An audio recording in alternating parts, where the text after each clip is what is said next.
Chapter 44, Holy Mealy's Kingdom. Part 1. Holy Mealy's Kingdom. Capital Militian.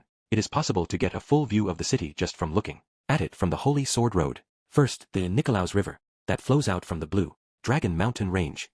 This flows down into the sparkling blue Grand Lake. Floating in the center of the Grand Lake is a great white castle, White Palace. Going even further down along the Nikolaus River, from there, along the way you will find the shining golden, great church, and the shining silver Adventurers Guild headquarters.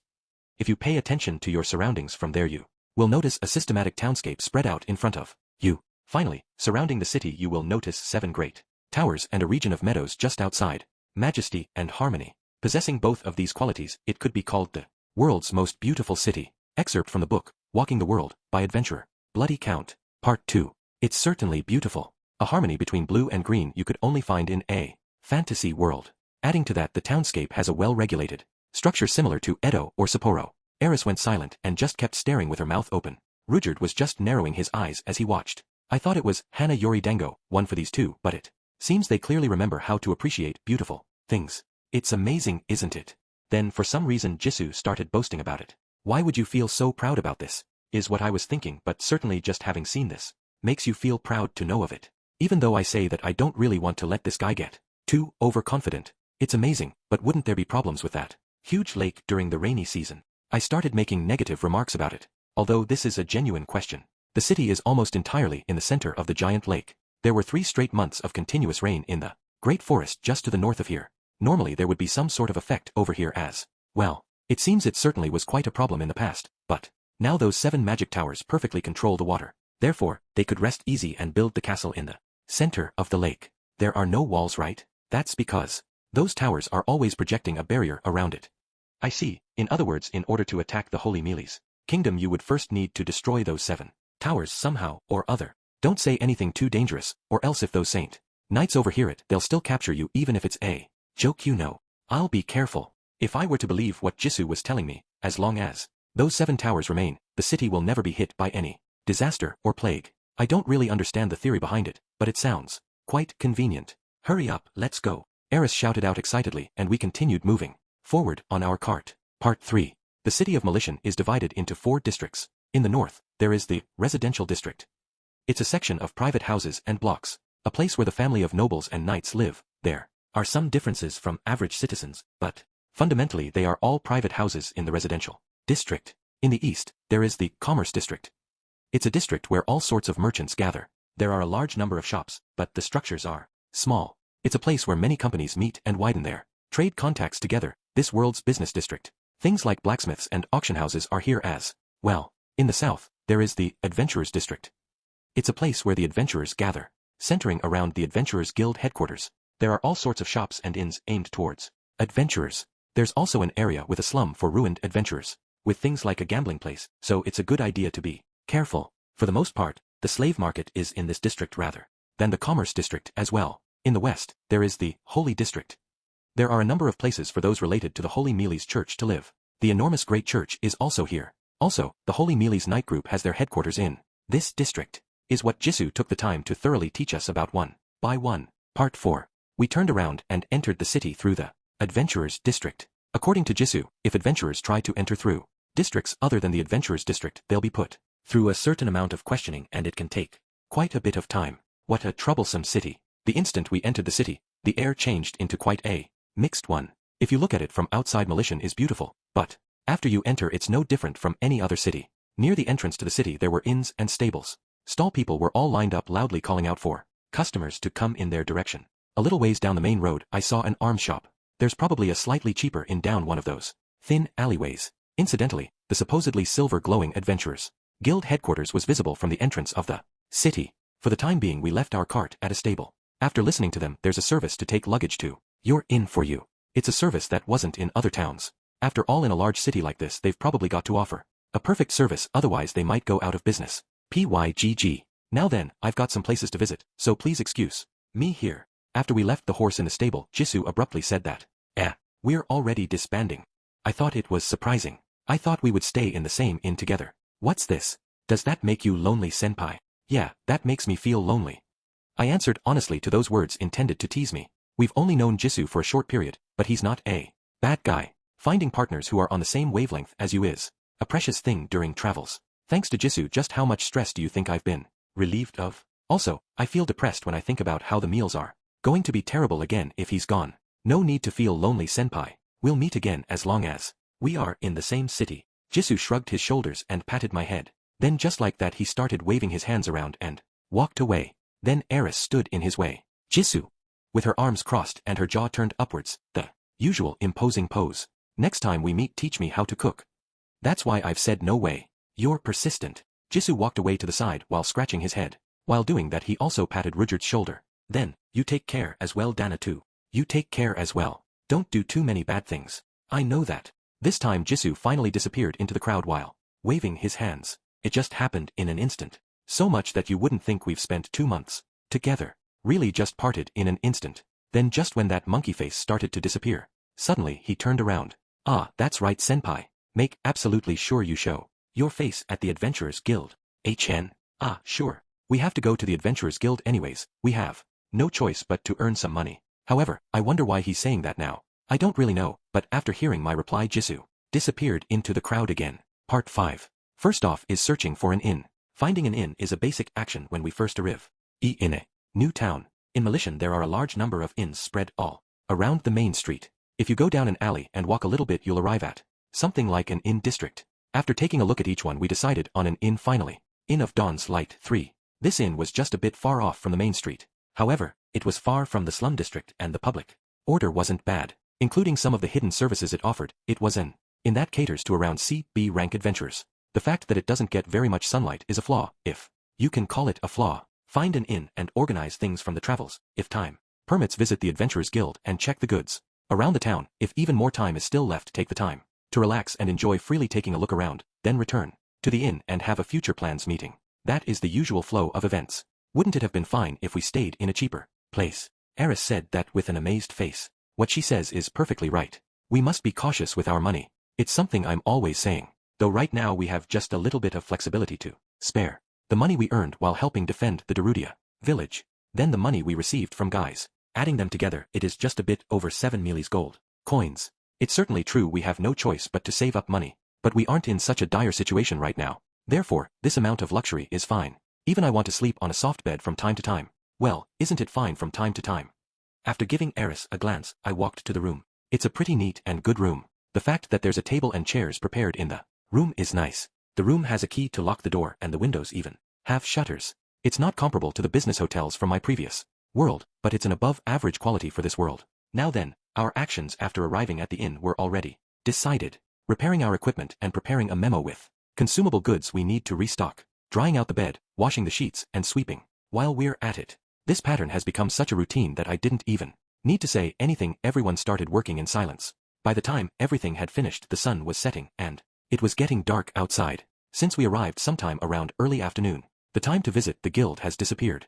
Well, even if we wait 1 or 2 days to visit the guild, there's no real difference. We ate some meals in the bar next door to the inn and then returned to our rooms. Then we all sat in a circle facing each other. It's time for our future plans meeting. Well then, it's time to start Team Dead End's operations meeting. It's our first meeting in the capital city of Mealy, so let's make things exciting. I struck the sides of my face and started clapping my hands, and the others barely returned the clapping. They're so bad at going with the flow. Well, it doesn't matter. Now then, we've finally made it this far. I stated that to start things off. It was a long journey after all. A little over a year in the Magic Continent and then 4 months in the Great Forest. 1.5 years. After a year and a half has passed and finally, we have arrived in a place where the human race lives again. We've gone beyond the dangerous places. From here on out the roads are properly taken care of and flat. If I were to compare it to everything until now, then you could even call it safe. Although in terms of distance we still have quite a long ways to go. From Mealy's to Azura,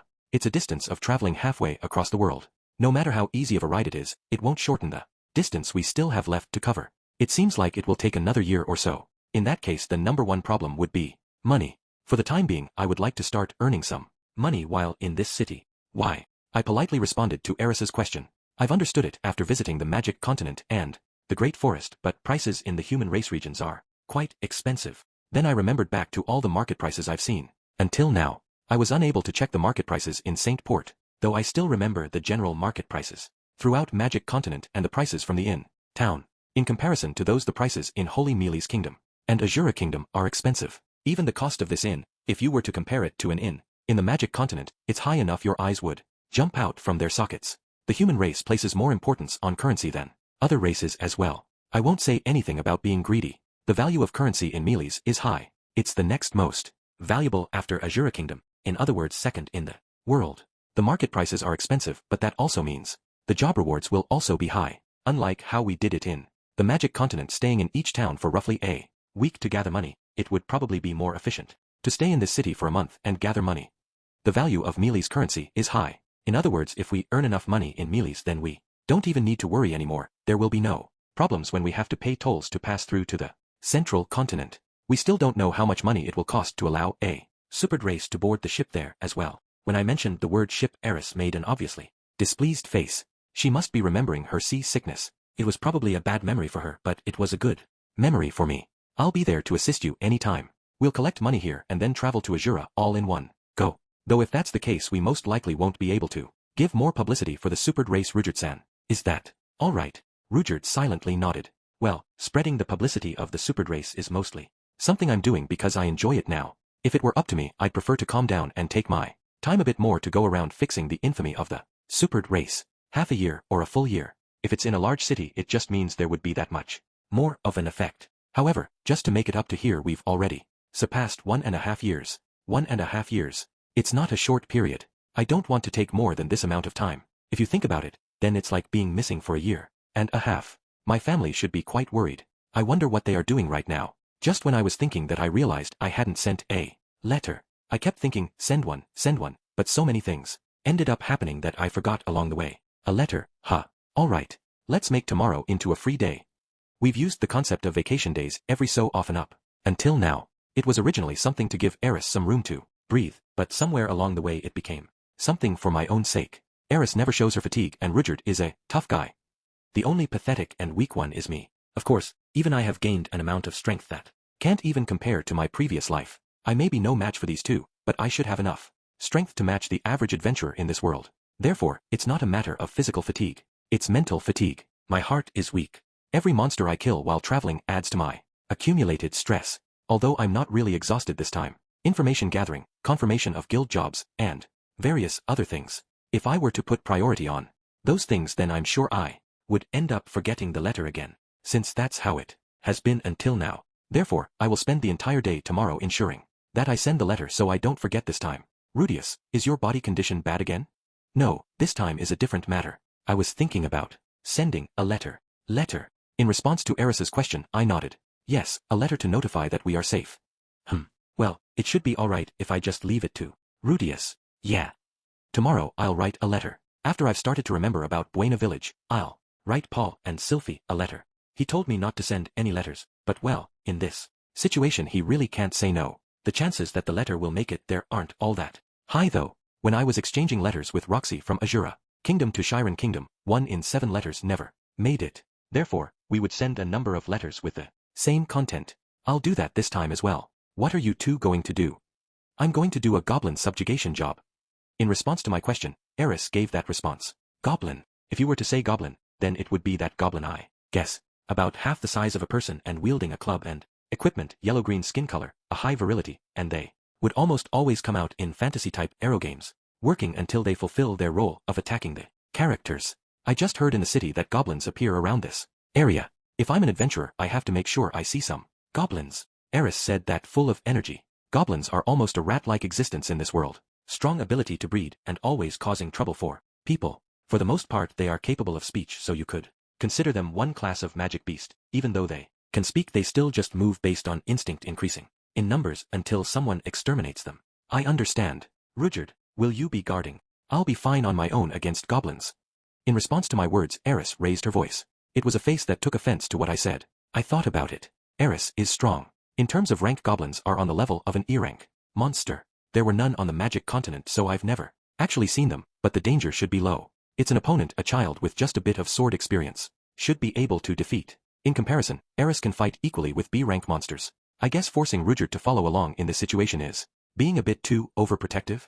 No, but if a female adventurer is defeated by goblins, it's a straight path to a slave of the flesh. I don't know much about the goblins in this world, but the Goblins in my world were almost all something along those lines. If I was a goblin and somehow or other managed to knock Eris unconscious, I would definitely start living a very fulfilling goblin lifestyle from there on out. Anyone would. I would. I think for the most part it will be alright. However, although, if the moment I take my eyes off Eris something like that were to happen, I wouldn't have it in me to face Ghislaine and Philip.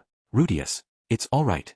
Let her try it. While I was thinking about it, Rudyard came with the lifeboat. How rare. During this past year and a half, Rudyard has lectured Eris on fighting all sorts of monsters. I had a hard time understanding the teaching method, but Eris properly learned it. If that's the case, then it's alright, I guess. I understand then. Eris, even if the opponent is weak, make sure you don't let your guard down. Of course. Make sure you do your preparations properly as well.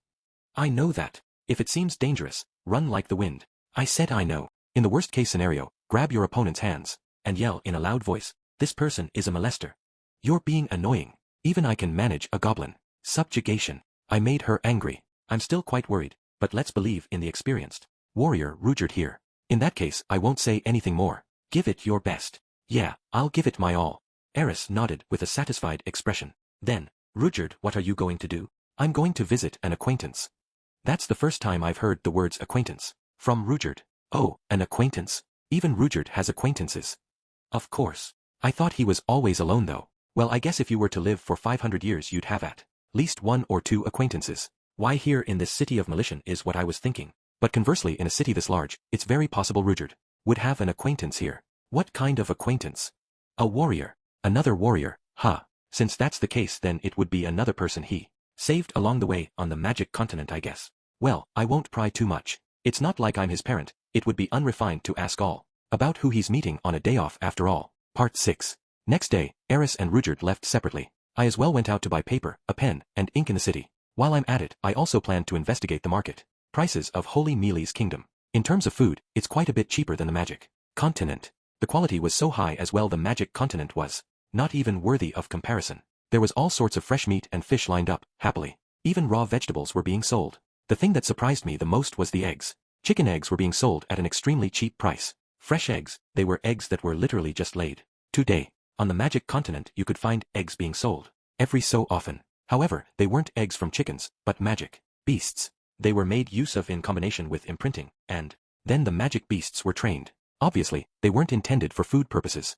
They weren't at such a cheap price that you could fry them on a whim. Incidentally, there are poultry in this world. Even in Buena Village there was a person who had chickens. To be more accurate, it's a bird that looks very similar to chickens. It seems raising poultry is quite common in Mealy's. It's been a while since I've been overcome with the desire to eat raw eggs mixed with rice. TKG. Tamago Cake Gohan. Point 4. It's a perfect and complete food. However, there's no soy sauce to go with the rice. I tried searching the market just to check, but it seems like there's nothing similar. Just like Azura Kingdom, it seems the staple food of Holy Mealy's kingdom is bread as well. Although I've already confirmed that rice exists in this world. The places where rice is a staple are the northern and eastern parts of the central continent. It was written in one of Roxy's letters that rice could be found in Shiren Kingdom as well. Mixing meat, vegetables, and a variety of fish with rice into something like a paella is the mainstream method. Supposedly. However, but there's supposedly no poultry industry in that area, whether it be because of the climate or they just don't have any chickens. In any case, eggs are almost never found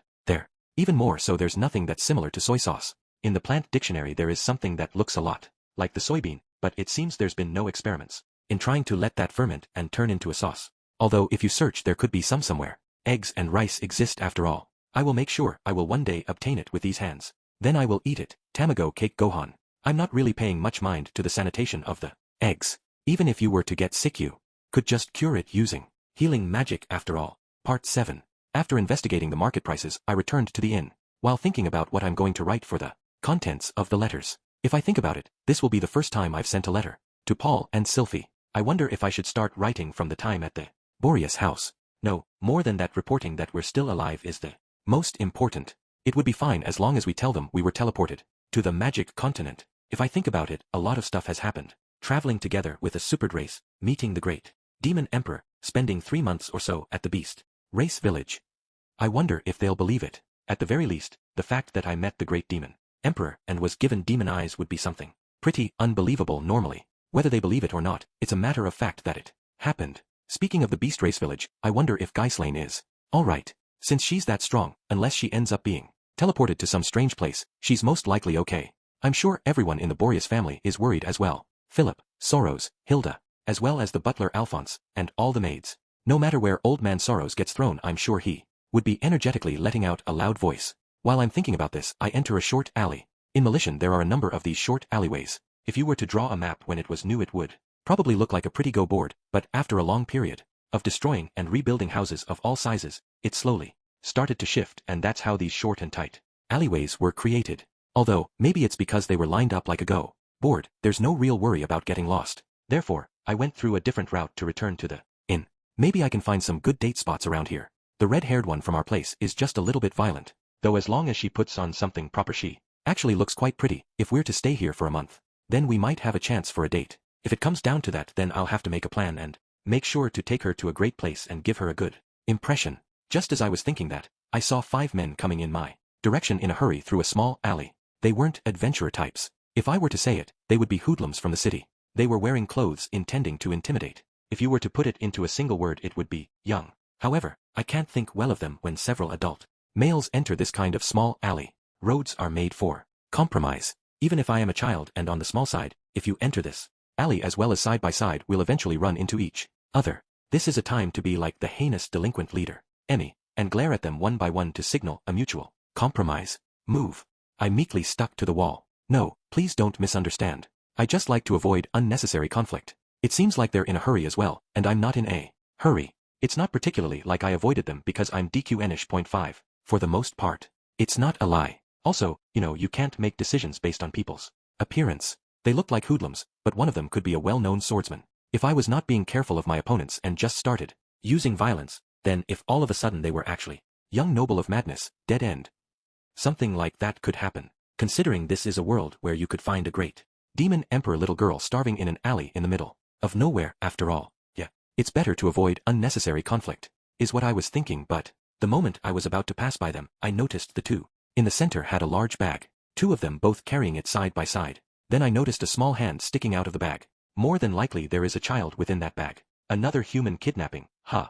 There really are a lot of kidnappings in this world. The moment criminals see an opening they just up and kidnap children. In Azura Kingdom, in Magic Continent, in Great Forest, in Holy Mealy's Kingdom, they'll really just start kidnapping just about anywhere. According to Jisoo, kidnapping and abduction is rather profitable. Currently, there is a bit of strife here and there, but it is largely peaceful. The number of slaves that make it to the central and north areas of Central Continent are rather small. However, the number of people who want slaves is large, especially in rich countries like Azura Kingdom and Holy Mealy's Kingdom. In other words, it's a matter of supply and demand. If you kidnap someone you'll be able to sell them for a high price, which is why kidnappings never end. It's the truth. About the only way to wipe out kidnappings would be for a large-scale war to break out. Then. But, it's a child, huh? If they've got 5 people together to transport her, then it should be something they planned ahead to do. That would mean the one inside the bag is most likely the daughter or son of some noble or rich merchant. Honestly, I don't really want to get involved. If I try to save the child, I might end up being mistaken as one of the culprits and thrown into a jail. That kind of bitter experience just happened only a few months prior. Then, guess I should just ignore them? No, I can't do that. The fact that kidnapping will never end in this world and the fact that I experienced something bitter previously are all a different story. Dead end, rule number 1. Never abandon children. Dead end, rule number 2. Absolutely never abandon children. Dead end, are allies of justice. Defeating all bad guys without a doubt. Rescuing all the children. Just like that, bit by bit we can spread the name of the supered race. I followed after the 5 people. Part 8. My spying skill seems to have leveled up. I wonder if it's because I trained in order to spy on Eris and the other girls in the Darudia village. The 5 men never noticed me trailing them and entered a single warehouse. What careless guys. Well, if you want to find me you better train your nose. If you learn to smell the scent of arousal, you'll find me in an instant. The location of the warehouse was in a shady part of the adventurers' district. It was even further back than the inn we were staying in. There was no main road attached to it. The only way to enter is going down one of the small alleys. Obviously a cart wouldn't be able to get to it, and since the road is small you wouldn't be able to carry any large baggage either. It almost makes me want to call those responsible and ask why they would build a warehouse in a place like this. It's sitting in the middle of that kind of dead space. Most likely the warehouse was built first, then the surrounding buildings were built afterwards. I confirmed that the men went inside and then went around the back. Using earth magic I elevated myself off the ground. Then I entered through a window intending to observe the warehouse. I went into the center, hid myself in a wooden box, then started to confirm the situation. The 5 were talking about this and that. It seems that most of their allies are in the bar next door. I heard them say something like the job is done and to go. Call someone. I guess I should take care of things before they call their allies, or maybe confirm the face of their allies first from above, then just save the child. Naturally, I would choose the latter. Since that is the case, I'll be on standby in this wooden box for a bit. However, since it was dark I couldn't confirm, but what in the world is being stored in this wooden box? It seems to be some kind of cloth. I understand that much, but it's a bit small to be clothing. Though, when I'm surrounded by it like this, for some odd reason I feel quite relaxed. I'll try holding one in my hand. This sensation and shape is one I have experienced before. A solidly sewn cloth that has 3 holes in it. One piece of cloth became 22, and then I started to feel an amazing unknown something. These are panties. Who's there? CR. Crap. I've been found. Damn it. For them to prepare this kind of trap. What foul play. Inside of the wooden box. Come out. Hey, call the leader and others. This is bad. If I wait around any longer they'll call for their allies. Change of plans. I'll just quickly save the child and then quickly run away. Yes, let's go with that. However, my face will be seen. No, there's no problem there. There's a mask in my hand. Phoo. I'm feeling ecstasy. Not really though. I thought about wrapping my face in my robe to hide my identity, but after giving it some thought I left it to do some shopping. I'm not even wearing my robe, and I don't have my staff as well. He's wearing panties on his head. A pervert. While the 2 men were taken back, I went with an entrance performance. Within the intervals of power versus power, you who attempt to satisfy your unsightly desires, feel ashamed of your actions. People call that the fiendish way. Who are you, bastard? Rudyard of Dead End. What? Dead End? Ah, oh no, damn it. I just named myself out of habit. This was where I was supposed to say, I have no name to give to people like you. Sorry about that, Rudyard-san. From today on you are now a pervert who wears panties on his face while saving people. However, I will properly save the child. Kidnapping bastards. It's your fault that a single man is currently undergoing false accusations. I definitely cannot forgive you. Hey kid, if you want to play allies of justice, go do it. Elsewhere, we are no forgiveness. Sunrise attack. Huge. For the time being, I fired off a rock bullet. After all, the first to strike wins. If I think back to it, I took out the pervert Lilicon old man in a single hit from behind like this when he was about to attack the great demon emperor as well. Here. Cool. You go. In no time at all 4 of them were knocked unconscious. I rushed over to the child. Are you alright, boy? Is what I was thinking, but you're unconscious. It seems like a young boy I've seen somewhere before. Really, I have some memory of him. Where was it again? I can't remember. Well, it's fine. I don't have the time to spare on things like this. If I don't hurry, the enemy's reinforcements will come. Just as I was thinking that, men just kept appearing one after another.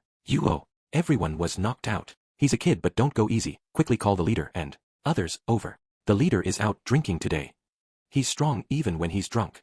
2 of them left and hurried outside. There's already 10 of them, but it seems like even more reinforcements will come. This is bad. Very bad. After all, maybe abandoning him would have been the better choice. Otherwise, consulting with Rudyard tomorrow. I've screwed up. There's already no option other than to defeat them all and break through. What a guy, he's wearing panties on his face. Could it be he came here to steal the panties? That would mean he's the enemy of all women. If I look carefully, there's several women mixed in with them. Sorry, Rudyard. Really, sorry. I started the battle while apologizing earnestly in my heart. Fortunately, they were not very strong. If they attempted to run or get close, I would counterattack with a rock bullet. They couldn't avoid it at all and more or less fainted with a single shot. They weren't wielding any weapons and none of them were using magic either. It's an easy victory. Don't get close to him. What is that? Is he using some sort of magic item? Is the leader still not here? After about half of them passed out, the remaining ones started to get restless. If it's like this, then I can do it, or just as I was thinking that. Sorry for the wait. The reinforcements appeared. It really was a pretty quick arrival. Though I guess that's obvious since they were supposedly in the bar next door. 5 people with a sharp demeanor came out. They were standing with leisure in front of the warehouse entrance. The leader seems like a man I think I've seen before. His face gives off a nostalgic feeling. However, once again I can't remember. Rather than that, the older sister behind him is more important. Bikini Bitch 6. They aren't really all that rare in this world, but the amount of exposure this one has going is exceedingly high. In the magic continent there weren't any women with this much exposure around. The other woman was wearing her robe tightly and for some reason only her expression was a bit different. Che, you've really been doing whatever you like here. Hiku, you guys don't lay your hands on him. No need to surround a single kid with large numbers. I'll do it myself. The man seemed to have confidence in his skills, but he was staggering all over the place. Even from far I could tell his face was red from drinking alcohol. However, it really is a face I've seen somewhere before. Brown hair, foolish looking, looks a little bit like Paul. The voice is exactly like Paul's as well. Though it looks similar, it doesn't look like Paul at all at the same time. If Paul were totally worn out and all of his usual flexibility gone, I wonder if it would end up like that. Somehow it's a face which makes it really hard to attack him. You bastard, you've really been doing as you please to my group members. You better have prepared yourself. The man went into battle mode while talking big and pulled out 2 swords. Notoryu, Ha.7. He's most likely an advanced level swordsman. I wonder if I will be able to manage with Rock Bullet? No, but I don't really want to kill him. The man came charging at me as I was hesitating. I fell one move behind. I fired off a rock bullet on reflex. The man's reaction was faster. He repelled the rock bullet with the sword in his right hand. Water god style. That's not all. The man stepped in. I reflexively fired off a shockwave and flew backwards. Oh. Using my foresight, I was able to see ahead and avoid it. The speed of the man's sword was fast, though his legs were still pretty unsteady. Probably because he's drunk. If it's like this, I can probably manage somehow. Che, that guy is moving as if he can see it. Vera, Shara, lend me a hand. The bikini bitch and magician-like women stepped forward. The bikini bitch came up from my side, then started an incantation. This is bad. The man's attacks were severe. I was giving my best just to avoid them, though I still have some options left. Wah! Ugh! I used voice magic and stopped the man's movements for an instant. Simultaneously, I created a shockwave and sent the man flying and fired a rock bullet as well. Furthermore, when the bikini bitch came in to attack me, I used foresight to hit her with a counter. I hit the magician with a rock bullet when she was focused on the incantation and knocked her unconscious. I hit the bikini and she fell backwards. It seems she's still fine. Her eyes were sparkling as she was glaring at me. Then the man came to attack. Shara, you bastard. When the man stepped in to attack, I created a bog to interfere with his movement. The man's leg completely got caught in the bog and he fell in an unsightly way. Leader, you shouldn't look away. Is something I didn't put into words. I just silently fired off a rock bullet. The bikini fainted. Vera, damn it. The man put one of his swords back into its scabbard, then he put the other sword into his mouth. Foresight. He's running on his arms and legs. Is this guy a dog? I start to move backwards while firing off a rock bullet to counter attack. However, this is a small warehouse. There's nothing I can use to keep him from getting closer. You ohra.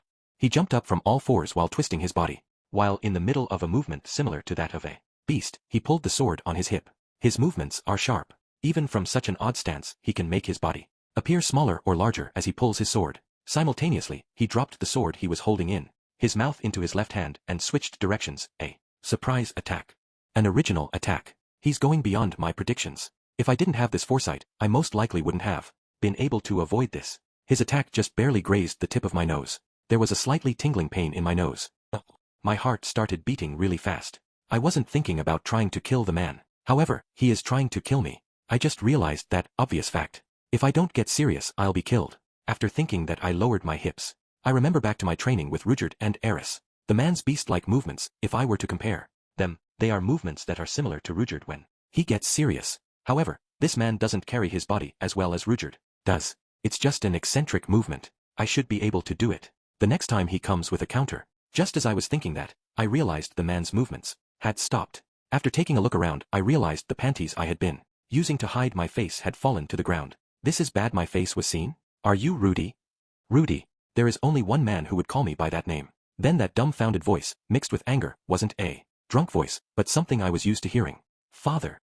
The first meeting with Paul Greyrat in a while, his cheeks had sunken in quite a bit. There were bags under his eyes. His face was unshaven, hair unkempt, his breath smelled of alcohol, and his entire body was slumped over. It looked nothing like the Paul in my memories. 1. Dumplings over flowers, proverb showing more realistic interests more than aesthetic. 2. Translating Dana to master doesn't sound good here. Jisoo uses really rude / familiar / roguish speech in general. This is one such case referring to Rudyard. 3. Can also be translated as sunrise in 4. Literally by Kinyama. Ironically, AMA has double meaning for both nun and bitch. 5. Notoryu, two-sword / dual-wielding style, though this one is pretty commonly heard. Chapter 45, Paul 1.5 years later. Part 1. Paul. When I woke up, I had realized I was in the middle of a meadow in a grassland. It was a grassland. There was no other words to describe it other than grassland. It was nothing more than a completely ordinary piece of grassland with nothing particular about it, but strangely, it had about a sense of familiarity. I spent a few minutes trying to figure out where this was. I remembered This was the southern part of Azura Kingdom. It's near the town I once stayed in. During that time, I was learning the water god style swordsmanship in the town. In other words, it was close to Lilia's home. I thought this was a dream. It was only natural to think so. Even so, it was quite the nostalgic place. How many years did I live here? 1 year, or was it 2? I only remembered that it was not a very long time. My memories mostly only included those of the dojo. I remembered the senior disciple. He was a despicable guy. A person who only knew how to run off his mouth. He was a bastard who fiercely drummed the threat into my head that it was not my right to go beyond him once he saw my talent. I hate those type of senior-junior and superior-inferior relationships. I had run away from home because I had to hold my head down to my father as well. Still, my father was better compared to him. How do I explain this? It was because he possessed power. However, that senior of mine did not possess any power at all.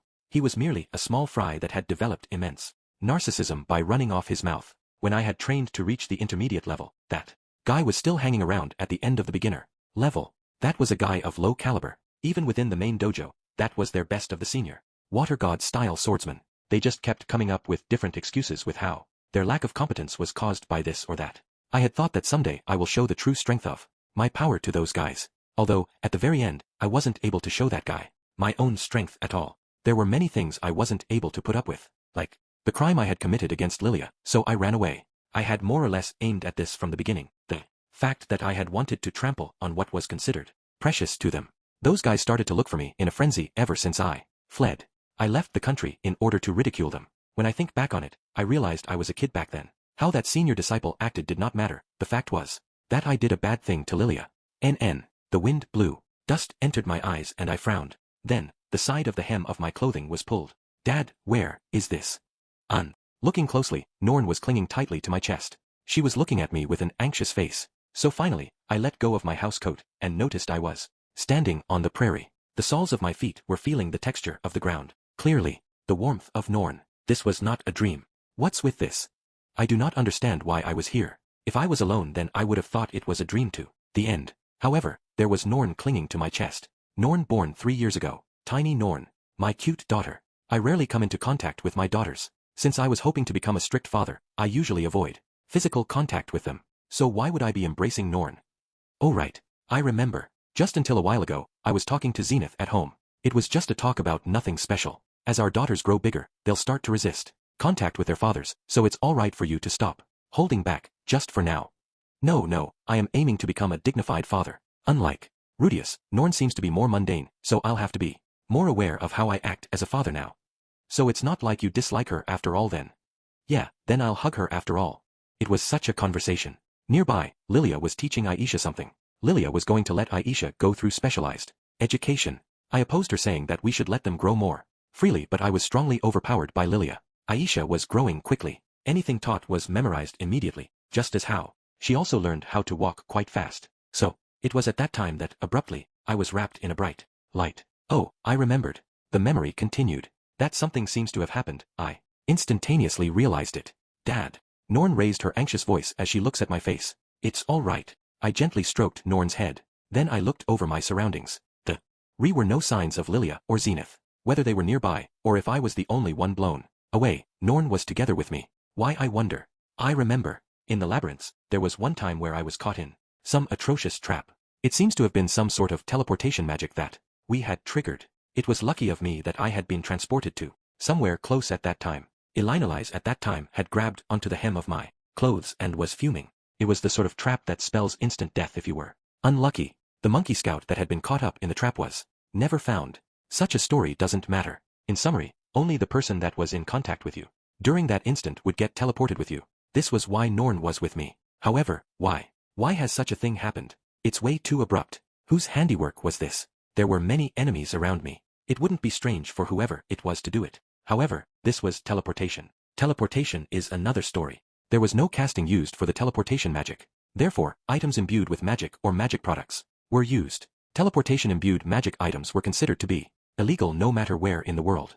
The magic for teleportation was designated as a forbidden technique and has become long lost. In order to take revenge on me, a single person, why was there a need to go through such lengths, through such a dangerous path? Also, how come the place I was transported to was such a barren field?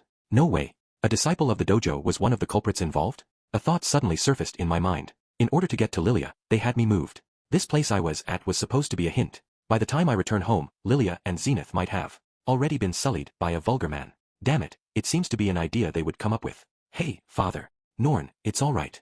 We'll return home immediately. As I kept murmuring that to myself, we headed towards the town. Fortunately, in case where something were to happen, Azura gold coins were concealed inside the sheath of the sword. The sword was to always be worn at all times, which was a habit formed from my time as an adventurer. It was not to be removed even when sleeping. The only time it could be allowed to be removed was when feeling up a woman. The adventurer's card was also placed within the sheath. It was for times like these. I went to the adventurer's guild in order to exchange the money, 8 large copper coins and 9 pieces of silver. The commission fee was raised before I knew it. Although this amount was plenty enough. A quick check around the adventurer's guild request board was made, and since there was a request for an urgent delivery, I immediately accepted it.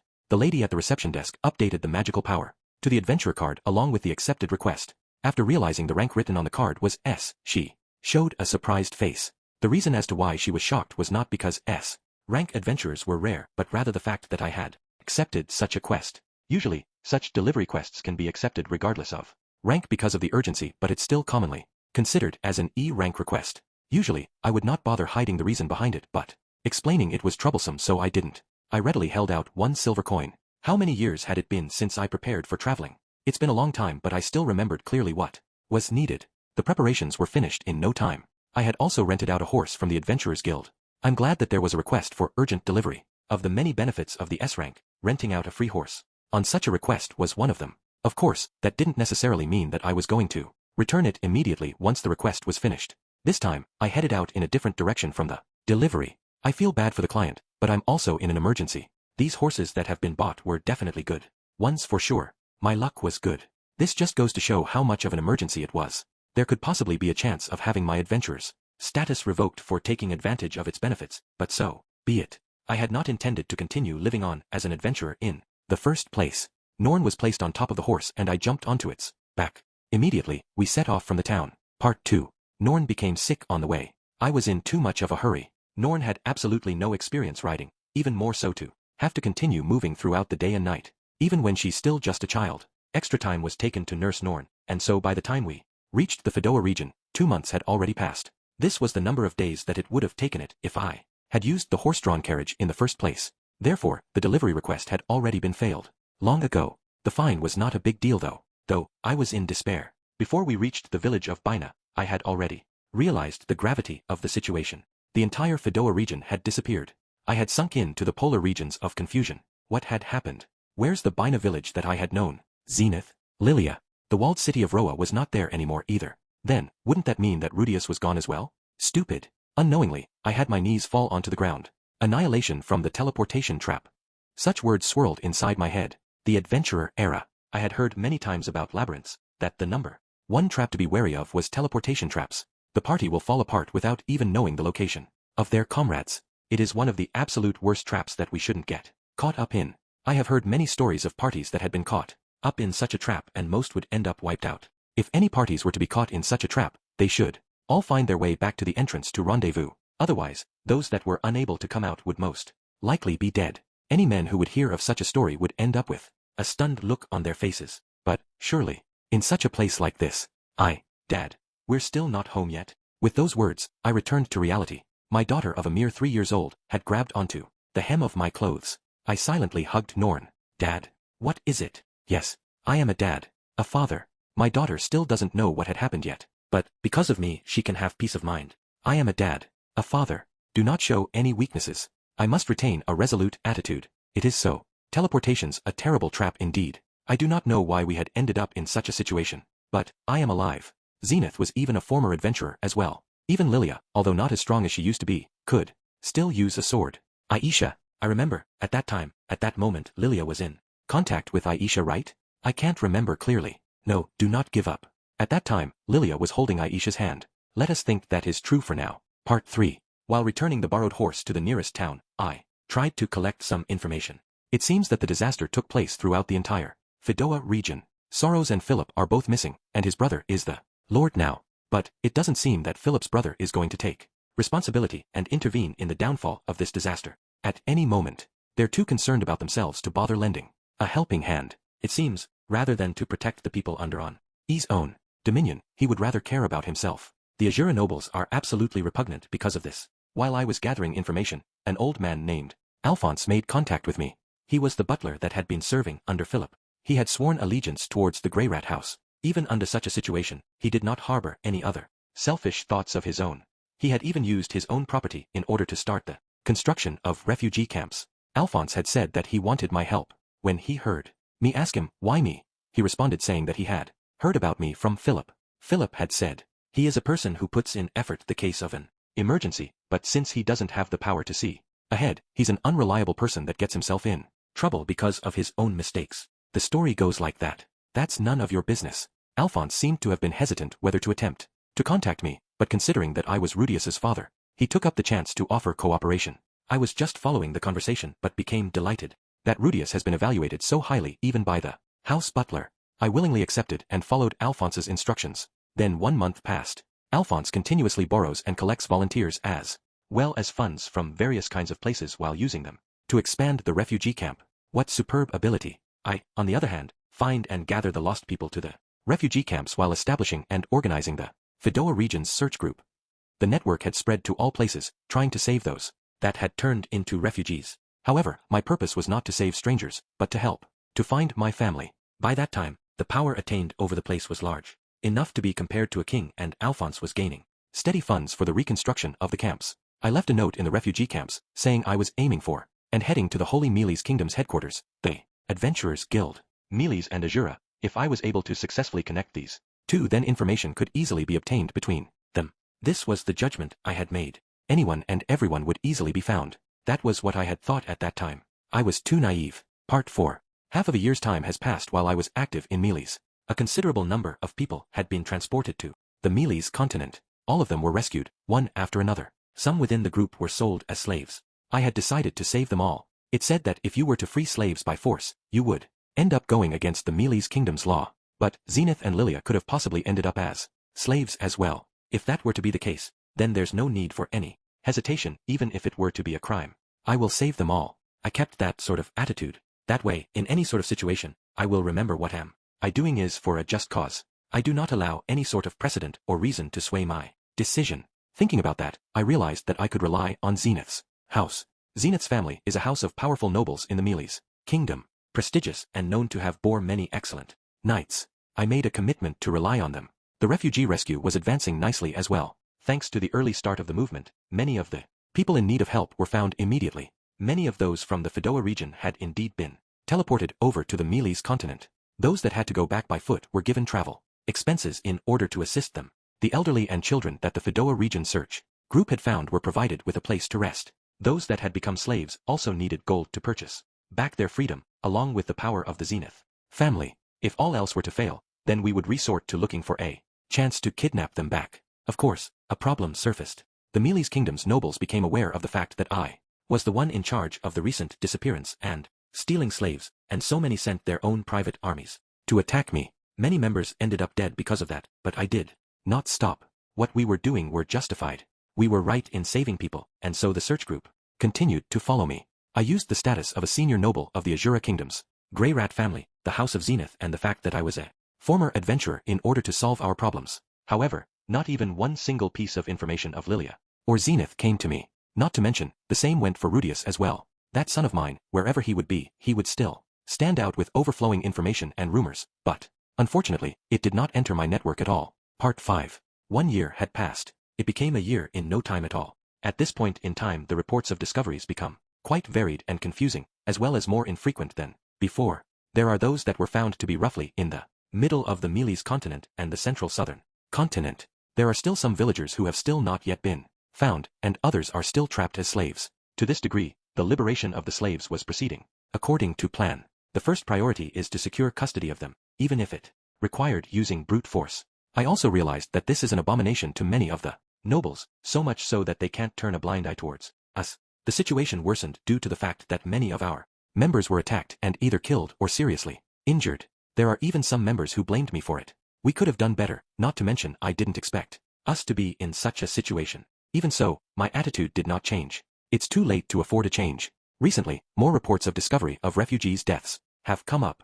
They weren't that recent or ambiguous. There have been many death reports since the beginning. To be frank, the reports of death were more overwhelming than those of survivors. Ito, Chloe, Rawls, Bonnie, Lane, Marion, Monty. Every single time I hear the death report of an acquaintance, my spine goes cold. There were some who broke down from the reports. There were also those who we were one step behind from preventing their suicide. There were others who ended up blaming me, asking why didn't I look into that place sooner. Each and every time, I grew into an even more desolate mood.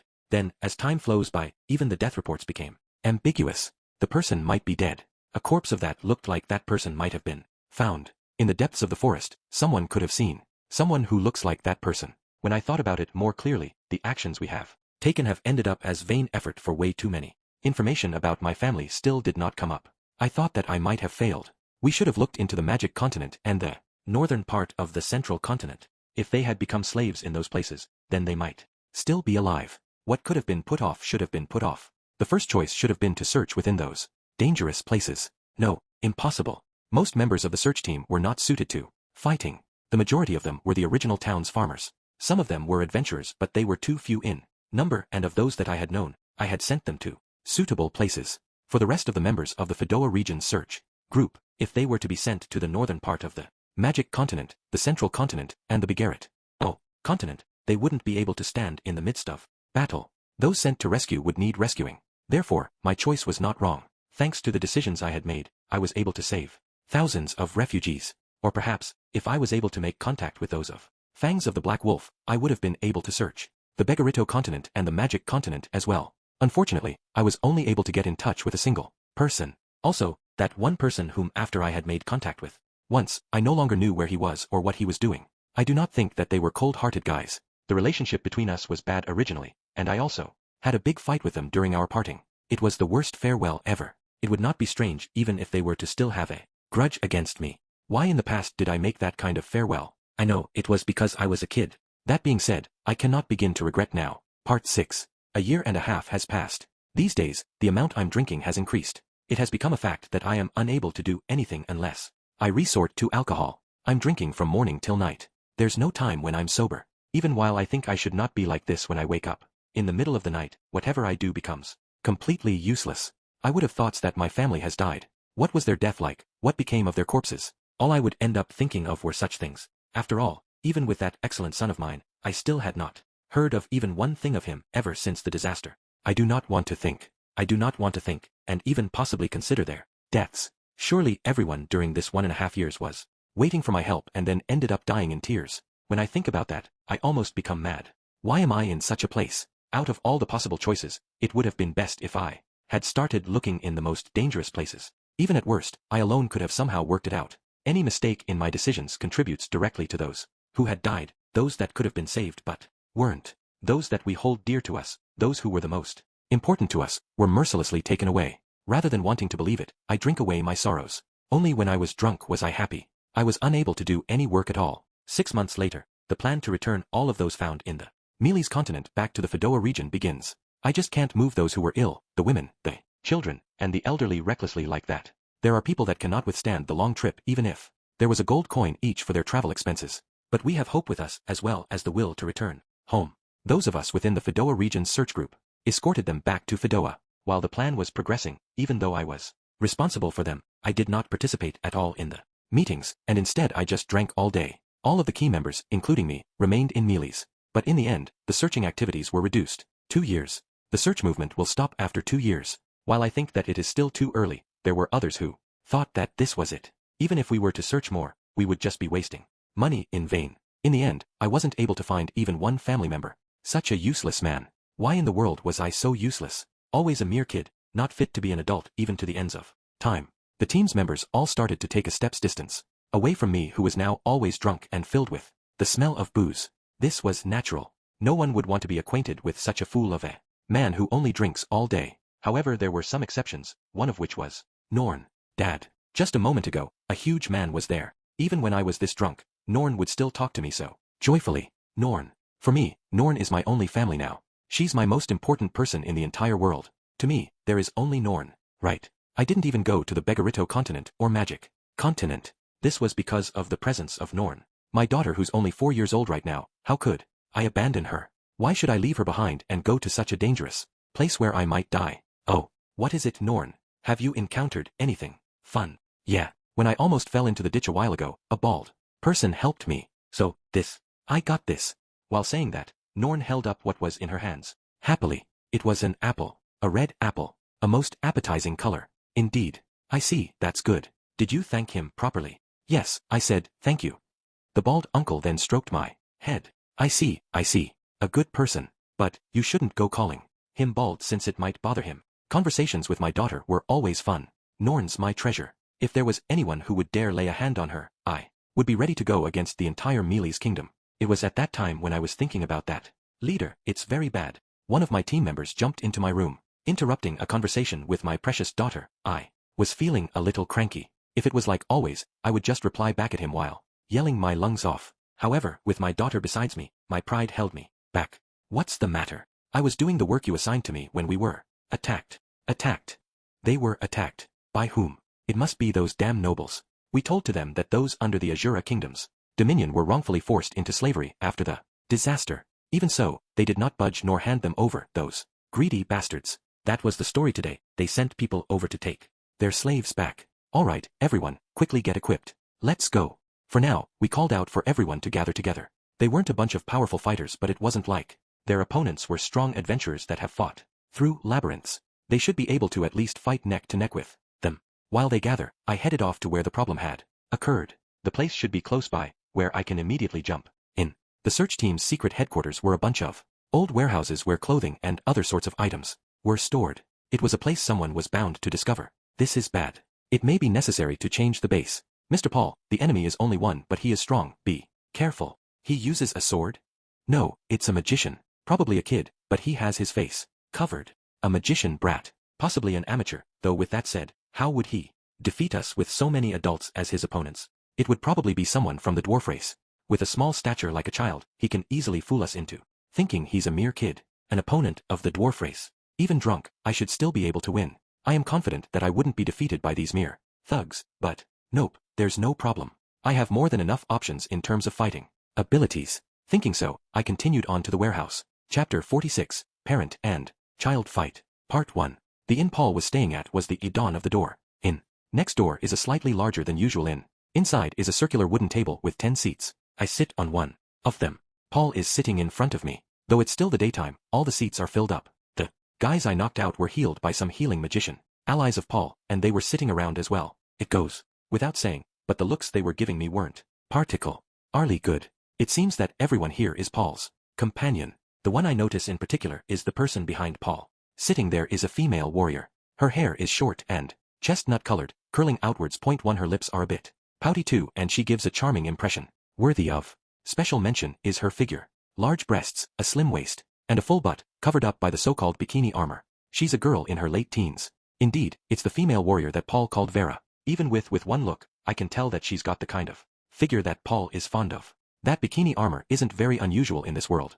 It's a world where a small wound can easily be fixed with healing magic. Assuming that they'd just block attacks, they'd prefer lightweight armors. Things like chainmail would get in the way. There are a lot of swordsmen who think this way. It's likely that she's one of them. Still, it's the first time I've seen someone so lightly dressed. Normally above some thin clothing they'd wear armor on their joints, like their shoulders and elbows. Even if she isn't dressed that way because we're in a bar, she could have worn an overcoat or something. At the very least, the young women I've seen up until now on the demon continent were like that. Isn't she cold in a get-up like that? I've heard that because of the 7 towers in Mealy's, the climate is always stable here. I wonder if that's why she's fine? Well, let's just assume so for now. It's eye-pleasing. While I'm looking at her, our eyes suddenly meet. I was winked at. I returned the wink. Oi, Rudy. Rudy. When Paul speaks to me, the female warrior and I break off our gazes. Father, it's been a while. What, Rudy, you survived, huh? 3. Paul spoke with a tired voice. How do I say this? He's really changed. He hasn't shaved properly, his hair is a mess, his breath reeks of alcohol, and his whole body gives off a peevish impression. He doesn't look at all like the Paul in my memories. Well, yeah. At any rate, my mind can't keep up. Why is Paul here? This is Malaysian. It's as far from Azura as Africa is from Mongolia. Is he here to search for me? No, he shouldn't have known that I was teleported to the demon continent. In that case, for a different matter, huh? What about his job protecting the Buena village? And so, why are you here, Tusama? Thinking that I should ask this first, in response Paul looked surprised. Why? You ask, You saw the message, didn't you? Message, you say? Message? What message? I don't recall seeing anything like that. Seeing me obviously confused, Paul frowned. Could it be that I said something that upset him? Oi, Rudius. What have you been doing up until now? Even if you ask that, it was pretty rough, you know. I'm the one who wants to know what's going on. While thinking this, I recounted my journey up until now. About how I had been transported to the magic continent, I had been saved by a certain magic race person, how I became an adventurer, and about the year I had spent with Eris on the demon continent. Thinking about it, it had been a pretty fun trip. From the troubles we had at the start, as well as the half year we had lived as adventurers, we had experienced quite a lot. It might have been because of that, but I gradually became more talkative and started to talk more passionately about the events that had occurred while I was journeying. Everything that I had said was completely non-fiction. A great big spectacle. I had separated my journey into 3 parts. The first was meeting Rudyard and becoming friends with him, and then the chaos at Rikarisu town. The second was about the great magician Rudius helping Rudyard and his journeying to reform the world. The third was about how some cowardly beast people had captured me and my desperate struggles in captivity. Though I had dramatized a few parts, I began to speak more smoothly, and gradually my gestures became more joyful, and I stared to tell the story while making exaggerated sound effects. By the way, I had left out the stuff about the Haitagami, and so when we got to Wind Port, what we saw was around the time when I had finished telling the second part, the journey of 3 blacklisted people through the demon continent, empathy arc, I suddenly stopped talking. Paul had become sullen. His face had distorted into an irritated expression, and he was tapping his finger on the table. I might have upset him somehow. Without understanding, I was about to continue my story. After that, we headed to the great forest. That's enough. In an irritated voice, Paul cut me off. That you spent the last year gallivanting about, I understand quite well now. I became just a little irritated at Paul's words. I had quite a tough time as well, you know. Just what was tough about it? When he had asked that in return, I let out a strange voice. From your tone, I didn't feel like you had even an ounce of hardship. That's because I told it like that. Though, certainly, I may have gotten a bit carried away. Hey, Rudy, there's one thing I'd like to ask. What is it? Why didn't you gather information about the other people who had been teleported while you were on the demon continent? I stayed silent. I had no choice but to stay silent. Even if he asked me, why? I had no way to answer. There was only one way to reply. There was only one reason. It was because I had forgotten. At first we had struggled with all our strength, however. Even when we had room to breathe again, I hadn't even once thought that there might have been people besides us on the demon continent. I had forgotten. We didn't have the time to, and didn't have the time? Even though you had the time to help out some demon you didn't know, you didn't have the time to concern yourself about the other people who had been teleported. I stay silent. I had gotten my priorities wrong. Now that he mentions it, certainly that may have been the case. Still, don't ask me this after it's already happened. I had really forgotten at that time. I can't be helped, right?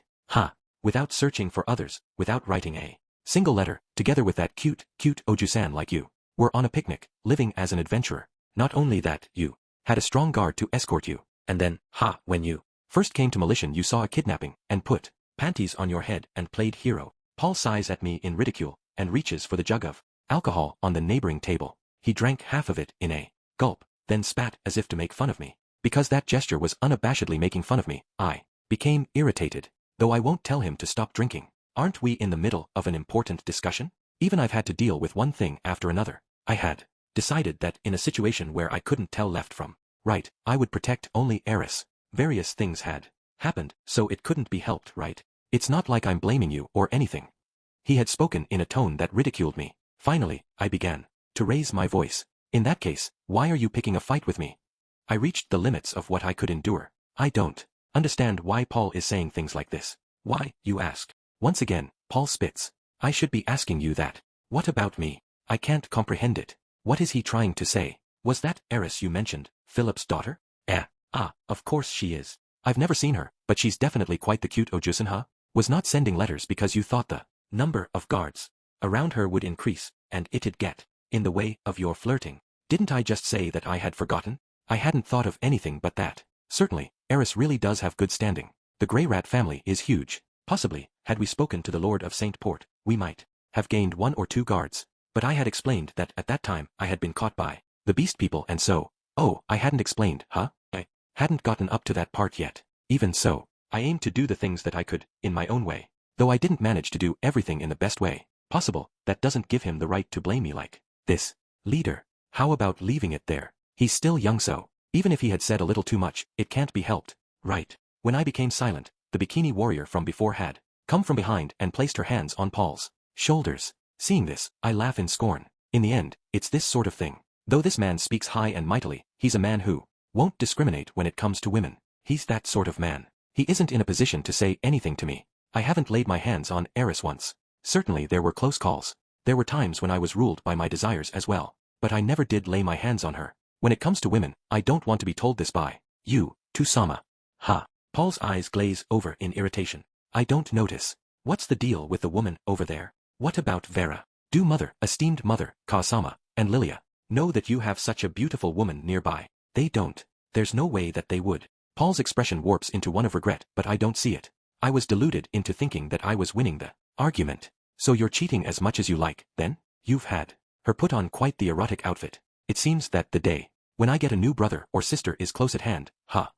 Before I realize, I had been hit and was on the ground. Paul is making a vicious expression and is looking down at me. Don't fuck around, Rudy. I had been hit. Why? Shit. Oi, Rudy. Since you're here, it means that you passed by Saint Port, didn't you? And what about it? Then you should know, right? I don't know what's going on anymore. Just that Paul is hiding something, and that though I don't know about it, he's blaming me because he thinks it's natural that I do. Don't fuck around with me. Even I have things that I don't know. There's heaps of things that I'd like to know about. I don't know. I raised my fist and struck at Paul. It's avoided. At the same time, I activate my mystic eye. My leg gets caught, and I'm topple. I stamp on Paul's leg with all my might. I then spin around and aim for Paul's chin. He avoids it and strikes back at the counter. He moves really well for a drunk person. I gather mana into my right arm. I still can't match Paul in close quarters combat. However, if I use magic, it isn't a problem. I create a tornado with my right hand, and Paul is sent flying. Whoa. Paul flies spinning through the air, and is thrown behind the counter. With a crash, he sends the jug of alcohol flying, and falls onto the bed. Shit. You've fucking done it now. He immediately gets up, but his legs are tired. This idiot drank too much. In the past, Paul was stronger than this. It's likely that even in that position, he would have evaded my tornado. Rudy, you bastard. Another woman rushes over to the stumbling Paul. Even though he surrounds himself with women, he really dared to says all those things to me. Don't touch me. Paul shakes her off and walks in front of me. Paul, just how many women did you cheat with while I was gone? Shut the hell up. He swings his right fist towards me. It's a really unsightly, telegraphed punch. 4. Is this really the same Paul? This is an attack that I can avoid even without my mystic. I grip that arm and perform a one-arm shoulder throw. 5. Of course I can't do anything like judo. I had used wind magic to kick us off, and like that I forcefully threw him. Kuha. It seems that he didn't even perform an Yukami 6 properly. I don't actually know if the technique exists in this world, though. I mount Paul, who had clumsily fallen to the floor. The same way that Eris usually does, I check both his arms with my knees and neutralize any resistance. I've been trying my best too. I hit him. I hit him. I hit him. Paul endures it and looks at me in hatred. Shit. What's with those eyes? Why do I have to be looked at like that? There was no helping it, right? I was at a place I knew nothing about. There wasn't anyone I knew. Even then I somehow managed to make it here. Why do I have to be reproached like this? Since it was you, you should have done things better. I couldn't. After that, I wordlessly hit Paul again and again. Paul didn't say a word, and while bleeding from his mouth, just continued to look at me in an irritated way, like he was looking at someone who couldn't be reasoned with. Why? He shouldn't have been a person who would look at me like this. Shit. Stop it. At that time, something had flown at me from the side and bumped into me. Because of the impact I had staggered, and in that instant, Paul thrust me away and stood up. I prepare myself for an attack. However, Paul didn't move. In the space between us stood a single little girl. Stop it already. She has a nose a lot like Paul's, and golden hair a lot like Zenith's. I understand with just a glance. It's Norn, my younger sister. She's gotten quite big. If I remember correctly, she's 5 now, right? No, has she already turned 6? Why is she facing me with her arms spread apart like that? Don't bully father. I receive those words, stunned. Bully? No, I mean, Norn is glaring at me with eyes that are about to cry. I suddenly look around, and for some reason, looks of criticism are gathered on me. What's with this? My heart suddenly runs cold. I recall that incident from decades ago. 8. It was the time when I was bullied. At that time as well, I had slightly misspoken and was looked at with criticism from everyone in the classroom. Ah, that's right. I've said something wrong. I give up. My heart is broken. I don't care anymore. I'm going home. I didn't see anything. I don't know anything. I'll head back to the inn and wait for Eris and Rudyard. Then I'll depart immediately. tomorrow, or the day after tomorrow. Even if it's not the capital, we can still make money, so who cares? There should be an adventurers guild in Westport as well. Rudy, it wasn't just you that was teleported. Everyone in Buena Village was wrapped up in the teleportation disaster, too. Paul says something and I dimly hear it. What, just now, what? We had left messages at St. Port and Westport as well. At the Adventurers Guild. You became an adventurer, didn't you? Why didn't you see them? Even if you say that, there wasn't anything at. No, that's right. I never went to the Adventurers Guild in St. Port. Since after I went to pick up Rudyard, I ended up at the Darudia clan's village. While you were happily traveling, countless people died. Countless people. That scale. A magical disaster. A teleportation disaster. Why didn't I realize it? That Hitagami said large-scale magical disaster. Why did I think that Bina village would be fine? I see. Everyone is missing. In other words, Sylphie as well. When I say that, Paul once again makes an irritated expression. Rudy, you're more concerned about a woman than your mother. I gulp. K-Ka-sama is still missing. Yeah, I couldn't find her at all. Lilia as well. Paul's bitter words hit me like a slap. I stagger like I'd been hit. My legs are unsteady. I feel like I'm going to collapse. In front of me is a chair. I somehow managed to lean on it. To search for the missing people, we formed into a search party organization. A search party. I see. In other words, the people here are the search party? But why would a search party kidnap people? There are those who became slaves as well. Slaves. Having been teleported, without knowing where they are, they're deceived, and then made into slaves. And apparently there are a great number of people like this. Paul and his group seem to compare slaves one by one against the missing person list, and earnestly ask the owner for their freedom. However, among them are many who don't want to part with the slaves that they've obtained. According to Malaysian law, no matter the circumstances, once a person is made a slave they are the property of their master. That's why Paul decided to forcefully abduct the slaves. Stealing slaves is of course a crime, but there's a loophole in this law. Using this, Paul freed countless slaves. Of course, if it was according to their wishes, then it would have been fine to leave the slaves. However, the majority of the slaves begged in tears to be allowed to return to their hometown. The boy they rescued this time was one of them. I thought I had seen his face somewhere. That boy was one of those who had bullied Sylphie in the past, Somal. During this past year, he had been made to live as a prostitute. Hearing the bitter cries of those who were made into slaves, but among them were those who couldn't be saved. In other words, there were also those who were neglected by some of the nobles, but couldn't understand the search party's high-handed way of doing things. From above, from below, they were criticized from all sides. Though Paul's nerves were worn down each day, he never gave up and continued to give his best. All for the sake of saving those who were teleported due to the magical calamity. Rudy, I thought that you had already noticed the situation long ago, and had already taken action. At Paul's words, I hang my head without power. Don't say something so unreasonable. How exactly was I supposed to realize? But, I see. It's possible that during my journey on the demon continent, there were people from Fedoa region in one of the towns I passed through. Had I asked one of them for their stories, I might have realized the severity of the situation. I was negligent in confirming the situation. I should have prioritized finding out about the disaster over Rudyard's situation. I failed. So for you to have been having a carefree adventure is thoughtlessness. That's right, isn't it? While I was being aroused by Eris's panties. While I was being aroused by the bodies of the young women at the Adventurers Guild. While I was licking the thighs of the Demon Realm's great Empress. While I was groping the bodies of the beast-eared girls. Paul had been risking his life to find our family. Of course he's angry. Only, I can't apologize. Because it couldn't be helped, right? How should I say this? It's because I thought that I had been trying my best at that time. Paul doesn't say a thing. Norn is silent too. However, I can feel from her gaze a strong sense of rejection. That feeling gouges at me. It gouges at my heart. It gouges at my soul. When I look around, I find that all of Paul's companions had been looking at me with looks of reproach. Thoughts of my past cross my mind. It was the day after, when the pictures of me shown to be naked and inferior were pasted around the school. The looks of everyone when I entered the classroom. The inside of my mind turned pure white. Part 2. Before I noticed, I had returned to our inn. I was collapsed on the bed. I have no idea about anything at all. I don't think about anything. There was a rustling from inside my clothing. When I had taken a look, I found writing paper. I crushed it and threw it away. I didn't want to do anything. Thinking about it, it was the first time I was treated coldly by my parents, both in my previous life and my current life. Something this or that, my parents had spoiled me. Just now Paul completely rejected me. That attitude was, that's right. It was the attitude that my siblings had shown when they had thrown me out of the house. What did I do wrong? I don't understand.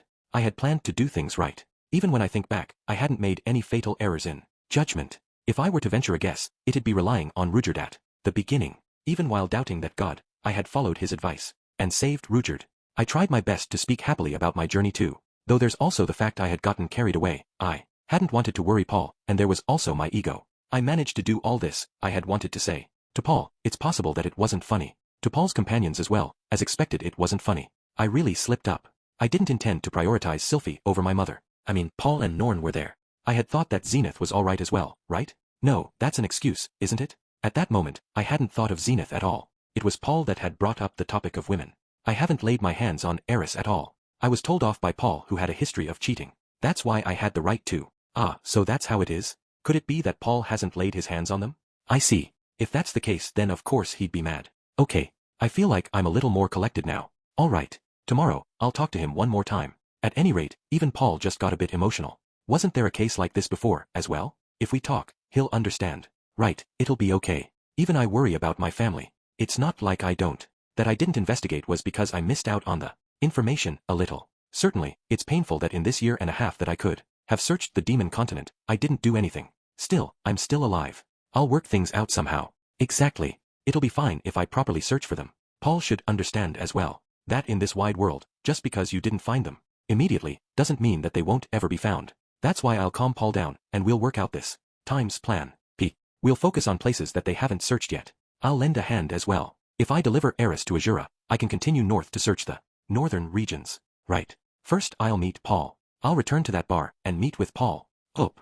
Suddenly I had felt nauseous and ran to the bathroom. Like that, I throw everything up. Even if I understand in theory, my heart isn't cleared up at all. Because it had been a long time since I had faced rejection from my family, my heart completely broke. Part 3. Rudyard had returned a little afternoon.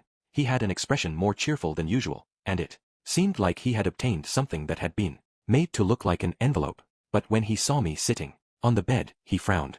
Did something happen? I was asked. My father was in this town. When I replied as such, Rudyard's expression grew even more severe. Was something unpleasant said to you? Yeah. It's been a while since you've met him, right? Yeah. Tell me the details. Without concealing anything, I told him what happened. RD briefly said, is that so? The conversation was paused there. He left for a while. Part 4. In the evening, Eris returned. Something might have happened because she looks quite excited. Leaves are stuck to her chest, and there's dirt on her cheeks. However, she looks quite happy. Considering that appearance, it seems she had a good time. Goblin hunting. I'm glad. Welcome back. I'm back, Rudius. You know. Ah. When I smiled at her, she made a startled expression. Then like that, she ran over to me. Who was it? Who did this to you?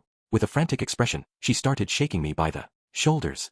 It's nothing, you know. There's no way that's the case. She continued to ask me questions like that several times. She was persistent, and so without hiding anything, and indifferently, I told her about my conversation with Paul. I told her about what I had said to him, about what kind of reaction he had, and about what happened. What's up with that? That's. Hearing my story, Eris became extremely angry. To say something so one-sided like that, it's unforgivable. Just how hard does he think you've been working? For him to say that was playing.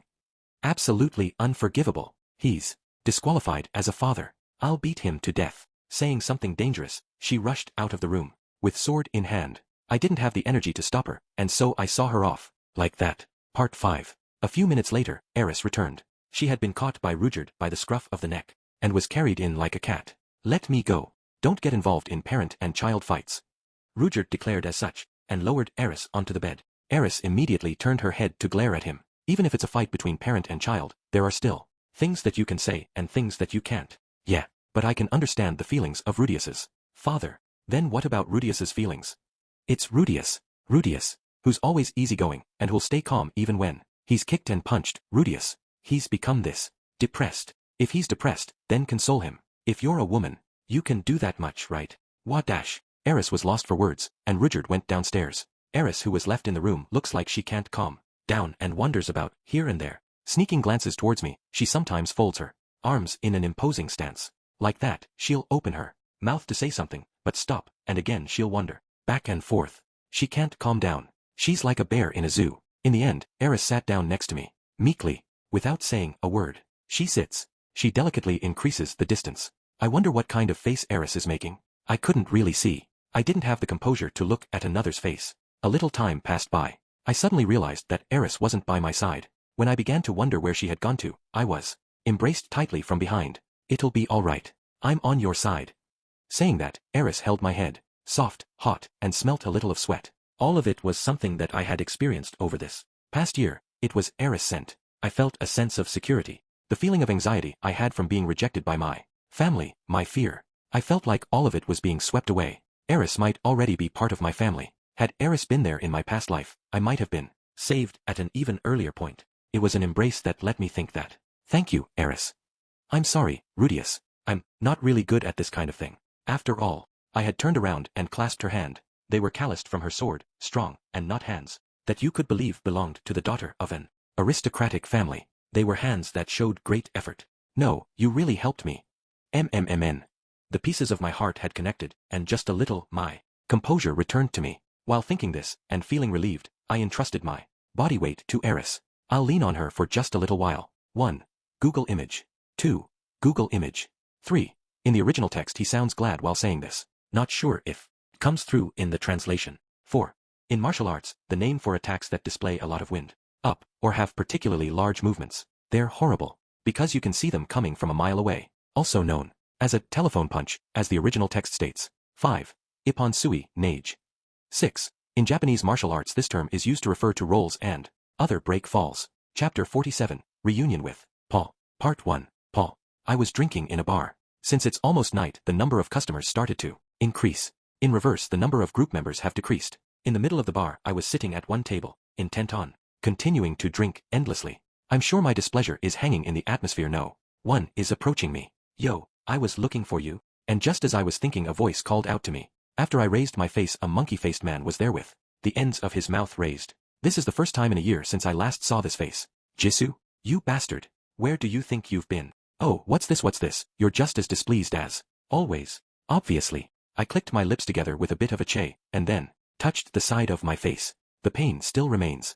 The place where I was hit by Rudius. I was putting up a strong front, but it probably would have been a good idea to get healing cast after all. Shit, Rudius, you bastard. What do you mean? If you have my magic, then the magic continent is no problem.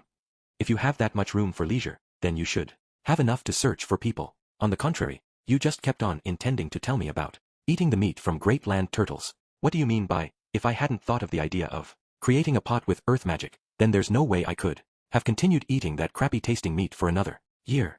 If you have the time to search for ingredients, then there's something else you should have been doing, right? Shit. In the end, you even suspected me of cheating? Stop screwing around with me.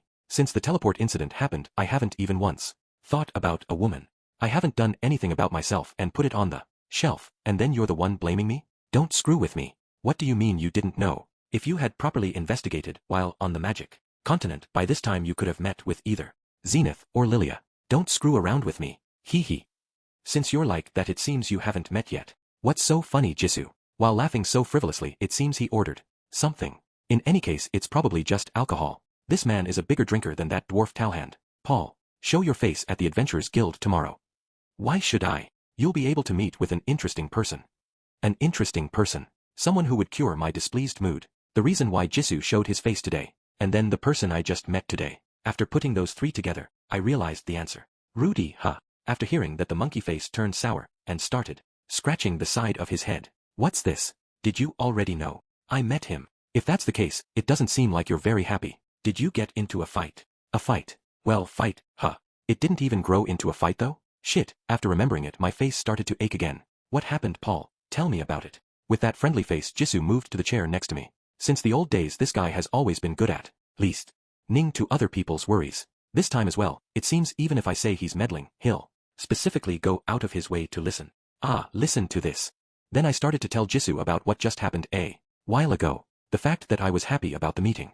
Although something made the story awkward, and I asked Rudius to tell me about what he had been doing up until now. And then Rudius started to tell me about his journey in an excessively fun tone. He started to sing about a worthless story of bragging. Rather than that boasting, there should have been something else you should have done, is what I pointed out. And the fact that he snapped back at me. And the fact that he pointed out women and I snapped. And the fact that we fought and I was beaten down. Jisoo just kept listening, nodding to himself at specific points. Yeah, it seems he's in agreement. I see now. It seems he's understood as he listened. He was listening with that kind of feeling, but at the end he said this. You know, aren't you holding your expectations for your son a bit too high? Ha. I realized that I had raised my voice in a foolish way. Over expectation. What's that? Towards who? I do. Towards Rudy. I mean, think about it a bit more. While I was perplexed, Jisoo kept pressing me for an answer, while connecting his words. That guy is certainly amazing. I've never seen a guy who can use voiceless incantations before. When I heard that he had exterminated dozens of monsters during the past year, shivers ran down my spine. I'm sure that guy Rudius is in fact a genius that only appears once every 100 years. That's right. Rudy is a genius. He's a genius. A true genius. He's a guy who could do anything since he was small. There was a point where I thought he was bad in some places, but he even managed to get that Philip to offer his daughter. The Philip who always used to denounce me that much. Yeah, that's right. He's amazing. After all, since he was 5 years old. However, he's still a brat. After he cut straight into the conversation, I stayed quiet. Rudius is still an 11-year-old brat. Jisoo said it once again while reflecting upon it. Even you, the time when you left your house was when you were 12, right? Yeah. Didn't you used to say anyone younger than 12 is still a brat? What's that mean? What are you trying to say with that? Rudy is stronger than me. Certainly I was drinking alcohol today, but even if you took away that fact, he had become strong.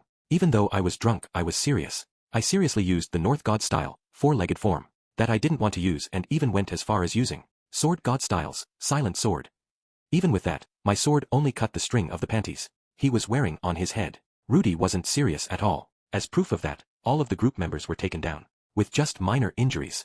He was fighting while going easy on them. I lost to someone going easy. I don't know how much stronger he's gotten in the time we hadn't met. Just, Rudy was already way more clever than I when he was 7 years old. His physical strength should be stronger than mine, and his head is better than mine. In that case, it's not surprising that he can do everything better than me. What does age have to do with it? Paul, what were you doing when you were 11 years old? What? If I remember correctly, I was learning swordsmanship at my house. It was an everyday life of being scolded by my father. Even when I put in a bit of work, he would complain about everything and hit me. Do you think the you of that time could have survived on the magic continent?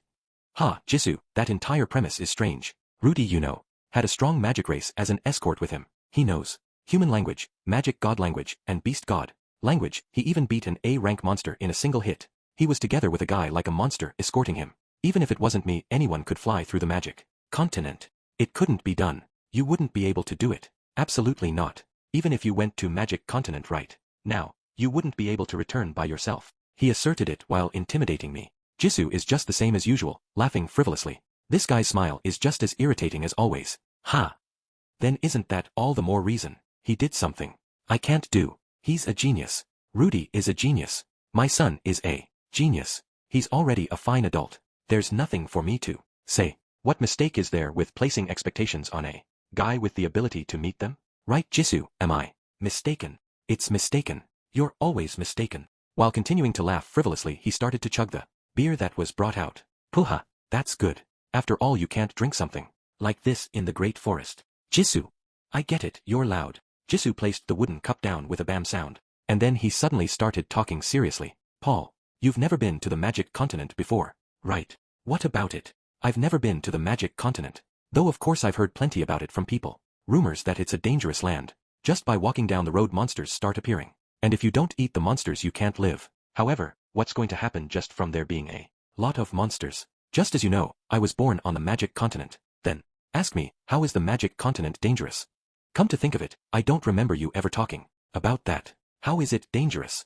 First, there are no roads. There's a path, but it's nothing like the ones in Mealy's continent and Central continent. Paths with few monsters that are safe don't exist anywhere. No matter where you walk around, C rank or above, monsters just come out to attack you. Certainly I've heard there are a lot of monsters, but C rank, they're opponents that only come out deep in the forests of the Central continent. Either they come in swarms or most of them have some sort of special ability. Isn't that exaggerating a bit? No, it's the truth. I'm not saying a single lie right now. Magic continent is that sort of continent. In any case, there's a lot of monsters. Jisoo's eyes were serious. However, even if this guy makes eyes like these, unexpectedly he can lie. I won't be deceived. On such a continent, even if you call him excellent, a child with no combat experience was suddenly thrown. Yeah. If he means no combat experience, it must be about Rudy. Now that he has said it, I've never heard talk of him fighting anyone. Just, it seemed like he skillfully repelled some kidnappers, and that he couldn't even win against Geislane unless he can open some distance. I don't know of a swordsman better than Geislane. If it's getting close to that guy, then Rudy with an Appropriate distance, there shouldn't even be 1,000 guys in the world who can win. That's why, having combat experience or not is unrelated. Talk. Even that North god, Alex R. Karaman, I've heard without any combat experience, in his first actual combat he cut down and killed a sword emperor. Then, an adult appeared there who was going to save them. A magic race, certainly he was a strong guy. Supered race. You know right. That supered race. Yeah. Supered race. In regards to that matter, honestly I was half in doubt about it.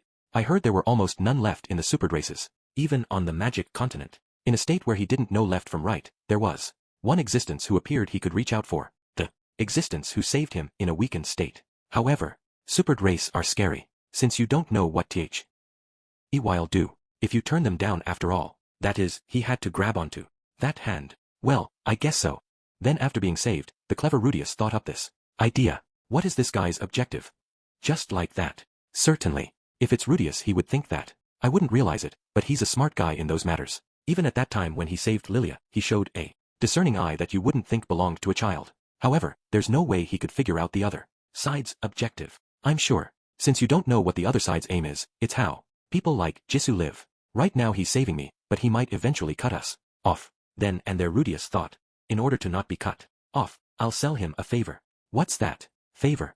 Would it go well? Don't poke fun at it. Even describing it as a favor, it stabs at someone in the feelings and causes a camaraderie to sprout. That kind of thing is good. Awareness of comrades starts to sprout. Huh. I see now. If he does that, then I can agree with Rudy's actions. He did a favor in return for the Supered's protection, and then polished his skills in the case the time he was alone ever came. It's rational. You could say Rudius chose the safest route. As expected he can do it well. Che, if he's thought that far, why can't he do anything beyond that? After I let those words out, Jisoo held up his fingers. Then he started to go over it one by one. In a place for the first time, a first-time adventure now. Matter how intelligent he is, it was full of things he didn't know about. In order to not be deceived he had no choice other than learning. On top of that he had to deal with a magic race who he never knew when he would be betrayed by, and right behind him was something like a little sister, who he has no choice but to protect. While saying it indifferently, Jisoo folded his fingers, and then finally he brought two together. If he had even managed to search for other people who were teleported on top of that, he'd be a Superman. Superman. It wouldn't be strange for him to be included in the 7 world powers, if that were the case. The 7 world powers. Huh. That's a nostalgic name to hear. In the old days I wanted to become as famous as that as well. Even if we put aside a parent's overestimation, I think Rudy has enough potential to make it that far though. It's clearly overworking. Even if Rudius is a genius, humans, you know, have limits. Why would a person who is pushing right along the borders of his limits talk about his adventures in such an enjoyable way? No matter how you look at it, that was like a noble who was superficially entering a labyrinth and playing around only to return. If it really was that hard for Rudy, then he wouldn't have said it in that way of speaking. Places where the journey was painful or difficult, he would have told me about times like those. However, Rudius never spoke of those even once. That is because he didn't want to worry you. Ha! I let out another foolish sound. Why would that guy worry about me? Since I'm a bad old man. That's right. It's because you're a bad old man. Che.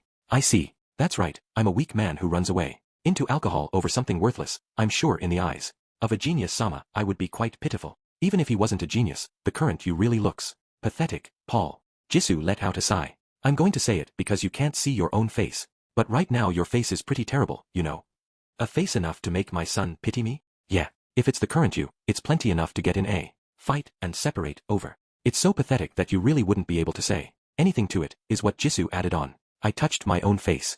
I heard the sound of my beard from not shaving in any number of days crunching. Hey Paul, I'll say it once more. Jisoo said it while pushing his final thought. You're pushing too many expectations on your son. I wonder what is wrong with holding your hopes too high. Rudy has done everything well since the time he was born. Enough to tear away at my face as a father. I was never needed by Rudy. Hey, Paul, you know, why weren't you just honestly happy over meeting again? Isn't it fine, no matter what kind of journey Rudius had, even if it was a carefree and thoughtless journey, even if it was a journey filled with playing around with women, since you guys met again, energetically, for starters you should be delighted over that fact. Oh, that's right, even I was glad at first. Or else, were you afraid of meeting your son who had lost some part of his body? The chance of reuniting with a corpse was pretty high, you know. No, on the magic continent there wouldn't even have been a corpse remaining. Rudy, dead? After seeing that energetic Rudy, it's a talk that has no sense of reality. However, just a few days prior, wasn't I lost in melancholy over that image? Ah, how pitiable. After an amazingly difficult journey, even though he finally managed to reunite with his father, that father had become an alcoholic piece of trash. If it were me, I would cut off ties with him right there. Che, he's really saying whatever he wants while putting on a play. I get it, Jisoo. What you say is certainly correct. However, there is one thing I don't understand. What is it? Why did Rudy not know any of the information about Bina village? There should have definitely been messages left at Saint Port. Jisoo made a bitter face while saying, that would be. This is the face he makes when he's trying to hide something. I'm sure that means he missed it, unluckily. Jisoo, where did you run into Rudy? Didn't you find him in Saint Port? I don't know where Jisoo has been this past year. However, Rudius came from the north. If we're speaking about large towns in the north where Jisoo would be active, it would be Saint Port. In Saint Port there's definitely a message left behind. Besides, there should be group members staying in that place as well. During the time when anyone crosses over from Magic Continent, in order to get information from that person. If it's an adventurer, then there shouldn't be any reason for them to not visit the Adventurers Guild. The place I met with Rudius was in a Darudia race village. I was surprised, after all, he was being held under suspicions of attacking the holy beast and thrown into a prison naked. Naked in a prison by the beast race. Seriously. I've heard about it from Geislane. In regards to the Darudia race being stripped naked, thrown into a cage, put into chains, and having cold water thrown at them are considered the greatest of humiliations. It's something they would almost never to do outsiders. If they do it, then they would make sure it's remembered until you die. As a joke, I once threw some water at Geislane. She seriously glared at me. I see. And then what happened? What's this? You didn't hear from Rudius? I only heard that he traveled from the Magic Continent. That's right. Why didn't he see the message left in Saint Port? The most important part was missing. Why? Ah, I wasn't listening. Damn it. Why am I always like this, with a quick temper? Calm down. Rudy is superior. Even though he's superior, he didn't come across the information. I need to think about that more calmly. If he had made it to Saint Port, even if he didn't want to, it would have entered his ears. In other words, some sort of incident happened in Saint Port that he got dragged into. An incident that got him captured by the Darudia race. Wouldn't it be some sort of large incident? In the past 2 or 3 days, it should be something that the group members brought back information about. Was there some sort of incident that happened? No, I don't really know all the details myself, but when I was in the Great Forest Miradetto Race's place, I heard rumors about a human race brat that was captured in the Darudia village. Wait just a second, right now, where are you talking about? Miradetto race. If I remember correctly, it's a species of beast race. A race that has ears like rabbits. A Miradetto race village. It was a place with a patriarch, so it's pretty big, but Jisoo's explanation was long and a bit annoying. Honestly, partway through I almost said, it's fine, with how long it was. However, today we're talking about Rudy, so I'll listen to the end. I wouldn't want it to the end without hearing the important parts. Even though I just made the same mistake as expected, I don't want to repeat the same mistake twice in one day. The talk ended. After compiling everything. Jisoo, in other words, you were going around the races in the Great Forest and spread information that if lost humans are found, they should be sent to Malichan. Yeah, it's fine if you give me your thanks. Even if I did, it wouldn't end there. Occasionally, I did think there were refugees coming from the direction of the Great Forest to depend on me, but I see it was this sort of trick. Well, that talk is fine for now. Yeah. I'll listen to it in more detail later, but for now let's put it aside. After I heard it was a human race child, it suddenly came to me. I quickly left for the Darudia village. I'm not bragging, but my connections are wide. I have a number of acquaintances even in the Darudia village. One of those acquaintances, I asked a warrior out of friendship, and plotted to be thrown into the same prison. Just a second, why was there a need for you to enter it? In case we needed to escape if it came down to it. The beast race's prison are easier to escape from inside than the outside after all. I know very well how skilled Jisoo is at escaping from prison. He's a man who can nonchalantly leave after being caught for cheating. Then I thought I would go in to find a captured human race child, crying out in pity and despair. Kukukuha. What is it? What happened? He was laying there nude, full of composure, and says, welcome to the highest point in your life. Just like that. I really had no idea what to say in response after that. Jisoo was laughing out loud. It's not something to laugh about, right? It's something to laugh at. I knew the moment I saw him that this guy is Paul's son. What is so interesting about that? Or rather, what part about that would lead him to the conclusion that he's my son? He was exactly like the old you. The way he was so impudent on the first meeting, the way he was pointlessly arrogant, even the way he was making advances on the beast race woman. I smell the scent of sexual excitement. They totally saw through him, but even knowing that they saw through, he continued to look at her with perverted Eyes just the same. It seems Jisoo thought of something again. He was laughing out loud. Hearing him dig up things from the past like this makes my back itch. Well, it was a bit longer until I knew for sure. Jisoo said that while chugging away at his beer. Well, since it was like that, it can't really be helped if he didn't know about the information. It seems like he never stopped by in Saint Port. HMN? Wait a second, Jisoo, you entered the same cell, right? Then, if this guy had just explained it, I didn't want to be lurking in the background between parent and child. This is where I just step back and leave it to you two to reconcile. Jisoo said it quickly and stood up from his seat. Hey, wait a second, the talk hasn't ended? Ah, that's right. I forgot to say it, but it seems like Elinalize and the others have headed off towards the magic continent. I heard rumors of various men being eaten by an elf in Saint Port, so there shouldn't be any mistake. Elinalize is, even though I thought she hated me the most? Hee. Despite everything, those guys didn't really hate you all that much after all. After leaving those final words, Jisoo left the bar. Of course, without paying any money. He's that kind of guy. Well, it's fine for today. I'll treat you. After drinking this much, I'll go sleep for today. And then, I'll try to talk with Rudy tomorrow. Don't drink anymore. Tomorrow once you're sober, go to the House of Dawn's Light. Alright. Just like that, Jisoo returned and said that. I get it. He came back to hammer it down. I sighed and put down the cup. After thinking about it, I've been drinking too much recently. Why was I running away into something like this? The things that I need to do, there are still many more remaining. Leader Paul, has your talk ended? Just as I was thinking that, a single woman came up with an apologetic expression. I thought, who are you? After looking seriously at her face while drunk. Then I realized she was one of the group members. I understood her to be Vera. Oh, despite everything, today you're wearing a surprisingly docile outfit, aren't you? Yeah, well. Vera nodded vaguely and took a seat in the chair Jisoo was sitting in until just now. Today she's not wearing her usual offensive-like and stimulative outfit. Just like you can see anywhere, it's the outfit of a normal and plain town girl. That fight at noon, I was wondering if that could be my fault. Your fault? Why? No, since I'm like this? So, your son might have misunderstood is what I was thinking.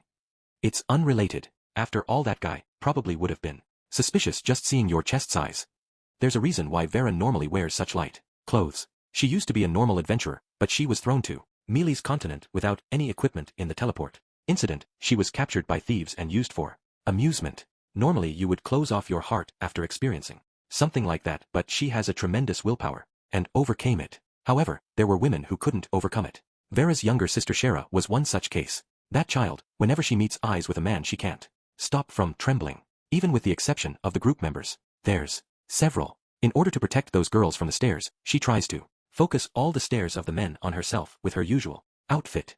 Also, she's excellent at giving care to other women who have sunken eyes from similar experiences. In my regards, I can't understand the feelings of a woman who has been raped. She's a subordinate who I wouldn't be able to go on without. Obviously, there's no physical relationship. There's no way that could be the case. I get it, you can go. Yes. While feeling depressed, Vera returned to the seats where the women were gathered. Geez. If I look around properly, there are eyes looking at me with worry all over the place. Stop looking at me with such weird faces, you all. I'll go reconcile with him tomorrow. After saying that at the end, I stood up from my seat. Part 2. After returning to my room, Norn was there sleeping alone. I poured a glass of water from the jug on the table and took a big sip. The lukewarm water fell straight into my dry stomach. I slowly started to wake up from my intoxication. In the old days, I used to have a constitution that was bad with intoxication. If I drank in large amounts, I would be dead drunk, but it wouldn't remain for long per IADS. After I started to regain self-awareness as my head slowly started to wake up, I started to caress Norn's head gently as she was sleeping and clinging to the blanket. I thought Norn was a pitiable child. Even though she has to stay near this kind of father, she should have plenty she wants to say, but without saying a single word of complaint, she remains well behaved. If Norn were to die, I wouldn't be able to go on living. Mew. Father. Norn let out those words. She's not awake. It must be sleep talk. She's an ordinary child. Different from Rudy. If I don't protect her. If Rudy was ordinary, Rudy would be sleeping here like this as well. He would have never become a home teacher and continued to stay at home. Then when the teleport incident happened, he could have clung onto me along with Norn. That could have been the case. An ordinary Rudy. An ordinary 11-year-old Rudy. In order to protect someone that I should be protecting. How could I? My legs were trembling. I finally understood the meaning behind the words, 11-year-old brat, that Jisoo was saying. That's right. Whether he's ordinary or a genius. What's different? Isn't it the same? Even if Norn were a genius, would I have said the same thing to a Norn who didn't know anything and simply, optimistically continued her journey to such a Norn? Would I have said something like that? Would I have held such high expectations towards you as, well, and said it? After imagining it, I couldn't fall asleep. I didn't feel like laying down. I went outside the inn. I poured a jug of water intended for putting out fires over my head. I remembered Rudy's face as he was leaving the bar and threw up. Who was the person who made Rudy make that face? The water gathered up in the bucket. Inside of it, the face of an idiotic man was being reflected. It was the face of the number one most unsuitable father in the world, that sort of man's face. Ha! This might be no good. If it was me, I would cut off all ties with this kind of man. Part 3. Rudius. The next morning. I was having breakfast while feeling a bit refreshed. The place was a bar next to our inn. The food of Malichan is pretty good. From the Great Forest over to here, it seems like the further we move the better tasting the food gets. Today's breakfast is freshly baked bread and fresh tasting, transparent seasoned soup, raw vegetable salad, as well as thick pieces of bacon. Last night I didn't stick around, but it seems of all things, evening meals included dessert. It seems to be popular recently among young magician adventurers. The dessert that comes out there and the sweet jelly that is popular with young adventurers. I'm looking forward to it. Eating food. That's a happy thing to do. If you're hungry, you'll get irritated after all. If you get irritated, your appetite disappears. And if your appetite disappears, then you get hungry. It's a splendidly vicious circle. Even an android would become displeased. Welcome. Just as I was thinking about that and drinking something like coffee after a meal, the shopkeeper of the bar looked towards the entrance. There was a worn-out man standing there with a pale face. The instant I saw that face, I was clearly surprised. The man gradually looked over the interior and found me. I started to remember the feelings from yesterday again. Even though nothing was said, I spontaneously avoided making eye contact. After seeing how I look, the two who were sitting with me, it seems they quickly guessed who this person was. Rudyard raised his eyebrows. Eris stood up while kicking her chair. Who are you? The man who walked over here. Eris stood before his eyes, with both arms crossed and her legs in line with her shoulders spread out, while raising her chin up. An authoritative attitude, glaring down at the man's face as if it were from a high position. Paul Greyrat. I'm his father. I know that. After I looked at Eris back, I heard a voice fly over my head. It was a sarcastic voice. What's this, Rudy, hiding behind a woman? You've become quite the lady killer, haven't you? That tone and that expression. I felt a little bit relieved. That's right. The old Paul would always tease me with that sort of feeling. How nostalgic. In regards to this behavior, I thought it was Paul's own way of making compromise. First thing in the morning, coming especially to this bar. Even I have the margin to talk. Rudius isn't hiding behind me. I'm hiding Rudius from a worthless father. Eris was trembling while grasping her fist tightly. It seems like at any moment now she wants to send her fists flying into Paul's jaw. I sent a signal to Rudyard with my eyes. He saw me, and then grabbed Eris by the collar and lifted her up. Wah! Rudyard, let me go. Let's leave these two alone. Didn't you see how Rudius looked yesterday? That isn't a father. Don't say it like that. A father is something like that.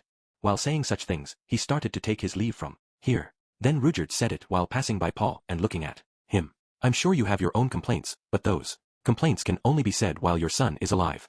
Yeah. Rudyard's words were heavy. He seems to think of himself as the world's worst father. After all, in regards to another terrible father, it seems he could be feeling worried in his own way. Rudy, don't order older people around like that. It's different. It's not orders. It's the eye contact of trust. It's basically the same thing. While Paul was saying that, he sat down in front of me. Is that the magic race you were talking about yesterday? Yes, Rudyard-san, the supered race. Supered race, huh? He seems to be a guy who gives off quite a good feeling. I guess that would mean rumors and the real thing are different, huh? You won't be afraid of him? Don't say stupid things. He's the savior of my son. His opinion seems to be quite different from yesterday. But I won't say anything unnecessary. Now then, and then, what did you come for? An even stiffer voice than I thought came out. And then Paul started to tremble a bit in surprise. No, I thought to apologize. For what? What happened yesterday? There's no need for apologies. Receiving an apology is convenient, but I even got to use Eris's chest as a pillow and slept well. I've properly reflected on it. I'll put it bluntly, until now I've felt like I've been playing around. Putting aside the start, in general the journey proceeded favorably, and I had enough leisure to be distracted by erotic things. The fact that I didn't collect information in regards to Fedoa region was without a doubt a mistake on my part. It was impossible in Saint Port, but we were in contact with an information seller in Windport. If I had just asked them, I may have been able to gain some sort of information after listening and investigating, but obviously I didn't investigate it. It was my mistake. Since that's the case, it can't be helped that father was angry during this troubling period. Please excuse me. Instead, the fact that Fedoa region vanished and the household was split up all over. When I think of Paul's mental state during such a time, I can't blame him. I was only able to remain thoughtless because I had no idea. Not knowing the scale of the disaster, it was a happy fact. No, there's no way that's the case. Rudy gave it his best as well, I'm sure. No, not at all. There was plenty of room for leisure. Since Rudyard was there for us. After we left the town of Rikarisu, it was relatively easy. There was no chance of being ambushed by monsters, even. If I didn't say anything at all, he would have caught food. And he also stopped Eris's fights. In regards to me, it was a comfortable journey. Truly an easy operation. I see, it was leisurely. I don't know what Paul is thinking about. The one thing I can say is that voice is trembling a bit. I do feel really sorry that I wasn't able to find the messages or whatever you left. What was written on them. Things about me being fine and to search in the northern parts of central continent. I see. Then after I finish escorting Eris to the Fedoa region, I'll go search in the northern areas. I responded as if I were a machine. No matter how I think about it, I feel like my words are stiff. I wonder why. I wonder if I'm tense. Why? I've already forgiven Paul. Even Paul has forgiven me as well. We might not be able to return to how we used to be, but right now is an emergency situation. Since it's an emergency situation, I'm tense. It's obvious. That is that, but in regards to Fedoa region's current state, please tell me once more in detail. Yeah. Paul's tone was stiff as well and continued while trembling. I'm sure he's tense as well. No, rather than that, my own confidence after all is what's strange. We can't act how we used to. How did I used to interact with Paul before, again? It was while striking up conversations with a light mouth, is what I was thinking, but where should I begin? In a stiff voice Paul started to tell me about what happened. In the Fedoa region, all of the buildings disappeared. The fact that all the people living there were teleported. A large number of deaths have already been confirmed, though there's still a large number of missing as well. Paul started collecting contributions as a volunteer and created a search party organization. For that reason he is here where the Adventurers Guild headquarters is, gathering information in Malichan as a central point. Incidentally, there's another base in the Azura Kingdom capital. It seems that place is being managed by the butler, Alphonse-san. It seems even now they're giving aid to refugees from Fedoa region. And then, Paul left messages at various places. The message to me was to divide our efforts and search for our family in various places. The responsibility of the eldest son, who has become an independent adult. In terms of age I'm still a child, but I already consider myself an adult spiritually. If I had seen that message I would have understood the mood. Zenith, Lilia, and Aisha still haven't been found. It could be that they ended up somewhere on the magic continent, and then we passed by each other. When I think that I lament my own actions. Since I was hurrying so much with the journey, we only stayed in each town for a short period. Norn was alright, right? Yeah, luckily she was in contact with me. According to Paul, the thing known as teleportation, if you're making contact with some part of the body, then it seems you'll be sent flying along with them. Is Norn healthy and energetic?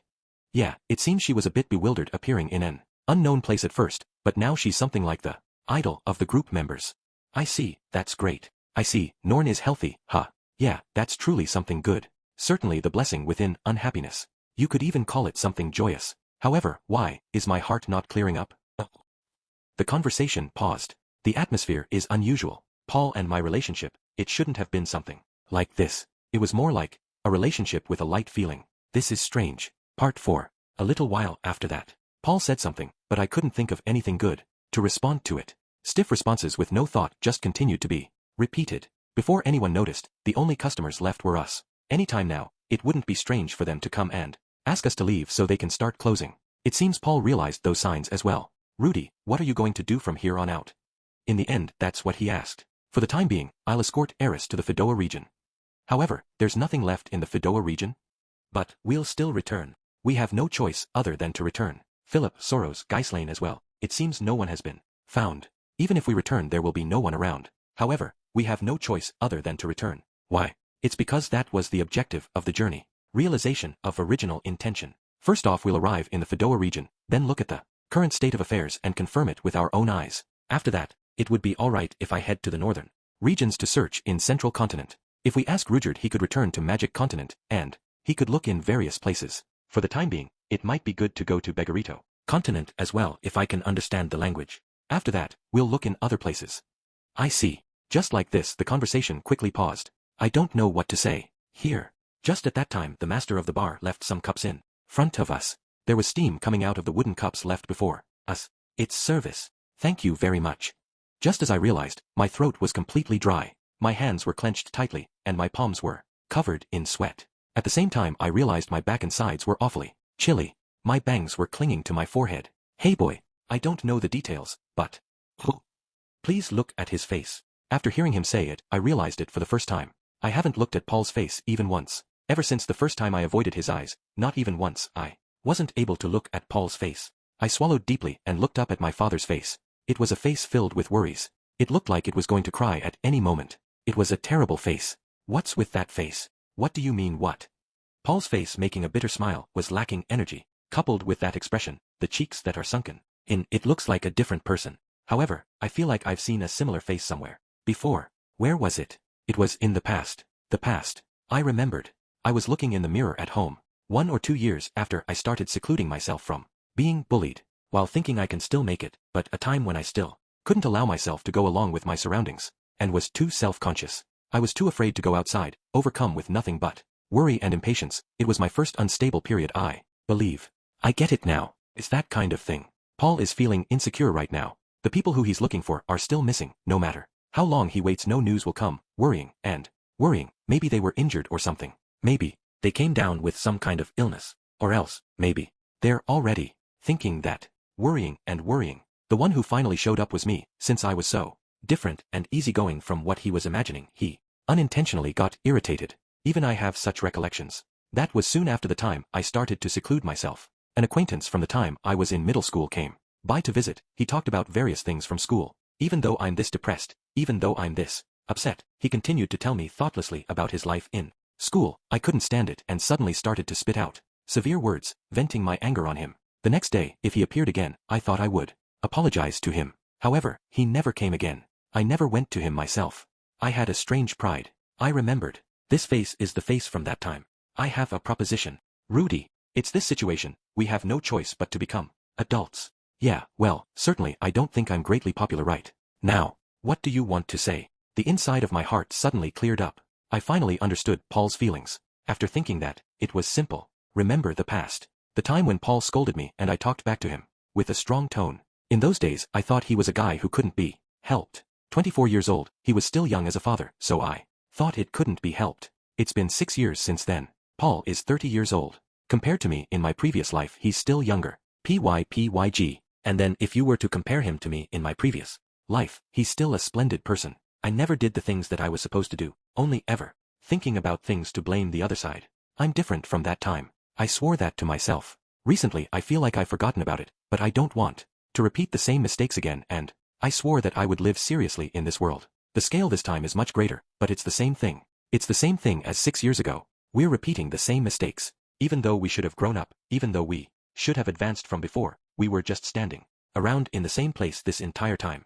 In regards to that, I will honestly reflect on, and then above reflecting upon it, let's start again, as if nothing happened yesterday. I proposed that. This time, I was hurt. It felt like my heart was about to break. I'm sure, in those days my friend who was worried about me as well, felt like this. And then, just like that with these feelings, he never appeared again. I need to make sure that isn't the case this time. My relationship with Paul, by no means should I let it be cut off. Yesterday, we never fought. Now, this moment, we are a father and child that have just been reunited for the first time in years. Let's go with that. Rudy, what are you saying? It's fine, look, spread out your arms now. Yeah. Paul just spread out his arms like he was told. Then I jumped into that chest.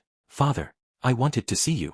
The smell of alcohol was floating in the air. Right now he's sober, but he might be experiencing a hangover. Or rather, I don't think he ever used to drink even a drop of alcohol. Rudy. Paul was bewildered. I placed my jaw on Paul's shoulder and slowly said it. Look, it's your first time seeing your son in a long while. There's something you should be saying, right? While thinking it was quite the farce, I once again embraced Paul with all my strength. His face had thinned, even his body I got the feeling that it had shrunk a full size. My own body should have gotten bigger, but Paul had gone through some hardship, far more than me. While continuing to be bewildered, Paul let out the words, I wanted to meet you too. After I told him to say something, it seems like some kind of wall was torn down. I've missed you too. I've really missed you, Rudy. Always, no one was found. I thought everyone might have died. You are, after seeing your appearance. After looking up, Paul was shedding tears. His face was distorting and crumpled. A fully grown man shamefully broke down in tears and cried. I'm sorry, Rudy. Somehow I ended up crying as well. I patted Paul's back and after a little while we both were crying. Just like this, after roughly 5 years I was finally able to be reunited with my father. Chapter 48. Reconfirmation of Objectives. Part 1. That day, I talked to Paul throughout the whole day. It's not like we were talking about anything important.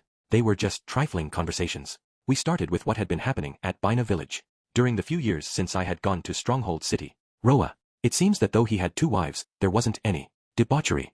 Zenith and Lilia had discussed things several times, and basically he would have no sexual relations with Lilia. However, it seems that Lilia was asking for permission in the case that Zenith became pregnant a 3rd time, and Paul couldn't endure no matter what, or so the discussions seemed to have gone. Though it seems that Zenith had been conflicted about this, to Paul it was a convenient conclusion. How envious, huh? And so, does it seem like I'll have another little sister?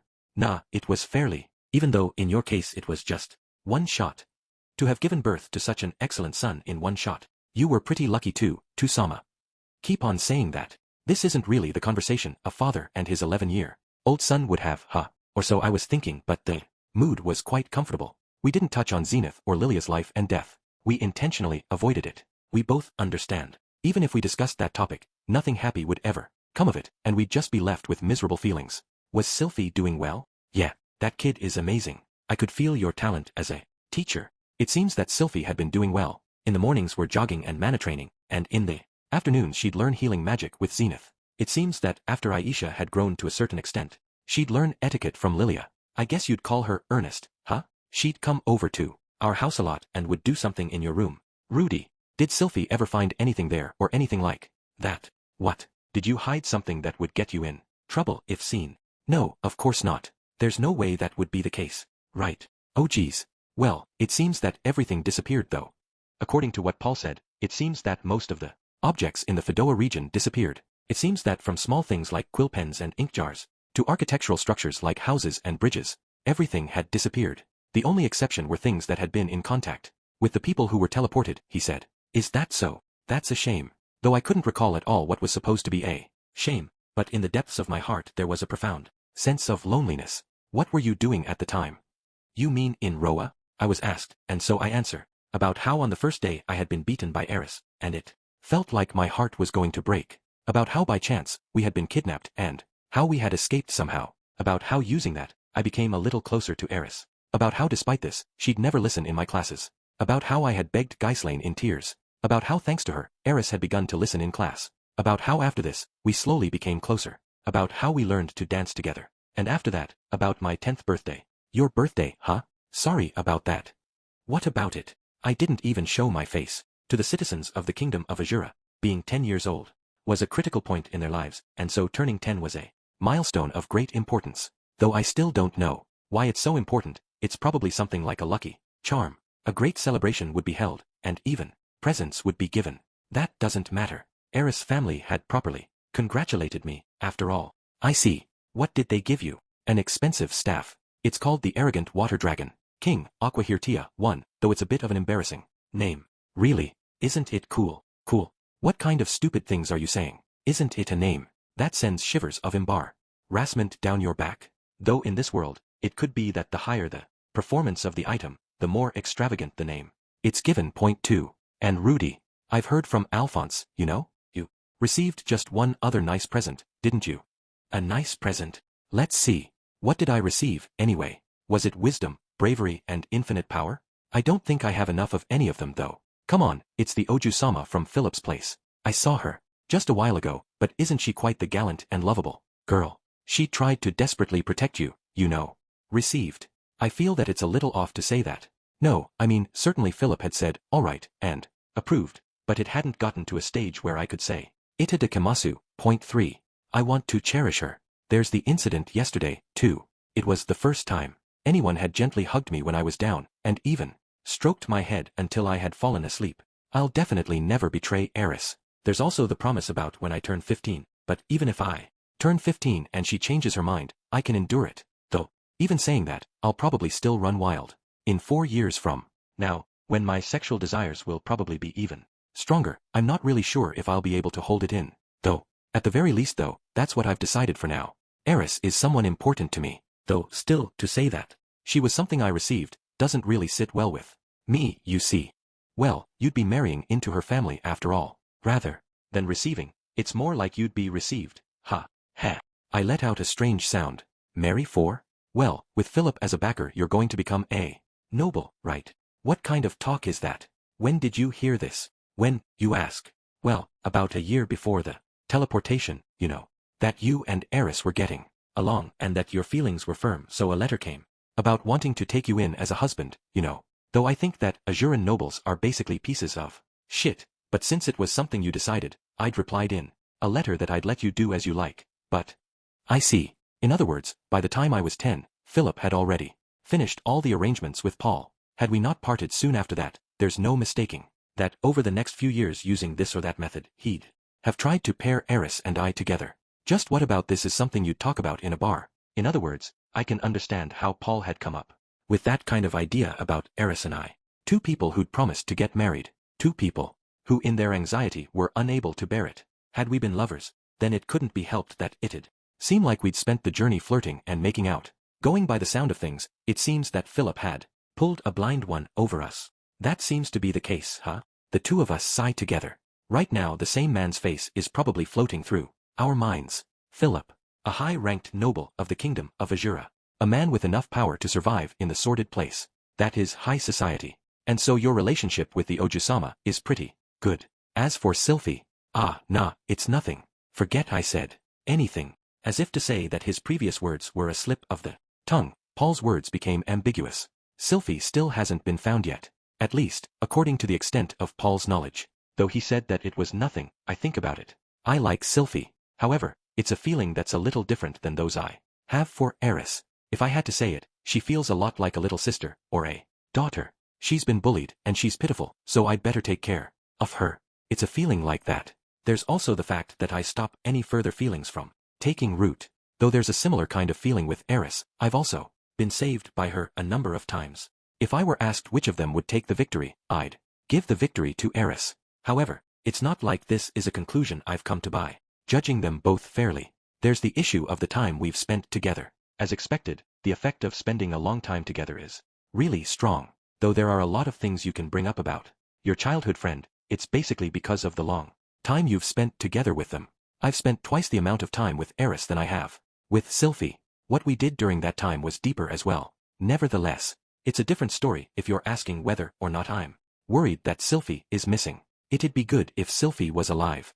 Though it wasn't to your extent, that kid really did her best. I mean, she can even use chantless healing magic. She's sure to be alive somewhere. Healing magicians are quite valuable outside of the Mealy's continent. Is that so? MN? Just now I just heard something outrageous. Point 5. Please wait a moment. Sylphie can use chantless healing magic. MN? Yeah, Zenith was surprised. But you can use it too, can't you, Rudy? I can't do it with healing magic, you know. I can't use healing magic without chanting. I can't understand the principle after all. No matter how much I use it, I can't understand the mechanism behind healing a wound with mana. Is that so? Yeah, I can use it if I chant, but... Well, though I don't really know about magic in detail. They do say that there's such things as affinities after all. Perhaps Sylphie has talent in that area. Perhaps in the time that I haven't seen her, Sylphie has become much stronger than someone like me. It'll be a bit scary to meet her again, huh? If she says something like, Rudy, you haven't grown at all, huh? What should I do?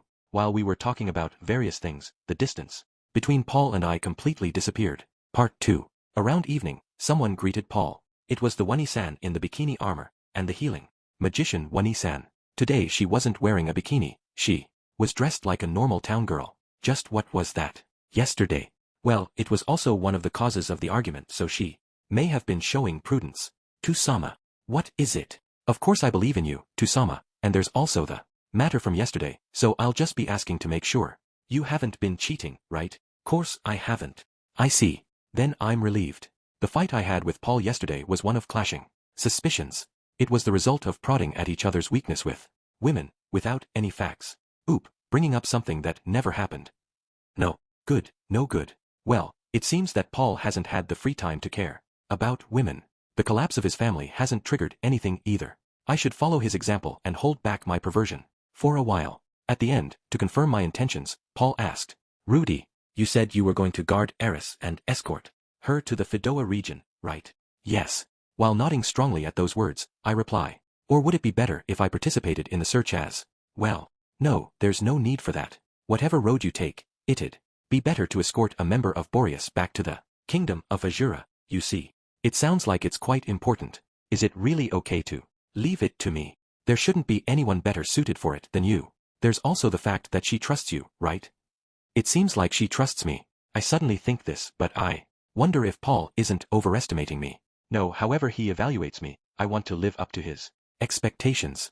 Even so, it's not like you'd remain in Militia no matter how many people guarded her instead, right? While grinning, Paul said something easy, going 6. Considering only loss and gain, that would be an acceptable option too. Of course, I wouldn't be staying in Militia. I'd be parting with Eris and searching independently. Returning to the magic continent and searching there from now on is also an option. However, in the end, this isn't something I can consider just as loss and gain. There's no way I'd prioritize anything that involved leaving Eris behind. I have to protect her. Moreover, I don't have any good memories about leaving something halfway done to start on something else. In my previous life, I had left everything half done. There's no mistake that both would be left halfway done. In this case, it'd be heading to the magic continent without escorting Eris to the end, and leaving things without having succeeded in anything. In that case, I'll do them one at a time. There's also Rudyard's matter. It doesn't seem that someone straight-laced like him would get along well with the search party, and he might have a falling out halfway, saying something about how these actions were not suitable for a warrior, and then getting mad. No, I think it'd be best after all if I escort her. Well, there's no one stronger than you in our group, and you wouldn't be able to leave things to someone else either. While saying that, Paul makes a complicated expression. It might be that he's bothered about losing to me in a fight. I had thought that it didn't count because he had been drinking though, and I'm not really in a position to console him. I'll just leave this alone. How long until you depart from Militia? Let's see. Since I want to save up travel expenses, it might be about a month. If it's travel expenses, then I have some.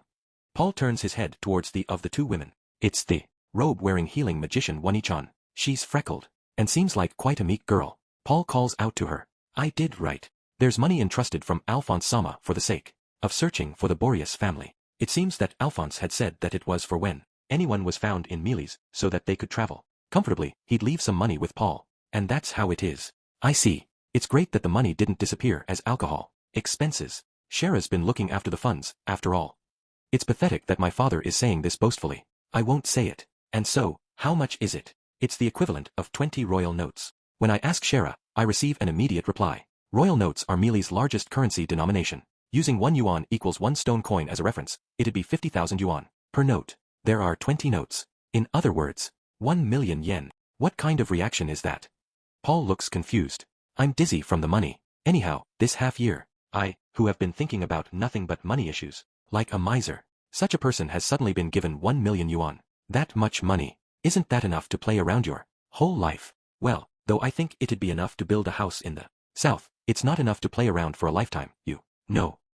But it's 1 million yuan, you know. 1 million, you know. It'd be 1,000 green mineral coins. It'd be enough for a superd to ride a ship. Oh, while I'm being happy, one more question comes to mind. I have one more question.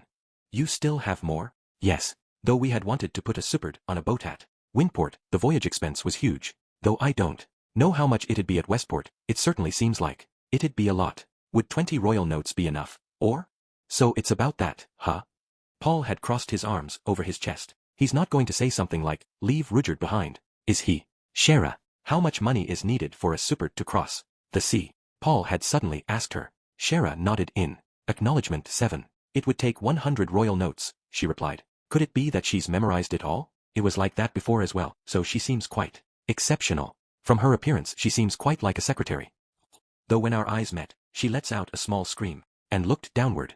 The former bikini person casually positioned herself between Shara and my line of sight. I'm a little shocked. Sorry, this girl is a bit bad with gazes. Please don't look at her too much. Right. The former bikini person explains as such, and I have a vague response. Though things are normal with Paul now, am I still hated by the other group members? Well, it's fine. Still, 100 royal notes. That's about 5 million yuan. It's not an amount that you can easily save up. I let out a sigh. Why is it only the superd race that has such a high fee? That's because the law was formed when the persecution of the superd race was most severe. From behind former bikini, Shara replied naturally. She replied readily, even without knowing about the person. At the Windport checking station. Though her boobs are small, she's got quite the brain, huh? Moreover, the noble presiding over that customs house is famous for hating the magic race. Even if you save up a stack of money, you might be stopped one way or another. Is that so? Could nothing be done with the power of Kasama's family? Sorry, but we're already treading a fine line with them. Wouldn't be good to trouble them any further than this. In other words, smuggling again? We have some bad memories with smuggling, so if possible, I don't want to rely on it. It's something that happened on the same continent. It's possible that due to the links between the smugglers, we've already been blacklisted. The more I think about the supered voyage fee, the bigger the headache I get. I understand. Regarding the voyage expense, I'll do something about it myself. Sorry. Saying that, Paul had grinned widely. He then turned his head with a proud look towards the two women waiting behind him. How about him? My little man. He's quite reliable, huh? Ha 8. The two women exchange a wry smile. Even if you ask that, just who was it that had been in a disgraceful argument with that son? To-sama, please stop doing vulgar things like asking a lady about how your little man 9 is. People will suspect the Grey Rat family of being vulgar. The way you're saying things is even more vulgar, you know. Saying that, the two of us laughed together. Though the two women drew away from us, we didn't care. Now then, Rudy, it's about time that I go. Yes. Paul stands up and taps me on the shoulders. It seems that we've been talking for quite a while. When I looked towards the counter, I saw that the bar owner was smiling wryly. We'd stayed here through lunchtime as well, after all. I'd better tip him a little. When you've decided on the plan for your journey, get in touch with me. Let's eat together with Norn before you leave. Yeah, I understand. Saying that, I saw Paul off. I was looking at Paul's back as he left the bar with the two women. Seeing this, I thought that he really was a womanizing, useless father. Part 3. A while after Paul left, Eris and Rudyard returned. Eris had a large bruise near her eye, and Rudyard was making a complicated face. What happened, you two? Nothing. So, what happened with that man? As if to say she was extremely displeased, Eris folded her arms and snorted. We made up. When I said this, Eris' eyes immediately narrowed 10. Why? She smacks her clenched fists on the table. The table broke with a huge noise. Well, it was quite powerful. I see. So you made up, huh? In response, Rudyard looked glad. Rudius. Eris had grabbed me by the shoulders. She's tightening her grip. Her strength is absurd. Why? What do you mean by why? I ask, a little confused. Yesterday, weren't you completely depressed? Yeah, you really helped me yesterday. Thanks to your hug, I managed to calm down quite a bit. That I could look at Paul's face today was also unmistakably thanks to Eris. Had it not been for that hug, I might have secluded myself in my room for a while. That's not it.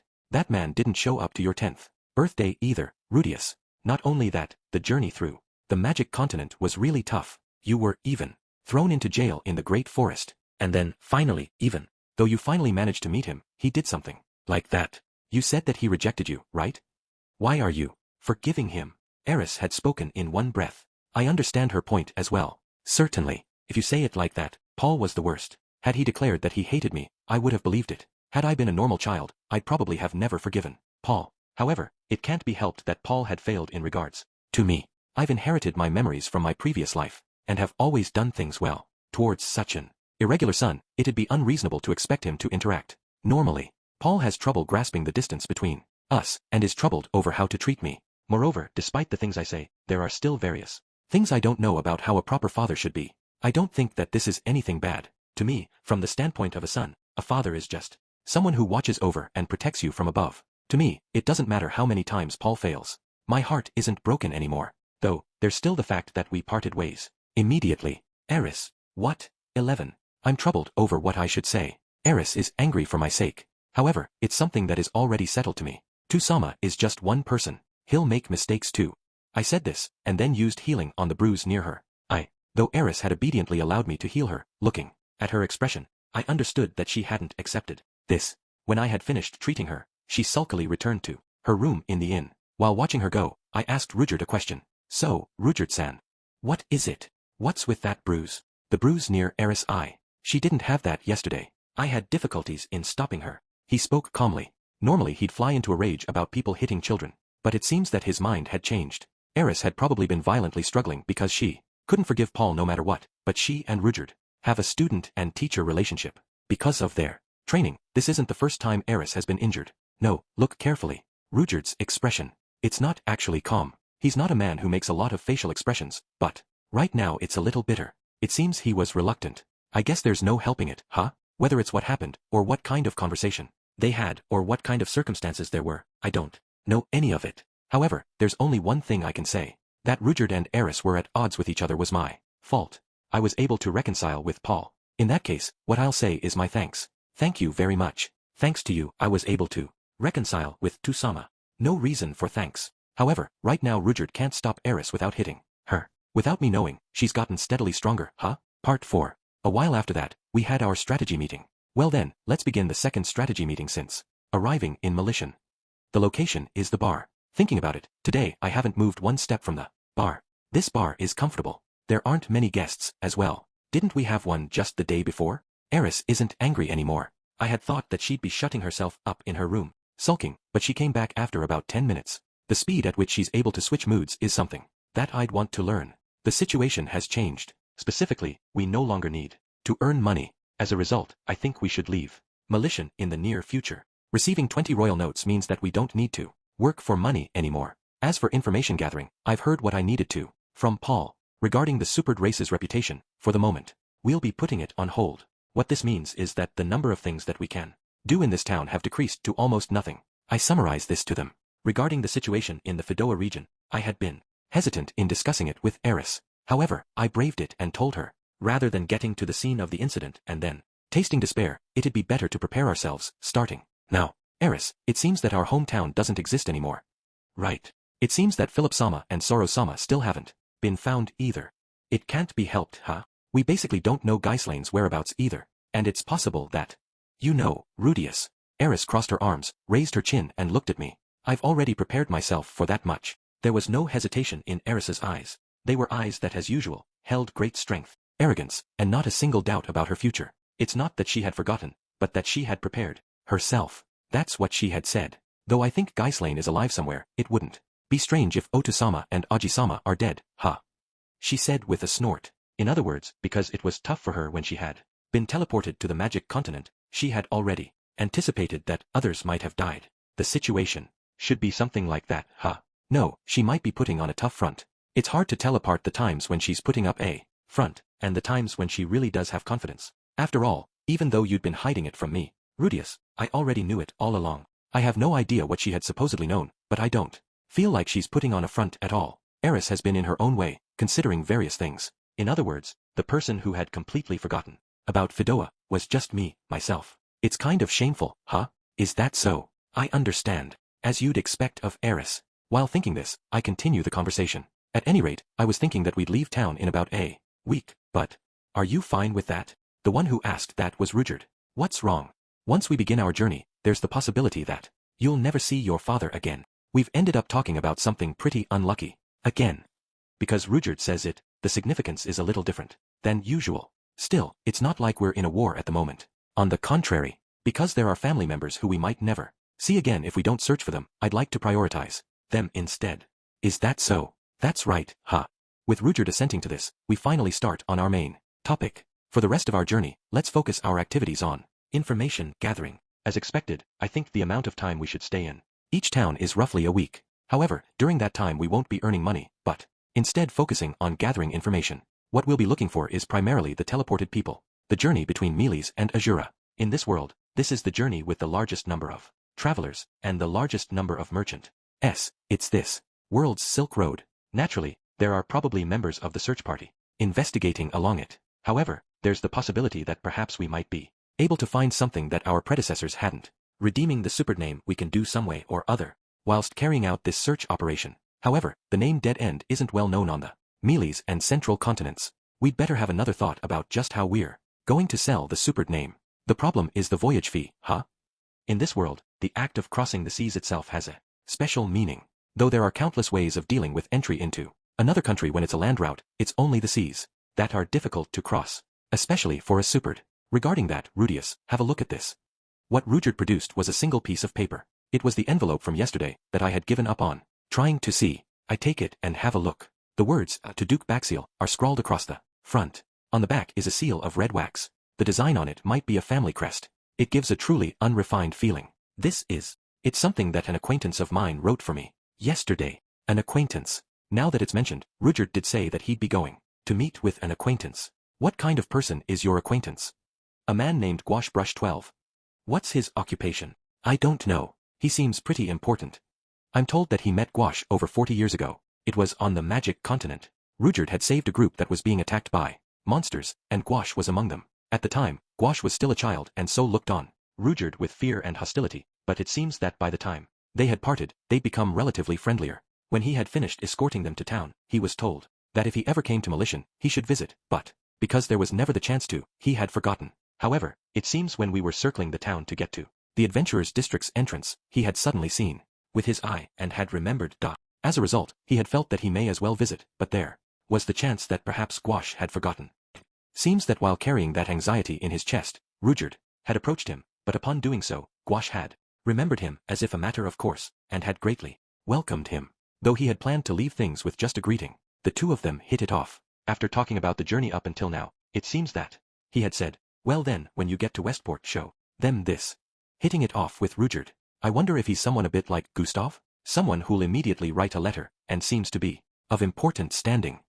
I want to try sneaking a peek inside, but it does certainly seem that breaking the seal will invalidate the contents of the letter. This Gouache person is probably a noble, right? He did have a lot of subordinates. Subordinates. It's quite a Rudyardish way of putting things. They're probably servants or something. A lot is also quite vague. Be that as it may, at any rate, he's Rudyard's acquaintance. It wouldn't be strange even if he turned out to be a devil king candidate, aiming at the king. Did you go to his house? Yeah. Was it big? Pretty big, I guess. How big was it? Not as big as the Kishirasu Castle, I guess. Kishirasu Castle. For it to be smaller than this means that it isn't the White Palace in the middle of the lake. It seems that as expected, they aren't royalty, but it's something whose size is comparable. It's Rudyard's acquaintance. I don't think he'd be a bad person, but, according to Paul, the noble in charge of the customs house hates the magic race. If this acquaintance's standing is something half-assed, then there's the possibility that handing over the letter will cause problems. It might be better to find out who this Gouache person is. No, but there's the happy expression that Rudyard made when he produced the letter. I'd hate for us to end up discussing trust again after having come up with stupid ideas about Gouache. Well, whatever. At any rate, I can't think of any other way of doing things. I'll just let Rudyard save face here. Then I'll secretly ask Paul about the name Gouache later. I wouldn't mind even if we left tomorrow though, you know. I smiled wryly at Eris' comment, and ended the strategy meeting. 1. The kanji reads Arrogant Water Dragon King, so the implication is that it means Arrogant Water Dragon King, but is read aloud as Aqua Hirtia. 2. He means that because this world actually has magic, the items can actually live up to the name, and so unlike our world, extravagant names inspire awe and admiration, rather than a feeling of embarrassment for the person. 3. In Japanese, eating is a euphemism for sex. It is like this in English too, where from I'll eat you up, you can infer I'll fuck you. But in Japanese the connection/relationship is a lot stronger. 4. Marrying into her family is literally inserted husband, or like a husband who marries into the wife's family and takes her name. Basically he'd be marrying into the Boreas family. Anyway, what Rudy thinks here is actually husband. 5. As in something that he can't let go without commenting on. 6. Says, this could also mean naive. 7. Nodded while saying, hi, yes. 8. Ha is a non-committal sound made in Japanese. 9. In Japanese, son, musuko, is a way of saying dick. 10. Says that the corner of her eyes raised. 11. Meant to sound as if sulking. Chapter 49, 1 week in. Melishan. Part 1. Because we had decided on our plans, I visited the inn Paul was staying in. However, it seems like he's out. The person there told me where the search party's headquarters were, and so I moved there. It's just an average 2-story building. In a place not unlike a conference room, Paul had been working quite seriously. Together with 10-odd other men, he's discussing something or other. When I try and listen in, I find that they seem to be working on some large project. Since arriving in Melishan, I had only ever seen him drunk or hungover, but seeing him in the middle of work like this, that father of mine looks considerably reliable and cool. We just met with bad timing, and it's not like he was spending every day drinking and complaining, or so I had thought, but upon hearing the contents of their conversation, it seems that he had spent the last month binge drinking and never showed up at work at all. In fact, it was only starting yesterday that he had suddenly become motivated again and showed up to work like he did in the past. There's probably no doubt that he wanted to show me his good side. In other words, it's because of me that this guy is working. Dear me. Goodness, I'm such a sinful man. Point 1. For now, I'm just waiting until Paul has spare time. Since just sitting there staring wouldn't get me anywhere, I look around the inside of the building. In a certain room, I happen to spot Norn playing. In her surroundings are other children of about Norn's age. They had been happily playing with something similar to building blocks. It's likely that this is a nursery or something. Hey. Because our eyes had met, I casually raise my voice and call out to her. When I did, she had made a startled expression and then immediately glared at me and threw a block at me. I catch it. Go away. It's a flat-out rejection. Well then, it seems that I've done something to make her hate me. If it's due to the things that I'm aware of, the incident where I hit Paul is about it. Yep. There's no doubt it's that. I've made up properly with Tusama, you know? I tried excusing myself, but, liar. Norn said that in a loud voice, and then ran away without pause. It seems that I'm really quite hated. It's a bit of a shock. I return to the de facto waiting room and wait there a while. For Paul. When I take a seat in the corner of the room, glances came my way. Among them are the kidnappers from the other day. As expected, I really am hated, huh? While I'm feeling uncomfortable there, an excessively flesh-colored and conspicuous person entered. While I was wondering just what happened to the plainness from yesterday, donning a bikini armor she drew the surrounding gazes and suddenly noticed me. Now she's walking towards me. Good morning. Good morning. What are you here for today? With a smile, Bikini-san tilts her head questioningly. I've come to meet my father. What was this person's name again? I haven't heard it yet, right? I haven't introduced myself yet, have I? Excuse me, my name is Rudius Greyrat. Standing up with an arm across my chest, I bow in the manner of a noble. When I did, Vera became confused and moved her arms in a fluster and replied, I'm Vera. I'm one of Paul Dancho's 2 subordinates. When I raise my head, I inevitably get a glimpse of the depths of her ravine. It's poison for the eyes, and poison is sometimes used as medicine, and medicine is something that heals you. 3. It was just before I had decided to be reserved, and I didn't really want to see it, but it entered my line of sight no matter what. No matter what I had decided in my mind, as though my sight was being urged on by a fox, it would be pulled towards a certain point. How unfair. I apologize for the other day. My father is somewhat of a skirt chaser, and so I had somewhat misunderstood. No, it's fine. Because I'm dressed like this, it couldn't be helped. Replying while keeping up appearances, Vera quickly shook her head. And as she did, a certain part of her jiggled and shook. Though it may be a bikini armor and technically does fix things in place, it can't stop the vibrations from being transmitted. They're big, after all. No. I somehow managed to tear my gaze away. I think it might be better if you didn't appear in front of men with that kind of appearance. It might be alluring to others. Would it not be better to at least put on an overcoat? There's a reason for this, so. Vera smiled bitterly, and said that. It might be my imagination, but it feels like the gazes of the other group members are gathered on me. Did I perhaps say something bad? I don't understand. I'll ask Paul about it later. Around what time does 2-sama finish? When I change the subject, Vera tilts her head in thought. Because the work from this past month has been piling up, I think he'll be busy for a while. Is that so? For now, the plan is to leave Militian in 7 days, so could you please relay this to him? 7 days? That's quite hasty, isn't it? It's normal for us. Is that so? I understand. I'll bring Shara here. Please wait a little. Saying that, she ran further into the building. After a short time, she returns with the robed healing magician. When she received my gaze, she let out a sound and hid behind Vera. The leader's schedule is packed, but he has time 4 nights from now. If you're planning to eat, please come at that time. I'm not really asking you to force a window though. When the leader speaks to you, he's lively. That's why even if we have to force it, please do come. While hiding behind Vera, Shara replies in an uninterested tone. She sure hates me, huh? No, it could be that she's afraid of me, though I'm a bit reluctant. Well, whatever. 4 nights from now, correct? I understand. Would it be better to head to the inn? We've got reservations at the restaurant the group regularly uses, so please head there directly. The location is.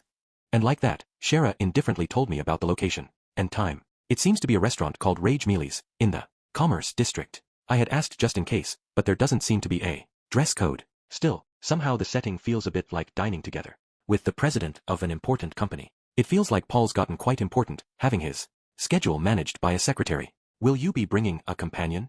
At the end I was asked that, and though I suddenly thought of Eris, at the same time I recalled the line, I'll beat him to death. No, I'll be coming alone. With that, I had finished making an appointment, and I left the building. Part 2. Now then, 1 week is short. I have to use it meaningfully. While thinking that, I went to the Militian Adventurers Guild. As expected from a place called the headquarters, it was a fairly large building. It was a 2-story building, and was the largest of all the adventurers' guilds I'd ever seen. Though I say that, I've seen plenty of large buildings before, so I'm not really that moved. First is information gathering. For now, the main topic is the issue of the Fedoa region. Nevertheless, I didn't find any information that I hadn't heard from Paul already. In other words, the one most informed about this in these parts is, as expected, Paul's search party. What I searched for next was information on the monsters. In the Militian area, there was a large difference in the threat level when compared to the magic continent. The giant locust is a big locust, the meat-cut rabbit is a carnivorous rabbit, and the rockworm is a large earthworm, etc., etc. The number of extremely weak monsters is high. Compared to the magic continent, the size of the monsters are small as well. In the lands that we had braved, it was common to find monsters whose size were many times that of a human's. Even the Pax coyotes that we had hunted to extinction, exaggeration, were more than 2 meters long. Things like the acid wolf were greater than 3 meters in size. Even the great tortoise was on average 8 meters from front to back, and the largest ones were over 20 meters. The monsters I'd seen in the great forest during the rainy season as well were monsters that were about the size of a human. Compared to that, the size of the monsters in the surroundings of Malishan were only about as tall as a person's knee, though it's not to say that the greater the size, the stronger they are, but their size is basically their only weapon. In conclusion, the monsters in the Malishan area are weak. This area is safe. Next I think about how to redeem the reputation of the supered race. However, it's difficult. This is because there's a faction in Malishan that is trying to expel the magic race. The ones guiding this are one of the Holy Knight Orders of Meles, the Order of the Temple. They loudly call for the magic race to be expelled from the Meles continent. Though I say this, the one who holds the most influence in Malishan isn't that faction.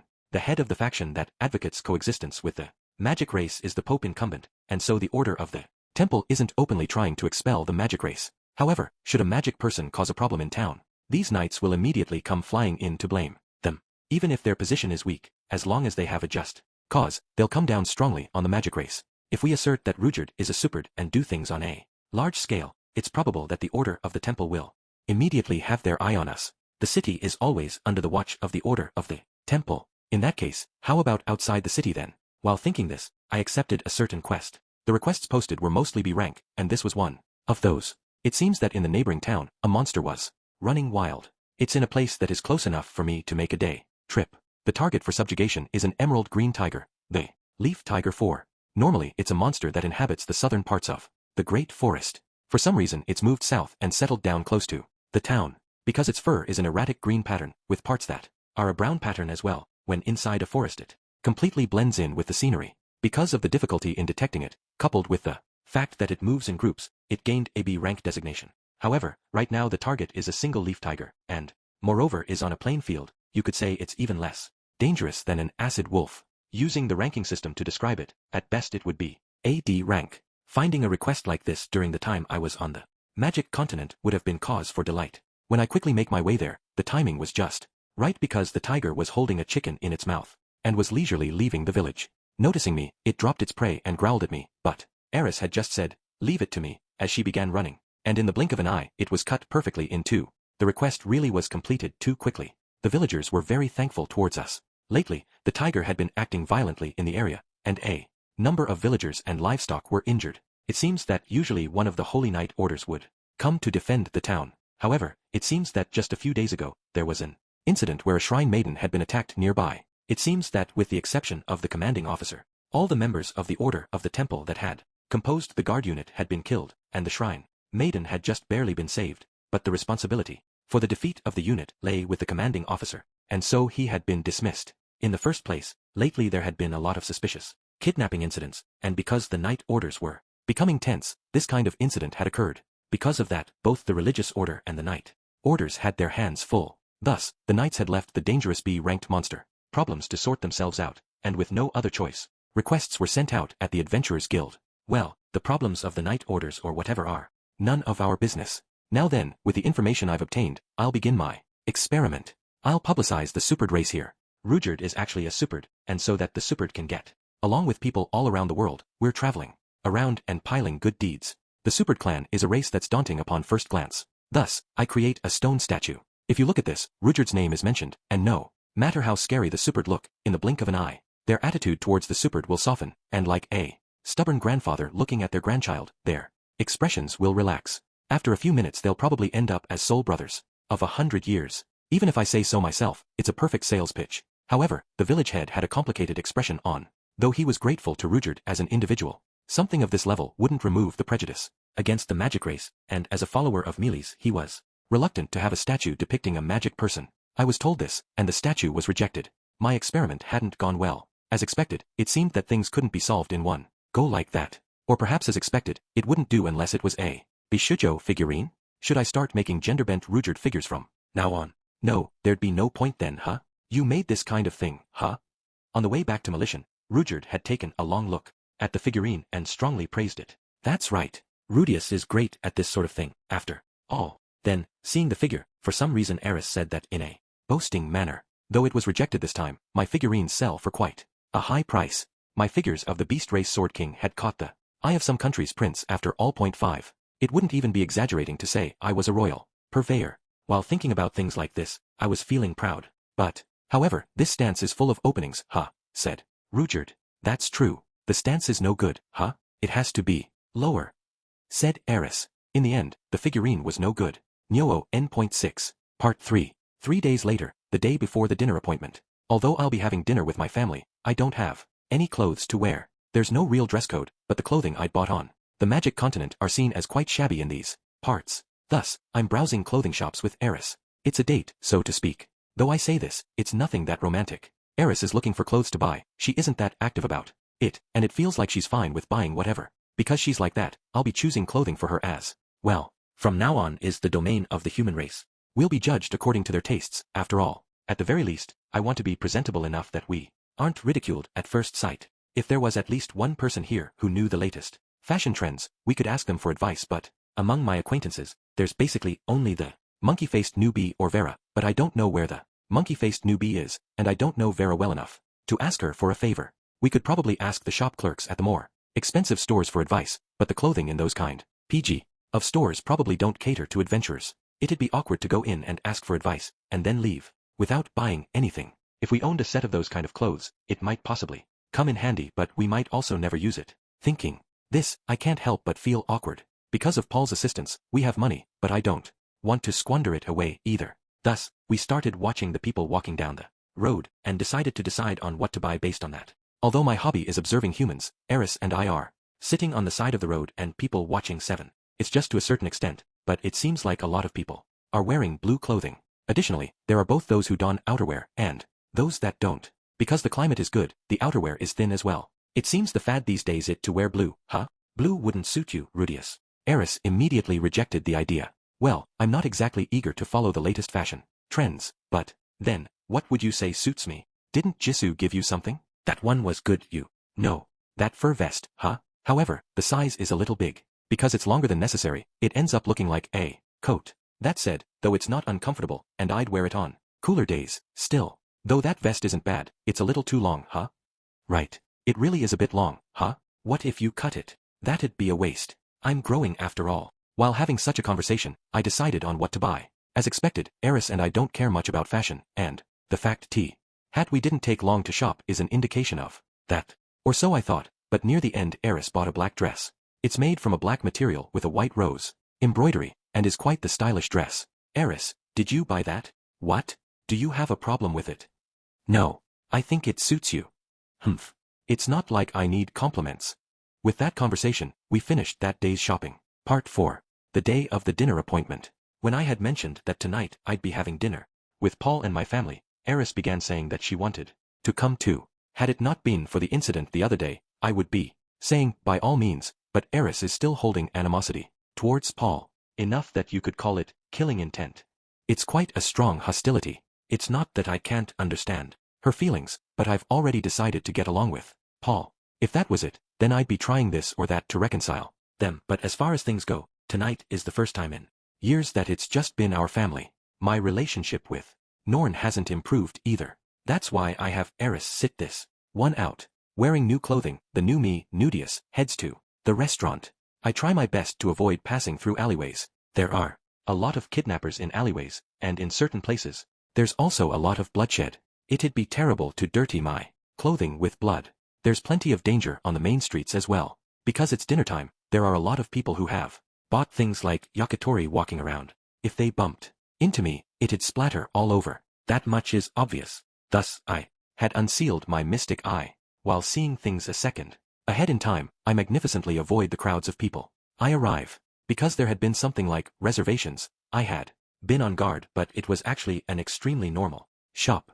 It was a bar unaffiliated with an inn. There seemed to be a lot of townsmen in it, and it didn't give off a dangerous atmosphere to the customers. I enter the shop, give the waiter my name, and they guide me to a seat. Sitting there is a bitterly smiling Paul, and a frowning Norn. Sorry. Was I late at all? No. Sorry about this. Shara had been kind of enthusiastic about this for some reason. I had told her that the normal bar would be fine, but isn't this fine on occasion? While saying this, I took a seat. Norn is ignoring me. Come on, Norn. It's your Oni-chan, you know. Greet him. I don't want to eat dinner with the person who beat up Oto-san. Come now, you shouldn't be saying something like that, right? I did something bad, so I was hit. Oto-san didn't do anything wrong. Norn's cheeks were puffed in anger, and was sulking in a truly adorable way. Your Oni-chan and I have already made up, right, Rudy? Of course. If you wanted, I could even kiss you. Are you saying you'd hate to be kissed by your son? Though I had thought that, I'd hate to be kissed by my old man as well. It was a slip of the tongue. Come on, we've made up. You should get along with your Oni-chan too, Norn. Okay, don't wanna. Paul is patting Norn on the head. Her hair is a beautiful blonde. Looking at this hair brings Zenith to mind. When there was something she didn't like, Zenith would also pout like this and trouble Paul. This might be something that Norn had inherited. Though for a while Norn was obediently being patted by Paul. She's definitely still glaring at me. Her eyes are a bit upturned. It might be that she's trying to threaten me, but all she manages to do is look cute. Oto-san has been trying really hard, you know. 8. Yeah, I'm aware of that. He hasn't been playing around with women at all, you know. I have heard. I'm truly sorry for doubting him. He's also really nice to me, you know. Tears are gradually forming at Norn's eyes. Crap. Did I say something mean, perhaps? Crying is a bit. Oto-san always looks like he's going to cry, you know. Is that so? Nah, I mean recently, you know. Because Norn is about to cry, Paul and I converse confusedly. Oto-san is really pitiful, you know. Hitting him like that, you're horrible, you know. Seeing this, I had let out a deep sigh inside. Paul and Norn were teleported together. I'd heard about what had happened. While traveling, Norn had gotten sick, and it seems that they'd been attacked by monsters. The one who had been protecting her was Paul. Separated from her mother, separated from her maid, separated from her little sister, with anxiety wrenching at her heart. Only Paul was there for her, and he was the only family she could rely on. And then suddenly a man appeared, and in a mounted position, had been beating up Paul. It's something that could leave quite a trauma. Norn, that was, Oto-san, was. It can't be helped, Tusama. At least if she were a bit older, we might have been able to reach some understanding through discussion. However, at this age things would be quite difficult. That both of us had done something wrong and that both of us had accepted and understood this. She's still too young for us to make her understand. Norn is still young, and moreover, if I were in her position, I wouldn't forgive the guy who beat up my father either. It can't be helped that I'm hated by Norn. We can just wait a few years and discuss things with her. Then, when the time comes, Norn will surely understand. Though time is limited, it also has the power to settle things down. However, it doesn't seem like Paul feels the same way. No. It's possible that it's only you two siblings left. You have to get along with each other. It's possible that it's only you two siblings left. When I realize what he means, I knit my eyebrows together. Tusama, please don't say such ominous things. You're right. Sorry. Oop, no good. The atmosphere has become heavy. Okay, time to change the subject. By the way, Tusama, what's the specialty of this shop? I skipped lunch today, and so I'm already starving. Though I had plainly changed the subject, Paul seemed to understand. While making an awkward smile, he answered. Let's see. The stew made from the seafood caught in the ocean to the south is delicious. There's also beef. There are a lot of beef farmers in this area. There's quite a difference in taste to the beef in Ajura, and there are a lot of stews, but I'm looking forward to it. The meat on the magic continent was plain bad. Great tortoise, was it? Monster meat is, you know, generally a crappy taste. Like that, we begin to converse back and forth, but Norn is still ignoring me. It can't be helped. Though it can't be helped, it's a bit disheartening. It's because I'd recently made Paul an enemy. My chest hurts. I've done something bad to Paul. Come to think of it, Tusama, there's something I'd like to inquire about. What? Do you know of a person called Gouache Brush? Nah, I've never heard of them. Where'd you hear the name? And with that, I had asked about the letter Rudyard had brought back, because I had made a copy of the crest on the letter just in case I show that as well. A sheep, a falcon, and a sword, huh? It should be one of the paladin families. But I don't recall having heard the name Gouache Brush. I don't know that much about the Mealy's nobles either, after all. I see. Do you think Sherisan would know if we asked her? I wonder. I'll try asking her later. While feeling a little unease about the letter Rudyard had brought, I end the conversation there. After that are more trifling conversations. We talk about birthdays. It seems that since roughly a month before my 10th birthday, the monsters in the forest had become more active. It seems that because Paul and Zenith were busy dealing with that, they hadn't had the free time to send me a present. It seems that they had finished dealing with the monster issue a day before my birthday, but when they started thinking about sending a present, they were teleported. By the way, what were you planning on giving me? I was going to give you a gauntlet. I had thought a bit badly about it since it was something I had found inside our storehouse, but it was a magic item after all. It was as light as a feather, and though the size didn't fit me, I had thought that it'd fit you, Rudy. I see. So you had something like that as well. 9. Yeah. Though Zenith had said that hers would be a secret, Lilia had seen her making a satisfied expression at a small, locked box, so that was probably it. A box. I wonder what it was. I'm a little interested. Still, no matter how much we talk about things I didn't get, nothing will come of it. After this, the conversation ended up at the topic of Zenith's family. The family that Zenith had come from was a distinguished family that had produced a number of excellent knights. Zenith was as good as disowned, and so it seems the people I could call my maternal grandparents were not interested in searching for her. However, it seems that they had completely changed their minds when they saw Norn. No matter the world, grandparents are weak to their grandchildren. I wonder if we'd get more money if I showed my face as well. No, you'd probably have the opposite effect, huh? Right. Though I could fake the cuteness of a grandchild, it seems like I'd be inviting trouble. I'd better not.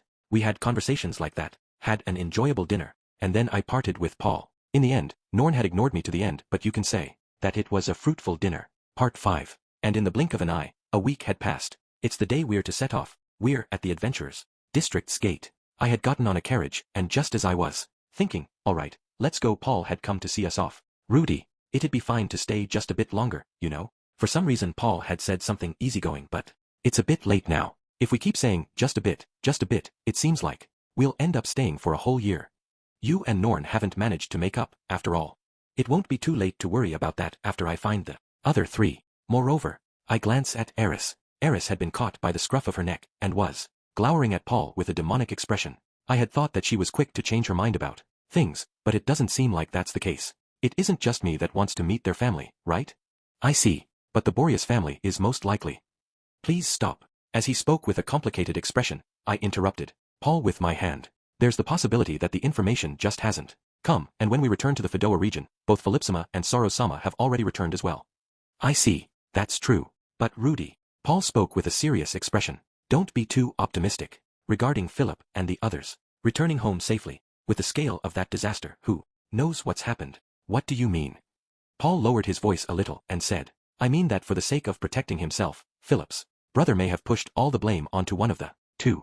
When I hear this, certainly, it does seem like it's possible. The feudal Lord Soros and the Mayor Philip, the 2 of them were in charge of the region. Even if they return safely, the burden of having lost their territory and their citizens will follow them around. I don't know how nobles take responsibility according to Azura law. However, at the very least, after the 2 of them return safely to their hometown, they probably wouldn't flaunt it as their ability as a lord. There's also the possibility that the place where Philip's brother has escaped to might be closed up and they might be murdered for the sake of crushing them politically. If anything happens, protect that Oju-sama. There might also be those who act on noblesse oblige, but it's nothing for you to worry about. I understand. I'll take your warning to heart. My expression stiffened, and I nodded. Paul makes a proud look, and nods as well. Also, regarding the writer of that letter, it seems Shara doesn't know either. I see. She did say that she didn't think it'd be a dangerous person though. I understand. Please convey my thanks to her. Paul nodded firmly, and then, looking behind him, he calls out to the girl there. Come on, Norn. Say goodbye to your Oni-chan. Don't wanna. Norn was hiding behind Paul. Half of her face is peeking out though. She's truly adorable. In the future, she'll probably grow into a beautiful woman. Like Zenith. Norn. I don't know how many years later it'll be, but let's meet again. Don't wanna. Even until the end, Norn wouldn't turn her face to look at me. While smiling bitterly, I returned to the carriage. Like that, I left Melitian and began my journey. Part 6. Paul. Rudius has left on his journey. As ever, he's quite the outstanding one. Without reservation he decides on one thing, then the next. Steadily taking action. Elinalise had said that I lived at a fast pace, but I wonder what she'd say if she saw Rudius. I'd like for them to meet, but no, it'd actually be better if they didn't. I don't want to become Elinalise's papa or anything. And while I was thinking about things like this, my shoulder was slapped. When I turn to look, I find a monkey-faced man grinning at me. Yo, Paul, done saying goodbye to your son? Jisoo. I can't thank this monkey-faced man enough. Had it not been for him, my relationship with Rudius would probably still be estranged. I've been in your care, huh? No worries. After saying that, I had suddenly realized that Jisoo was wearing traveling clothes. What's this, Jisoo? Where are you planning on going? I haven't decided yet, but there's still a bunch of places that haven't been searched yet, right? With those words, I realized that Jisoo was going to continue helping with the search. It was quite the shock. Jisoo should have been the one most troubled by the breakup of our party. He doesn't have fighting ability, and though he's a jack-o'-all-trades, at the same time he couldn't really do anything. Other parties wouldn't let him in, he wasn't able to independently complete requests, and so he was a guy who was left with no choice but to give up on being an adventurer. It wouldn't have been strange if he was the one who resented me the most. Why are you going so far with your consideration and helping me search? When I asked this, the corner of his mouth curved into his usual nihilistic smile. You'll jinx it, you know. With his usual reply, he turned his monkey face away from me. I bring my hands to my hips and smile bitterly. This guy believes in so many superstitions that I can't keep track of them all. However, for some reason I feel pleasant, and I see Jisoo off until I can no longer see his back. All right. I raised my voice in a roar and gave Norn a piggyback. I was overflowing with enthusiasm.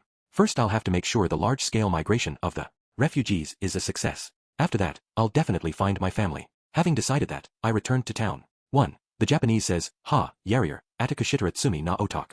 Oh, do wa. The wa ending is feminine. Additionally, the atakushi is a net slang corruption of watakushi, a polite way of saying me.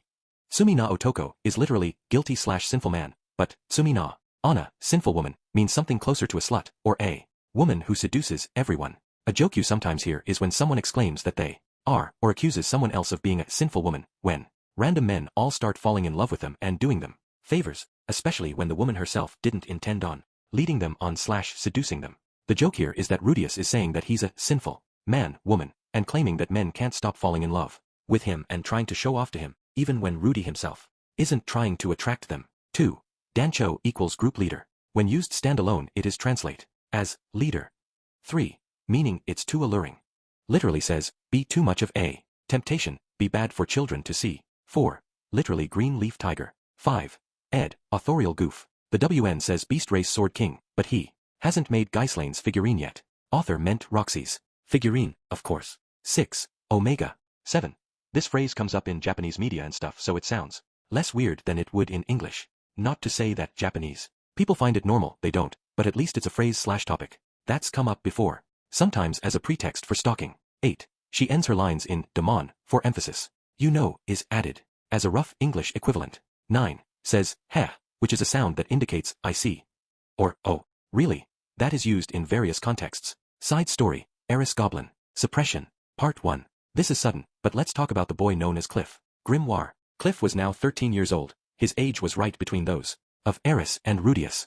When he was old enough to understand what was going on, he was in an orphanage. It was an orphanage in Melitian. It was an orphanage that could be said to be the symbol of the prestige and authority of the Mealy's religious organization. There were no problems with the management, and the children were able to grow without worries and were sent off to foster parents. When Cliff was 5, he was adopted by his current foster parent. He was an old man named Harry Grimoire. He was a person who held a high position in the Mealy's religious organization. Before he had been adopted by Harry, Cliff had been receiving special education for gifted children. In just a few years he had reached advanced rank in healing, detoxification and summoning magic. In offensive magic as well, he had reached intermediate rank in all elements. He was even more proficient in fire magic, and had reached advanced rank. Cliff was a genius. Praise rained down on him from all around. Everyone had anticipated that he would surely become an amazing individual when he grew up. It could be described as a childhood quite similar to Rudius. However, unlike Rudius who had retained memories from his previous life, Cliff was becoming impudent. He had become conceited, as though he had no betters. At any rate, even amongst his peers in the classroom, there was no one who could use as many different magics as Cliff. There were those who had reached saint rank in healing. There were those who had reached saint magic in detoxification. However, only Cliff had reached advanced level in all three. Because of his diversity, there were those who began to call him a sage in the making. Cliff grew even more impudent. He gradually stopped listening to his teacher's words. In the future, Cliff was to succeed his foster father in his occupation. Cliff had understood this as well. But even so, Cliff longed to become an adventurer. Why an adventurer? That was due to the influence of his days at the orphanage. Many of those who had graduated from the orphanage became adventurers. If the children at the orphanage weren't adopted by the age of 10, they would enter into a school managed by the Mealy's religious organization. There, they would train for 5 years. For example, swordsmanship or magic. It was combat training. Like that, They would train for jobs that their talents suited. Those who excelled in not only studying but also swordsmanship and magic could become knights. However, the majority became adventurers. As a result, there were many adventurers among the orphanage alumni. These alumni would occasionally come to the orphanage. While greeting their former teachers, they'd also tell fun stories of their adventures to the orphans. Hearing these, the orphans would yearn to become adventurers. Cliff was no exception. Of course, Cliff didn't think his dream would come true. Though he longed for it, he also understood his own circumstances. As an orphan, selfishness wasn't permitted. He endured. Indeed, in the beginning. However, this stiff lifestyle accumulated resentment inside Cliff, and as the praise continued to be showered onto him, Cliff grew more arrogant by the day. On a certain day, Cliff ran away from home and thought to register as an adventurer. It was a bit of a test of his power. There were even those amongst the teachers who, as former adventurers, would speak about their past boastfully. When I was young, I wanted to pile up experiences like that. They would say. He got ready. With the staff that he received from his foster father on his 10th birthday in hand, he left the sacred district and entered the adventurer's district. On the way, he bought a robe like those magicians would wear. It was blue-colored. He headed to the Adventurers Guild. If he registered as a healer, he'd probably be immediately found by the church one. However, if he registered as a magician, then it would be fine. While believing foolish things like this, he finished the registration. And like that, he was an adventurer, just like everyone else. A great adventure awaits me in a world I've never seen, he thought, and surveyed the surroundings in excitement. Everyone was a brawny man. He realized that everyone was something like a warrior or a swordsman. Cliff had heard from his seniors at the orphanage that their parties had desperately needed a skilled magician. That's why he had thought that if he called himself a magician, he'd immediately be able to enter a party. Cliff had ignored the talk about adventurer ranks. He had thought of parties as groups that didn't involve ranks. Of course he had been rejected. Bluntly rejected. Over and over, rejected. By the fourth time, Cliff's patience had reached its limits. Why? Why can't I enter the party? Like I said, your rank is different. So what about my rank? I actually have the strength of a ranker. I said that because it couldn't be helped, I'd bear with partying with you lot, didn't I? What was that? Don't get too carried away, you brat. Do you think a magician like you can win after picking a fight? At this distance, you're not good for anything but swinging a sword around. Don't get carried away. You shitty brat. Cliff was grabbed by the collar, and was thinking that if he showed his true power, he could drive them away somehow. Stop that. You're being childish, you know. The one who interrupted them was a red-haired girl of about Cliff's age. Part 1. Going back in time a little. Eris Boreas Greyrat turned her feet towards the Adventurers Guild. From an outsider's perspective, she was making a pleasant smile whilst quickly making her way down the main street. She was dressed in her usual adventurer's outfit. Over her thick clothing were guards made of fur. Over her fur pants were boots made of a thin but material. At her hip was a sword, and at a glance anyone could tell that she was a swordswoman. She wasn't wearing her usual hood. If she wore the hood to the Adventurers Guild, then she'd be mistaken for a magician, and strange men would approach her. It was something she'd experienced countless times this past year. Eris arrived in front of the Adventurers Guild. The Militian Adventurers Guild was at the end of the main road. As expected of the headquarters, it was the largest building in the Adventurers District. Without being overwhelmed by the awesome and huge gate, Eris stepped inside.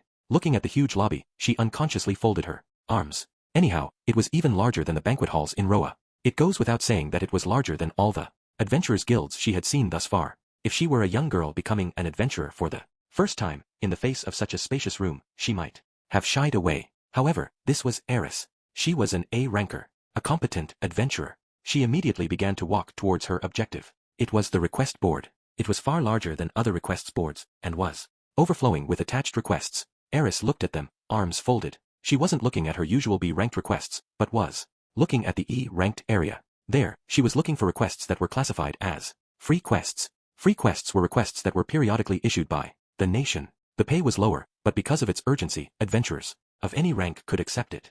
The reason Eris hadn't seen any on the Magic Continent was because there were no nations to speak of. Amongst all the other requests, Eris had managed to single out the one she was looking for. Free job, goblin suppression. Reward, 10 Militian copper coins per ear. Job details, culling goblins.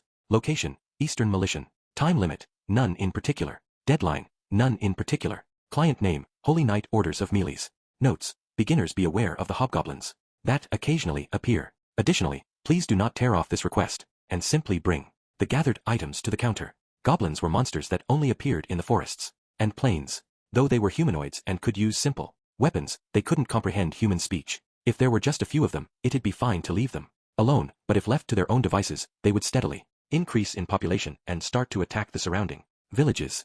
They were vermin, so to speak.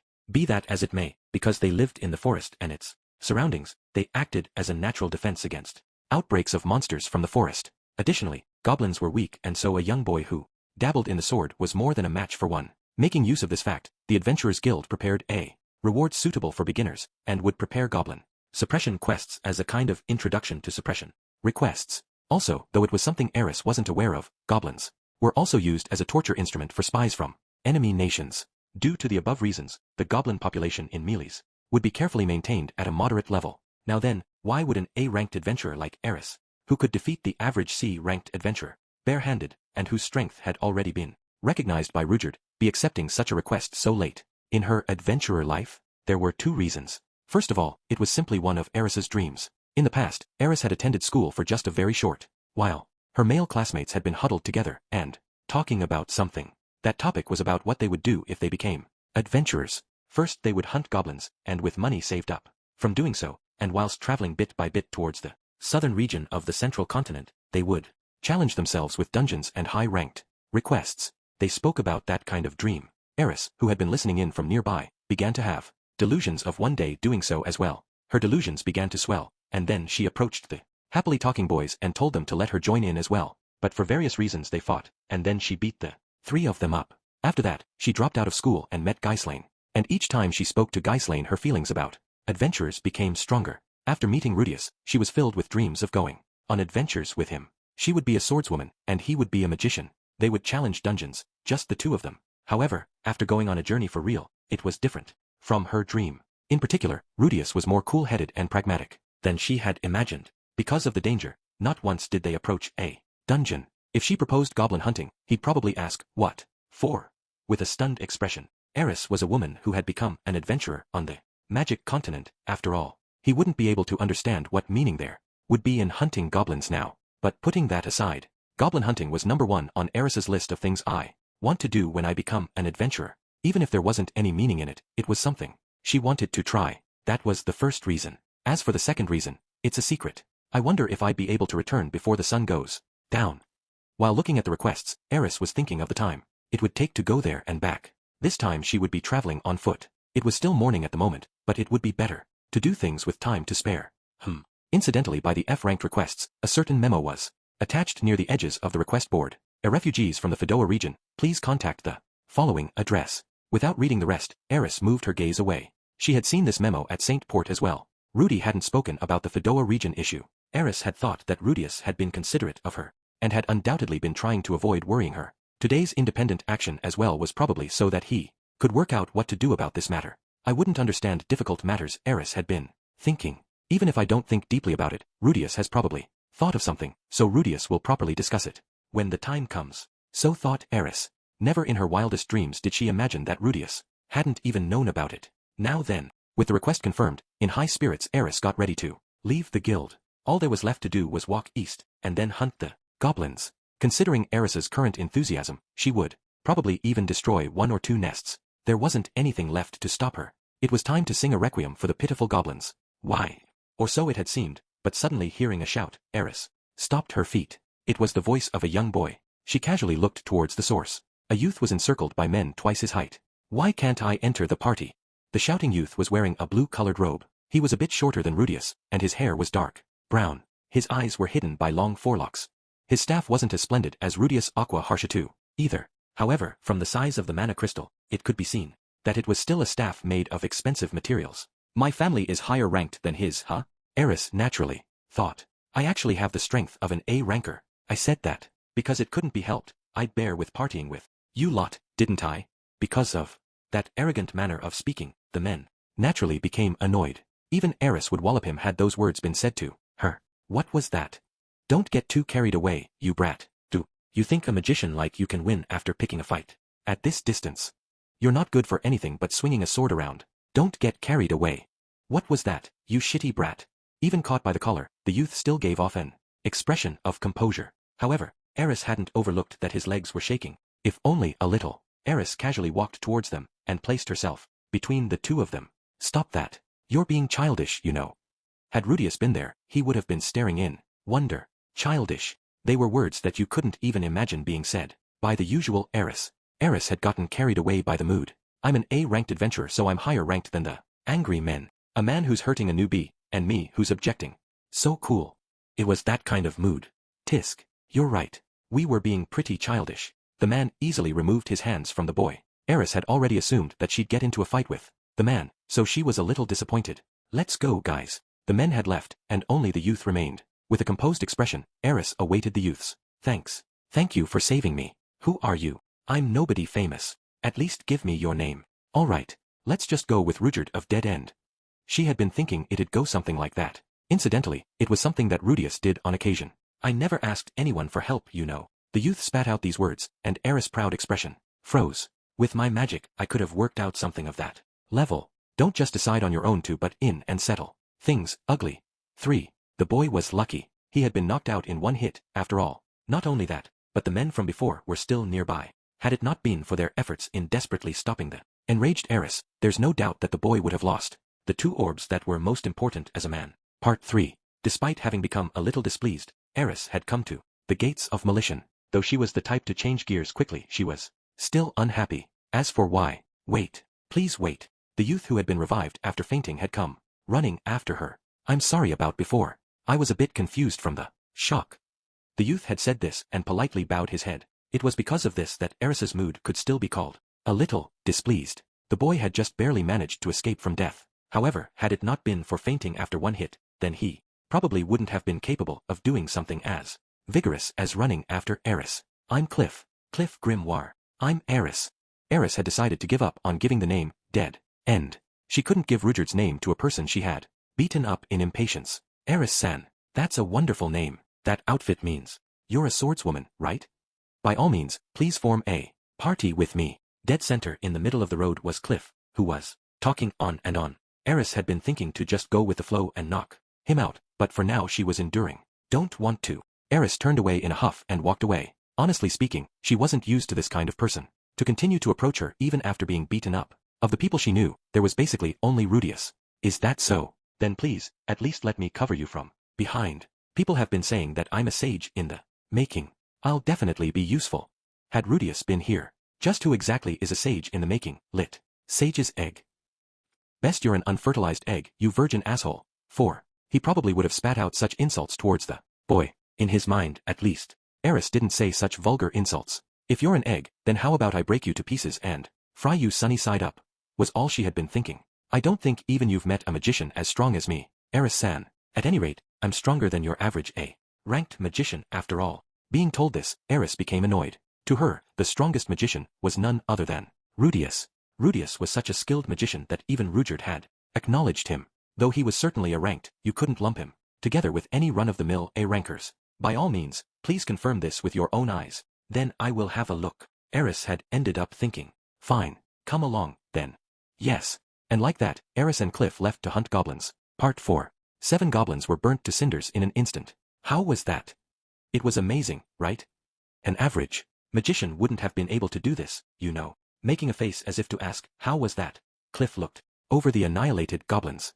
The goblins were completely carboniced, and were in a condition where you couldn't even collect their ears. Is that so? It wasn't amazing at all. It wasn't a bluff. Eris had meant it from the bottom of her heart. Advanced fire magic, imprisoning blaze fire, bullet, exodus flame, point 5. Eris had seen Rudius using this before. He hadn't spoken a long chant like Cliff had, and it was more powerful than Cliff's as well. However, Rudius would never have used such a magic against opponents as weak as goblins. Had it been Rudius, he would never have made the mistake of losing the goblin ears. Also, until he had finished chanting, Eris had been fighting those goblins. Because Cliff hadn't said anything to her when he had finished his chant, she had almost been caught up in his attack as well. Had it been Rudius, there was absolutely no way he would have done something as dangerous as that. Eris-san, you don't really know much about magic, huh? Listen, okay. In the first place, magic is something that... Cliff began a long and drawn-out explanation of the tiers of magic from elementary to advanced, and how the one he was using was advanced and was advanced enough that even the men from before couldn't use it. Of course, this was something Eris knew. It was discussed in Rudius's lessons, after all. Not only that, but Rudius's lessons were 10 times easier to understand than Cliff's explanation. Do you understand just how amazing I am now? Should I hit him? Eris had been thinking. Even though it was the goblin hunting that she had been dreaming of for so long because of this guy, things had been spoilt for her. Because of that, Eris took an imposing stance with her arms crossed and spoke ruthlessly. That's enough. You don't seem to be of use, so just go home. Had it been Rudius, he probably would have chosen to retreat temporarily. However, it seemed as though Cliff couldn't read the mood. What on earth are you saying? You've been struggling to fight just a few goblins. There's no way you'd be able to do it alone. Before she had noticed, her fist had already swung towards him. Cliff grasped his face, while his nose ran with blood. He had immediately chanted healing, and stopped his nosebleed. What are you doing? Tisk. Eris had clicked her tongue, because it wouldn't do to leave someone knocked out in the plains. She had gone easy on him, but the result was that he was able to get carried away like this. Yeah, of course I understand. That you're strong, Eris-san, is something I really understand. In that case, let's head into the forest this time.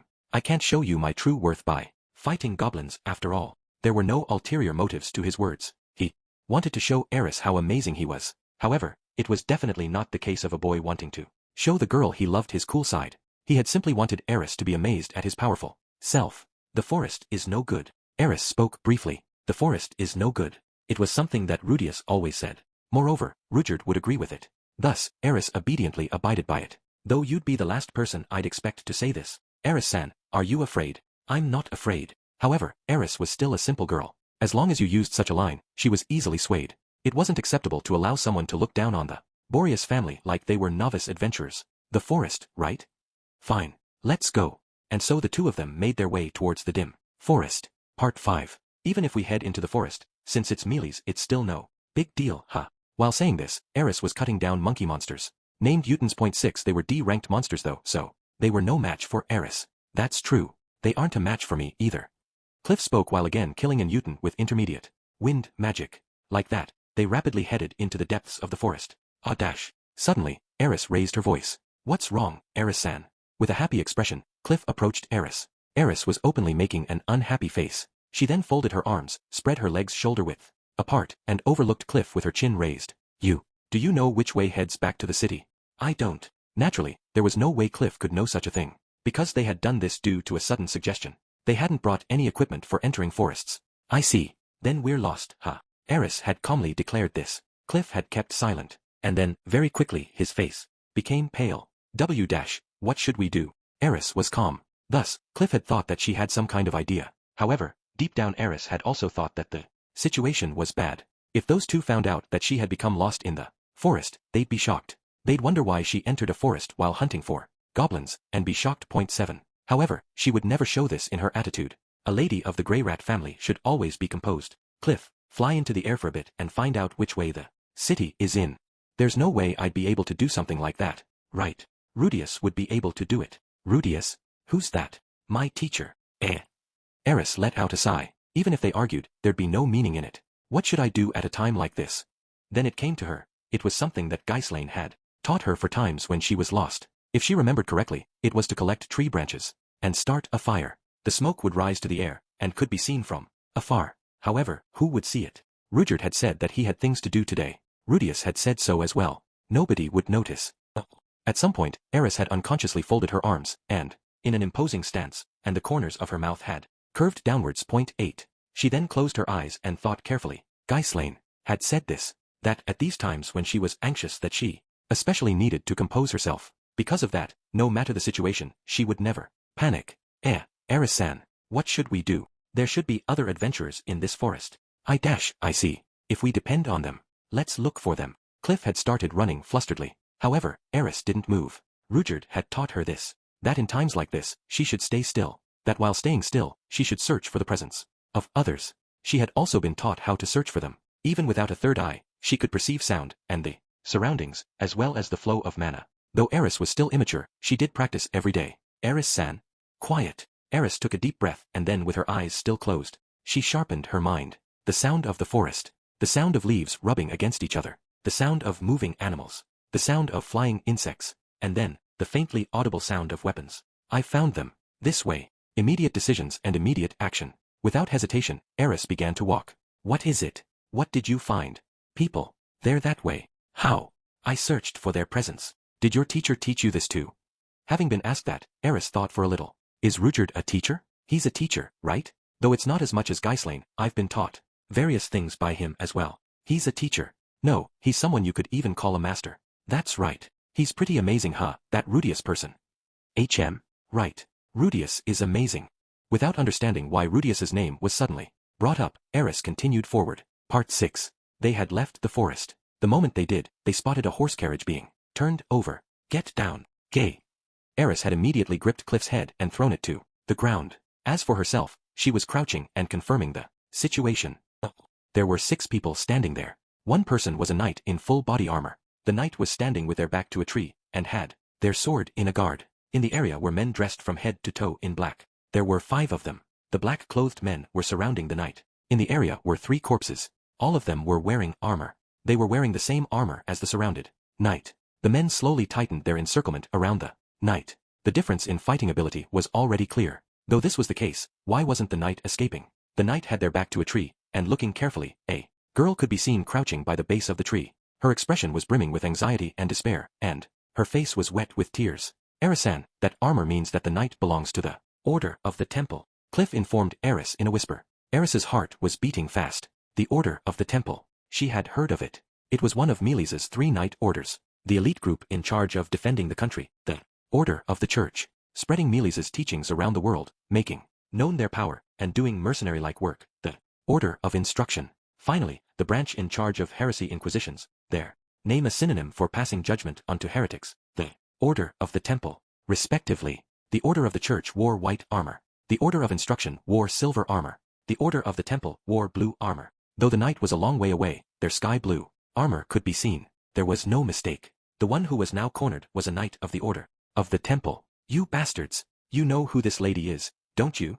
When they raised their voice, it was understood in an instant. The cornered knight was a woman. The men looked at each other, and then abruptly broke into laughter. That's obvious. Then why? It goes without saying, right? You bastards! Are you with the Pope's faction?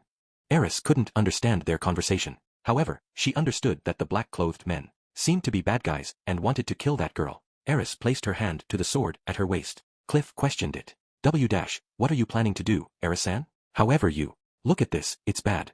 That girl is the Shrine Maiden said to be one of the candidates for next Pope. In other words, those black-clothed men are definitely an assassination squad employed by the Pope of Melis. They're all skilled. And if it's us, we don't have a chance of winning. Eris hadn't even wondered why Cliff knew so much about this. All Eris was focusing on was the fact that if Eris couldn't save the girl now, she'd be killed. Also, Eris was a member of Dead End. If she abandoned a child, she wouldn't be able to face Rudyard. Rudius would always say that as well, and would lend his hand to others. Let's just stay unnoticed and let them do it. It's too late. We've already been noticed. Eris understood.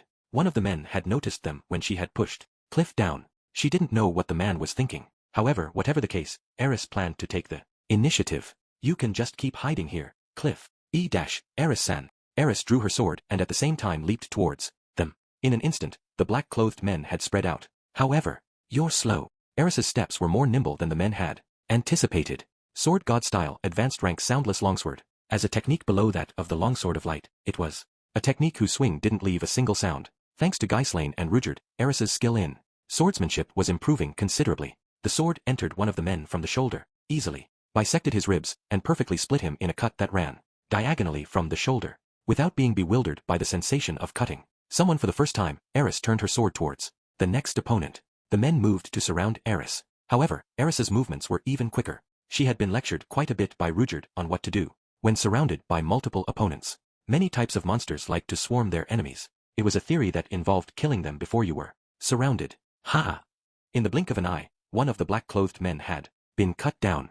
A tremble ran through the men. Eris's rhythm was irregular, and after preliminary movements that they couldn't grasp, her slashes came flying. Because her attacks were difficult to deal with even when the men devoted themselves to evasion, they couldn't do anything else while defending. However, the men were professionals. Sacrificing one person, their encirclement was complete. 2 of the black-clothed men leaped in towards Eris at different times. They were fast. However, they weren't as fast as Rudyard. Their cooperation wasn't to the level of the Pax Coyotes on the Magic Continent either. They were lukewarm. Those guys have daggers soaked in poison. Be careful. The knight protecting the girl had shouted that, whilst moving as well. A slash from outside the encirclement killed one of the men. When the woman moved, whilst predicting the movements of the men, Eris found an opening in their encirclement. I can win. Eris had confidence. Whilst thinking this, she cut down another man. There were 2 left. Retreat. One of the men had yelled this, and in an instant the 2 had turned around and made to escape. However, Eris wasn't a naive girl who would relax near the end. In a flash she had caught up, and slashed into one of their backs. His upper and lower half separated, and he fell with his entrails scattering about. The other man was nowhere to be seen, and had disappeared beyond the plains. Humph. Eris snorted. She sent the blood on her blade flying with a swing. Eris appeared as she usually did. However, her heart was beating loudly. Thinking about it, it was the first time she had fought a human for real, and it was also the first time she had killed a person. Moreover, the enemy had daggers coated with poison. They were weapons that could cause a fatal wound with just one cut. There wasn't anyone like Rudius or Rudyard to protect her back either, though she had jumped towards them without a thought. Had it not been for that female knight, Eris might have died. However, Eris didn't reveal any of those thoughts. She returned her sword to her scabbard, and turned towards the female knight. Sorry. One of them escaped. The knight was a little taken aback by those words. After all, though she was a girl who hadn't yet reached adulthood, she had passed through a life or death battle, and looked excessively calm. Without taking off her parrot-like helmet, the knight raised a fist to her abdomen and expressed her thanks in the proper manner for a knight of Meles. I humbly thank you for your assistance. As long as the child is safe, it's fine. Without returning the courtesy, Eris remembered her own speaking style, and had spoken in a blunt manner. I am Therese Latria of the Order of the Temple. I assume you're an adventurer, but could I ask for your name? I'm E-. Eris had thought to give her real name, but stopped. That's not it. Rudius wouldn't have done things like that. Rudyard of Dead End. Though I look like this, I'm a Superd. Hearing Superd, Therese's expression had become stern. Though Eris didn't know it, the Order of the Temple was calling for the expulsion of the magic race. Naturally, Eris didn't exhibit the characteristics of a Superd. That's why Therese's expression loosened, because Eris had not given her real name, but the name of a race that the Order of the Temple was not comfortable with. Therese had judged it to be implying that Eris hadn't wanted to become mixed up in this incident any further. Though she had saved someone of importance, she didn't desire thanks. Therese had thought well of this attitude. Is that so? I understand. Therese had taken a long look at Eris, who was staring intensely with her arms crossed, and committed her face to memory. After that, she whistled. When she did, a single horse came running from inside the forest. The horse which had escaped when the carriage was overturned had returned as practiced. She placed the girl on the horse, and got on as well. If you ever have any trouble, remember the name Therese, of the Order of the Knights. 9. Therese had left those words, and rode away on the horse. Eris silently saw her off. Like a scene from a fairy tale, the mounted knight rode away and was seen off by a fearless, red-haired swordsman. The youth who had been hiding and unable to stand, did nothing except continue to watch them. Part 7. A certain priest of the Meles religious organization had fallen in love with a hobbit woman. A child born from the 2 of them had grown up and married a woman, and like that, Cliff was born. Around the time of Cliff's birth, that priest had been in the midst of a power struggle. Cliff's parents had been caught up in this and had died. For the sake of keeping his grandchild Cliff away from the power struggle, he was temporarily left in the care of an orphanage. The priest then triumphed in the power struggle and became Pope and welcomed in Cliff. In other words, Cliff Grimoire was the grandchild of the Pope. However, even within the church there were few who knew this. Because of that, Cliff knew quite well who the attacked girl was. She was the trump card of the archbishop who was now competing against his grandfather for power, a shrine maiden who possessed wondrous power. He was even acquainted with her. Cliff didn't know why she was in such a place. However, he knew the black-clothed group quite well. They were the teachers that taught Cliff. Cliff knew that they were in charge of these kinds of jobs, and he also knew of their strength. He had faced them many times in training, but hadn't won, even once.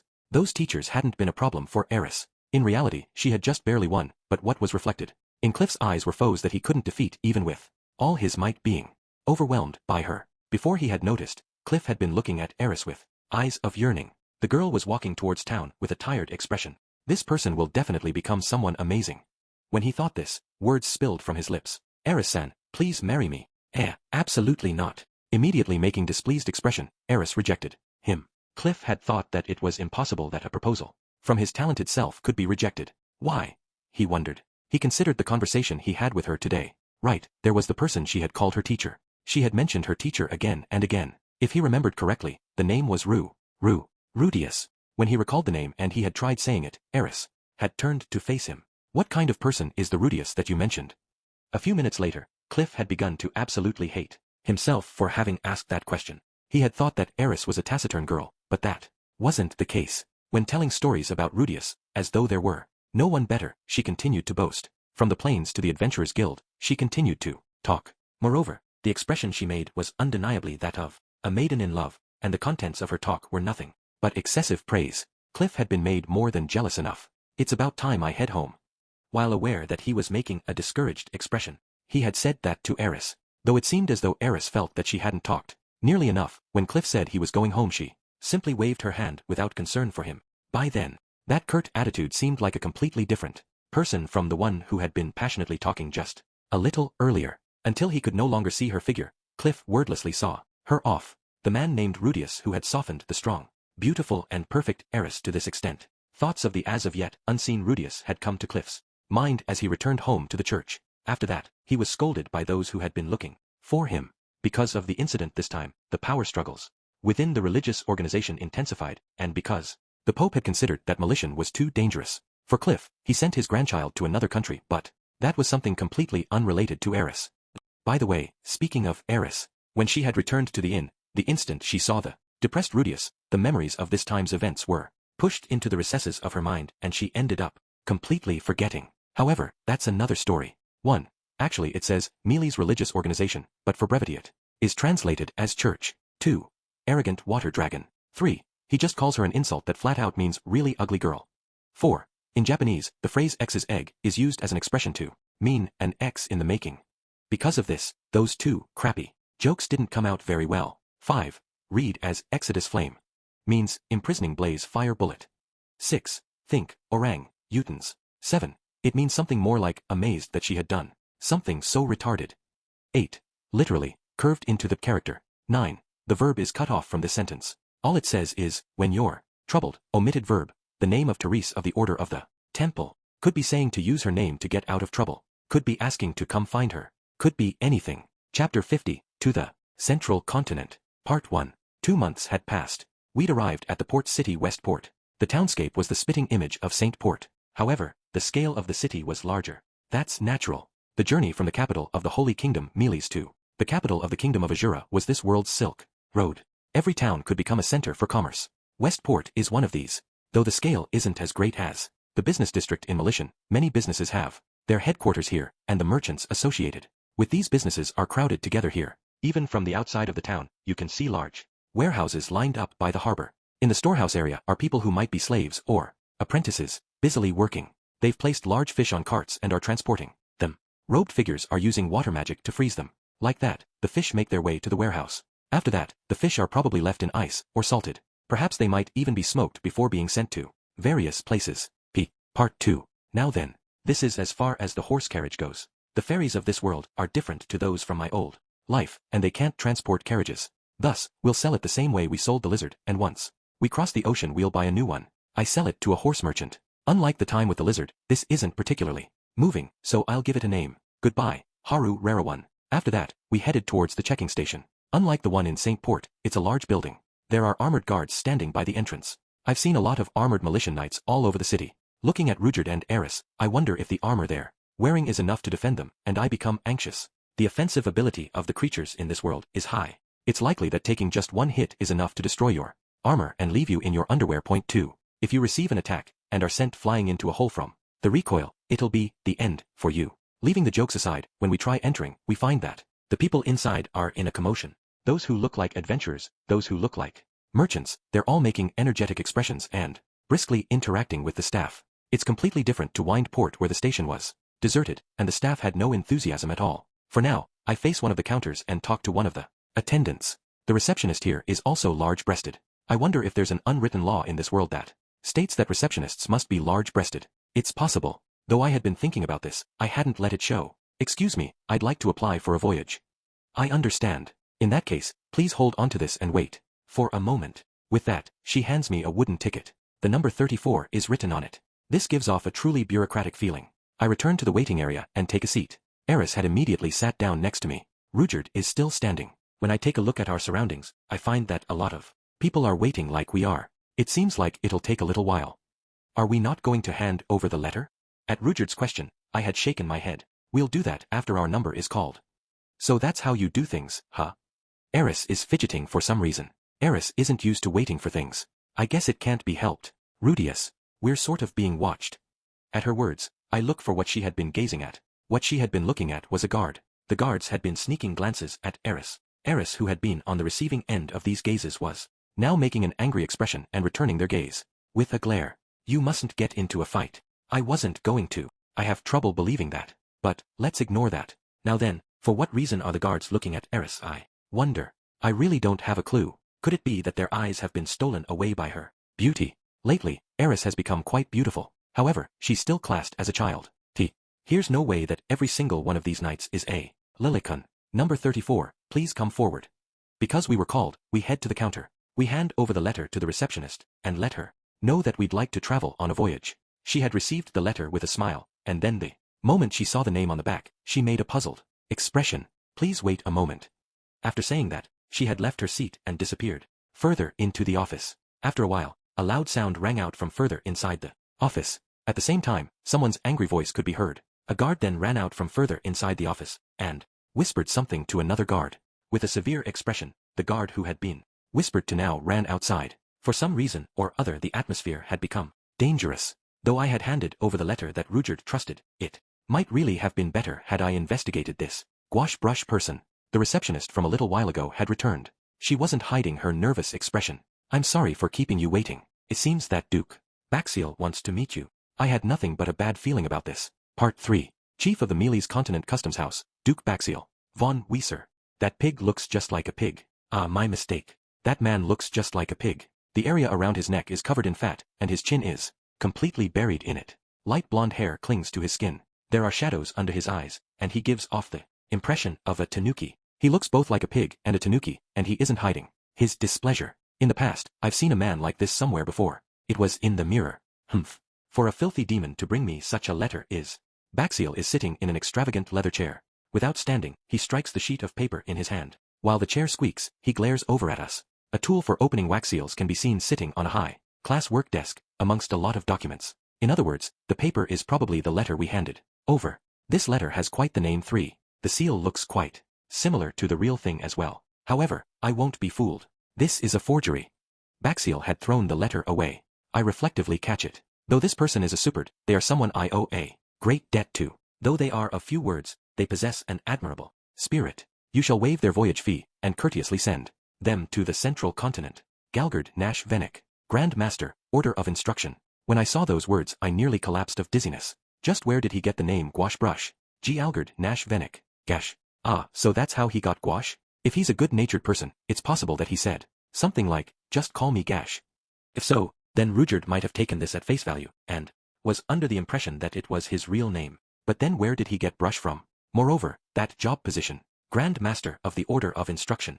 The Grand Master of one of Mealy's 3 knight orders. I'm starting to get a headache. Why would someone like that be Rudyard's acquaintance? No, I can imagine how things are. For instance, right, his position, becoming the Grand Master of the Order of Instruction, meant that he was someone high up. If it were made public that he was on good terms with a superd, things would become bad. That's why he used an alias, for example. There's a simpler explanation as well. Rudyard had met him 40 years earlier, and in that time he had changed his name due to marriage or something. For example, to start with, that taciturn man would never do something like write a letter. I know that man quite well. It might be because he hates it, but he's a man who'll never write, except for necessary documents and the like. For him to write a letter for a demon like you? Even jokes have their limits. Speaking of Rudyard, he's making a difficult expression. The letter he had brought was judged to be a fake. Considering his perspective, he might be thinking that it's because he's a superd. Actually, according to Paul, this Baxiel man is famous for hating the demon race. That might not be completely wrong. However, if Baxiel is famous for this, then regardless of if he's Gash or Galgard, he should know what kind of man Baxiel is. In that case, it would be better for the contents of the letter to be a bit more persuasive. There's also the possibility that the letter is a fake though. No. I recall Rudyard's words. Gash lives in a large building. It's a building whose size is in the same league as Kishirasu Castle.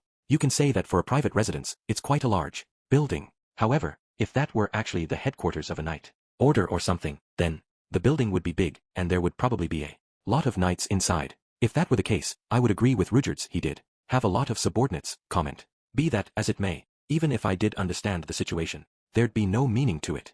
Baxiel has already concluded that the letter is a fake, and having come this far, there's no way we can just say it was a forgery. I'm sorry and goodbye. I take a step forward. In other words, Your Excellency is saying that this letter is a forgery. Why are you for? Children should stay out of it. Duke Baxiel had made a suspicious expression. It feels like it's been a while since I've been treated like a child. It's a fresh feeling.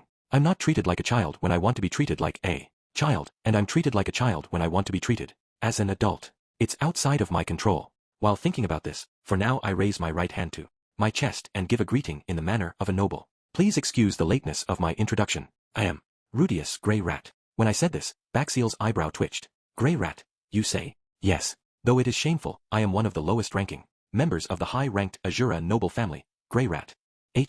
But the Grey Rats attach the name of an ancient wind god to theirs. Truly, I'm from a branch family, so giving such a name is something that isn't permitted. Branch family. When Baxiel hears this, he starts to look down on me. In that instant, I point out Eris with an open hand. However, Eris Ojusama is a genuine holder of the Boreas Grey Rat name. Having tapped her on the back, Eris took a step forward. She's looking at me with a surprised expression, but isn't perturbed beyond this level. Her arms are folded, and her legs are shoulder-width apart. However, as if thinking no, not like this, she holds her chest out, and moves to perform a curtsy in the manner of a lady, but realizing that she isn't wearing a skirt, she holds her hand to her chest and greets in the same way as I do. I'm the daughter of Philip Boreas Grey Rat, Eris Boreas Grey Rat. On top of being kind of stiff, I get the feeling that what she did was a little wrong. I try and determine Baxiel's expression. It's a little hard to understand. Well, whatever. I'll just rely on the influence of Eris family from here. Why is the daughter of an Azura noble in such a place? It's a natural question. There's no need for lies here. Is your excellency aware of the mana calamity that befell the Fidoa region 2 years ago? I am aware. It seems a large number of people were teleported. Yes. We were wrapped up in it as well. After that, because I needed to protect Eris, we had Rujard act as a guard and travel across the demon continent. At the customs house for heading towards the Meles continent, we managed somehow by selling off our belongings, but we don't have enough money for the trip from the Meles continent to the central continent. In particular, Rujard's voyage fee is too high. Thus, as an acquaintance of the Grey Rat family, as well as a friend of Rujard, we had asked Lord Galgard for help. Lord Galgard gladly wrote a letter for us. I spun a story like that. Ojusama is dressed in the manner of an adventurer, but that is for the purpose of concealing the fact that she is a high-class noble, and avoiding the attention of unsavory individuals. Your Excellency must understand this as well. I see. Baxiel still has a sour expression on. In other words, you lot are the allies of the slave thief group named Fidoa Region Search Group. You're mistaken. What are you saying? I don't know the name Eris Boreas Grey Rat. Snorting like a pig, Baxiel continues with a however. I do know the name of a small-time scoundrel called Paul Grey Rat. It's rumored that he's one of the recent slave abductors, you see. Your bad reputation is merciless, Papa. In other words, you're saying the following. Galgard-sama's letter is a forgery and Eris-sama isn't an Azura noble. Furthermore, we are the allies of that undisciplined, towards women, smelly-footed, alcoholic, hopeless case, who not only finds fault about everything his son does, but also puts his daughter through hardships. Correct. What a cruel guy. Paul has been giving his all in his own way. He certainly has a lot of bad points, and he may have gone about things wrong. However, it's absolutely unacceptable to call him a hopeless case and give up on him. Why do you think the seal on the letter is a forgery? Saying this, I point towards the paper on top of the desk. Baxiel frowns ever so slightly, and then nods. There's a large supply of forgeries for the seal the order of instruction uses. Is that how it is? It's the first time I've heard this, huh? Why do you believe that my employer, Eris Ojusama, is a fake? As if a daughter of Azura nobility could bear with looking like such a bumpkin swordswoman. When I look at Eris, I find that she's folded her arms and is in her usual pose. Although there are no marks on her chest, she's suntanned enough that you can't imagine that she's a refined lady, and her muscles look even firmer than that of your average young adventurer. I see. It seems that your excellency does not know of Soros-sama. I laugh without warning. Baxiel immediately takes the bait. Soros, was it? The feudal lord of the Fidoa region. As well as Eris-sama's grandfather. He had Eris-sama undertake special education for swordsmen. Why would he do such a thing? Though this is a private matter, it has been decided that Eris will marry into the Notice family. Soros-sama hates the present head of the Notice family, so I see, in summary, that Eris was raised to be such a boorish person for the sake of beating the head of the Notice family to death in the bedroom was what I had implied. Eris is tilting her head in confusion. If she understood, she would probably cave in my face. Thus, it is essential that Ojusama returns to Azura. Should you conclude that Ojusama is a fake, then we will return to Malishan and appeal this decision at the Appropriate place. I don't know where this appropriate place is. I haven't looked this up, after all. Humph, if you are the real thing as you say, then show me some proof. Galgard-sama's letter is better proof than anything. Foolishness. This is a pointless argument. That's fine even so. Could you be looking to start a confrontation with the grey rats of Azura? Crap. I have no idea what I'm saying or anything. However, for now it seems like I'm getting through to him. Baxiel is glaring at me. Very well. In that case, I shall grant you and that Ojusama passage. However, our guard dash. With my name, Duke Baxiel, I'll appoint you several knights as guards. Rather than relying on a demon, this way would be safer, correct? I see. In other words, if it's about passing a demon through, then he'll appoint 2 available knights instead. Anyhow, it seems that Baxiel has no intention of allowing Ruijerd passage. For him to be obstinate to this extent, though it's the first time seeing it personally, the prejudice towards the demon race is stronger than I had thought. Now then, what do I do about this? Should we transport just Ruijerd separately? Would we end up in another fight with smugglers because of that? It's possible. What to do? Knock knock. At that moment, a knock suddenly resounded through the room. What? I'm in the middle of something, you know? Though Baxiel was making a puzzled face but had opened the door without waiting for a reply. There, dressed in a blue-colored armor, stood a blonde-haired woman. Excuse me. I had heard that Ruijerd of Dead End was here, but Ka-sama. It was Zenith. Part 4. Because I had muttered the word Ka-sama, everyone there had turned their gazes towards the woman. She glared at me indignantly. I'm single. I don't have a child as big as you. Wait, Zenith-san? Have you lost your memories in the time that I haven't seen you? Or could it be that you've fallen out of love with Paul? While thinking this, I stare at her. When I do so, it becomes clear that there are a few places where she looks a little different. Because we've been apart for a number of years, I don't remember Zenith's face that well, but the position of her mole is different, and her hair is a little different as well. It's someone else. Forgive me. You resemble my missing mother. I see. She looked at me with pity. I may have been seen as a child who had been separated by his mother.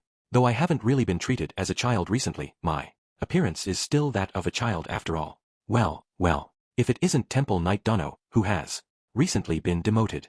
Is there something you need? Baxiel snorts and glares at the knight who resembles Zenith. A support has appeared inside the borders of Mealy's. I'm devoted to my work, so it's natural that I've come here. Isn't it? Your new post begins 10 days from now. Don't stick your nose in. Don't stick my nose in? That's a strange thing to say, Duke. Certainly, I have not yet taken up my position officially. However, the one who formerly held the post has already departed, and is no longer in Milition. When there is a problem at the customs house, it is a temple knight who proceeds with the matter. Though this is the case, there is no other temple knight to be found here besides myself. Just what is going on? The knight who resembles Zenith continued to talk on and on. Baxiel had uttered a dash, and his complexion began to worsen. There should be 2 guards at the customs house. That is something decided by the Mealy's religious organization. An ironclad rule. Surely, Duke Baxiel, you aren't planning on rebelling against the Mealy's church. How could that be? I have no such intention. It's just that you've come to this town in no time at all. How about taking a break first? That won't be necessary. Duke Pig's expression was like that of livestock about to be slaughtered. It seems like I'll be having a good time the next time I eat pork. So what's going on here? It seems that somehow or other, this knight is as important as the Duke. Hearing Duke, you'd normally think of the highest class of noble, but religion is very strong in Mealy's, so that might be a reason. What's happened is... With that, Baxiel begins to explain. Sometimes Baxiel will say something colored in prejudice, and as appropriate, I provide supplementary explanations. The female knight quietly listens to the end, and looks towards us. He certainly is a demon, huh? She turns a particularly strong look towards Ruijerd. However, the moment she sees Eris, that gaze relaxes. Then, finally, our eyes meet, and she suddenly brings her hand to my chin in thought. Earlier you mistook me for your mother, didn't you? Would it be fine if you told me her name? It's Zenith. Zenith Grey Rat. And your father's name? I glance at Baxiel. Right. I don't really want to say it. It's Paul Grey Rat. For the time being, I say it frankly. Baxiel's eyes open.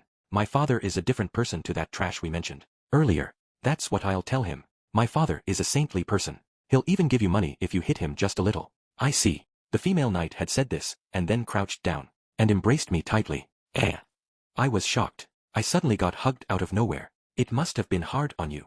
While saying this, she started patting my head. Because she's wearing armor, this doesn't feel very good. However, she gives off the sweet and soft scent of a woman. Naturally my lower parts don't rise. That's strange. Why, oh son of mine, what's happened? It's the smell of slightly sweaty women that you love so much. Just recently, even that time with Eris. Which reminds me, I look at Eris, find that her eyes are wide open and she's clenching her fists. Scary. After patting my head, the female knight had risen to a stand. Without looking towards me, she then declared, I'll be taking custody of them. What? One is a demon, you know. Baxiel is confused. The female knight snatches the letter from my hand, and quickly looks over it. There's no problem with the letter, either. This is Lord Galgard's handwriting. It can't be. Is a temple knight going against Mealy's teachings? At that point, with an odd dash, Eris raised her voice. The female knight turns to face Eris and winks. What? I, the middle leader 5 of the Order of the Temple's Shield Group have spoken. Kudash, even though you had lost your subordinates and were then demoted. Humph. I'll send those words right back at you. However, between I who had completed my duty, and you who had given up halfway, there's quite a difference in our positions. Baxiel gnashed his teeth at that. Somehow, it seems that he's also been demoted. Considering this, despite being called Duke, the position seems quite a bit less important. It's strange. Baxiel's eyes are full of hatred. You, no matter how high of birth you may be, if you get too carried away. Baxiel never finished his complaint. The female knight had quickly lowered her head. No, I apologize. I've said too much. I have no intention of quarreling further with you. This case is a personal matter. Please forgive me. I had been thinking that she had great timing, saying as much as she wanted, and then immediately apologizing. With those few words, she had dispelled Baxiel's anger as, well, I'll try and copy her the next time I anger someone. A personal matter, you say? MMN. The knight nodded firmly in the face of Baxiel's puzzled expression. Then, with a slap, she then places her hand on my shoulder. This child is my nephew. What was that? Part 5. Therese Latria. She's the 4th-born daughter of the Militian noble family Latria, and having become a middle leader of the Order of the Temple at a young age, she's an up-and-coming knight. Her family is the Latria family that holds an earldom. Zenith's family is the Latria family that holds an earldom. When it was revealed that I was her kin, Baxiel looked like he had given up on something, and after letting out a large sigh, waived the voyage fees for us. Part 6. Right now I'm in a Westport inn, and am currently being hugged. The ones in the room are Therese, Eris and I. It might be because Rudyard had read the mood, but he's not here. Rudia Skuin. I know about you from Nesama's letters. Is that so? What did Mother 6 write? That you were extremely cute, and though I'd never imagined that I'd see the real thing, you truly are extremely cute. While saying this, Therese is burying her face into the nape of my neck. Thinking about it, in the 12 years I've been alive though, I've been called brazen, suspicious-looking, or disgusting. The only one who's ever thought of me as cute is Zenith. However, though I'm being embraced by a large-breasted beauty, for some reason the railgun between my legs isn't firing off any coins with its super electromagnetism. Point 7. Speaking of which, my victory never did stand up when it was Zenith. Point 8. Thinking about it, I never did think to become any closer to Norn than necessary. I wonder if it's because we're related. Therese, it's about time you let go of Rudius. Resting her chin in her hand, Eris taps at Therese. She's in a bad mood. She might be jealous. I'm a sinful man. Eris-sama. Though I understand your feelings, I don't know when I'll be able to see Rudia Skuin again. Moreover, the next time we meet, he'll have definitely lost his cuteness. It's a fleeting moment. Please pardon this. Without any shame, Therese continues to stroke my body. Theresan, why are you speaking to Eris so respectfully? I owe her my life, after all. I decide to investigate further. Eris had gone out to suppress goblins, and saved Therese, when she was driven into a corner by enemy forces. At the time, Therese had been protecting a certain VIP and, had it not been for Eris, that VIP would have lost their life, as well. The story was something like that. I hadn't heard a word of this. When I had looked towards Eris, I found that she was making an awkward expression. Sorry, Rudius. I had forgotten about it. According to Eris, she had seen me all depressed and forgotten all about the goblin hunting incident. It's my fault, huh? Guess it couldn't be helped. Therese's, I'm being hugged from behind so I'm not sure. But, probably making an expression of ecstasy and groping my body. I won't go so far as to say it feels disgusting, but somehow I feel kind of uncomfortable. At any rate, even having my body touched with boobs pressed against my back, I'm not getting aroused. It's a new sensation. Ah, but Rudia Skuin really is cute. Cute enough that I'd eat him up. Do you mean eating me up in a sexual sense? I had tried to drop an appropriate joke in, but my mouth was covered up by her hand. You're cuter when you don't talk, huh? When you do, I recall that Paul guy's face. It appears that Therese doesn't like Paul very much. Still, Grandmaster Gash is the same as ever, huh? While she continued to stroke me, Therese changed the subject. You'd think that it'd be obvious that that kind of thing would happen if you handed over such a letter to Baxiel. According to Therese, Galgard Nashvenik is the Grand Master of the Order of Instruction. The Order of Instruction is a mercenary group that sends young knights to areas of strife for combat experience, and, at the same time is responsible for spreading the teachings of Meles to various places. Right now they're in a recruitment phase that occurs between expeditions, and have returned to Meles for the sake of recruiting new members. Gouache is that Grand Master. In the past he had returned as a survivor of the Demon Continent expedition, and over the past few decades he's been the driving force behind the Order of Instruction, being successively known as the STR. Ongist, an unrefined and taciturn man, he rarely laughs. It's rumored that no matter what kind of villain they are, he's able to deal with them impartially. Participating in one of the Order of Instruction's expeditions is a coming-of-age ceremony for all Militian knights. Since the time Gash had become Grand Master, the survival of the Order of Instruction rose past 90%. As a result, the Order of Instruction is presently well known as the strongest. There are a number of people who have had their lives saved by Gash, and currently there is no knight who doesn't hold him in respect. And he's also famous for hating writing and being a few words, though he promptly gives out orders on the battlefield. Normally he's quite unmotivated and, for example, won't return greetings. He hardly writes any letters, and completes most documents with a stamp. There are hardly any people who have seen his handwriting. According to Rudyard's story, he was talkative and passionate. However, Rudyard isn't very talkative either, after all. Perhaps our standards are just different. There's also the possibility that he's just different with Rudyard. Hey, just how long are you planning to cling to him like that? Eris was steadily becoming more irritated, and it felt like she was about 5 seconds away from being angry for real, so I separated from Therese. Rudius Skuin's warmth is. Though Therese is making a regretful expression, I'm not a hug. Pillow 9. I wasn't even enjoying it, after all. Rudius, come here. Being told that, I sit down next to her. When I do, my hand is firmly grasped. When I look at Eris's face, I find that her ears are bright red. Just by gazing at that profile, my mouth becomes a little slack. Looking at Therese, I find that she had been hitting a pillow. She could have just hit a wall. She seems to lack muscle, though. Therese let out a sigh and made a serious expression. That's right, Rudius Skuin. Let me give you just one piece of advice. It might not have much meaning since you're about to leave Meles, but, having introduced the topic, Therese continued, it'd be better not to mention the supered race while you're in the country. Why? One of the old teachings of the Meles Church dictates that the demon race should be completely expelled. The demon race should be completely driven out of the Meles continent. That's one of Meles's teachings. Though it's hardly practiced anymore, it's something that the Order of the Temple obediently adhere to. It seems that for a demon race as famous as the supered race, even if they were a fake, the knights would still drive them out with all their power. Because he had helped Rudius Skuin, even I can't help but overlook him. However, normally it absolutely wouldn't be overlooked. It's pointless. Replying to the serious Therese was Eris with a cold look. If it's you guys, no matter how many people you bring, you won't be able to win against Rudyard. That's true. It's as Eris Sama says. Therese had spoken in a tone that implied that was natural, and made a bitter smile. However, the Order of the Temple is a gathering of religious zealots, myself included. That's why even if we understand that there's no chance of winning, we have no choice but to fight. Among the Knights of Meles, there are people like that too. That's why, if we ever came back to the Meles continent, we had to be careful. This was something that Therese made sure we understood. This incident made me realize again just how deep-rooted the discrimination against the demon race was. Restoring the honor of the supered on our travels from now on may be difficult.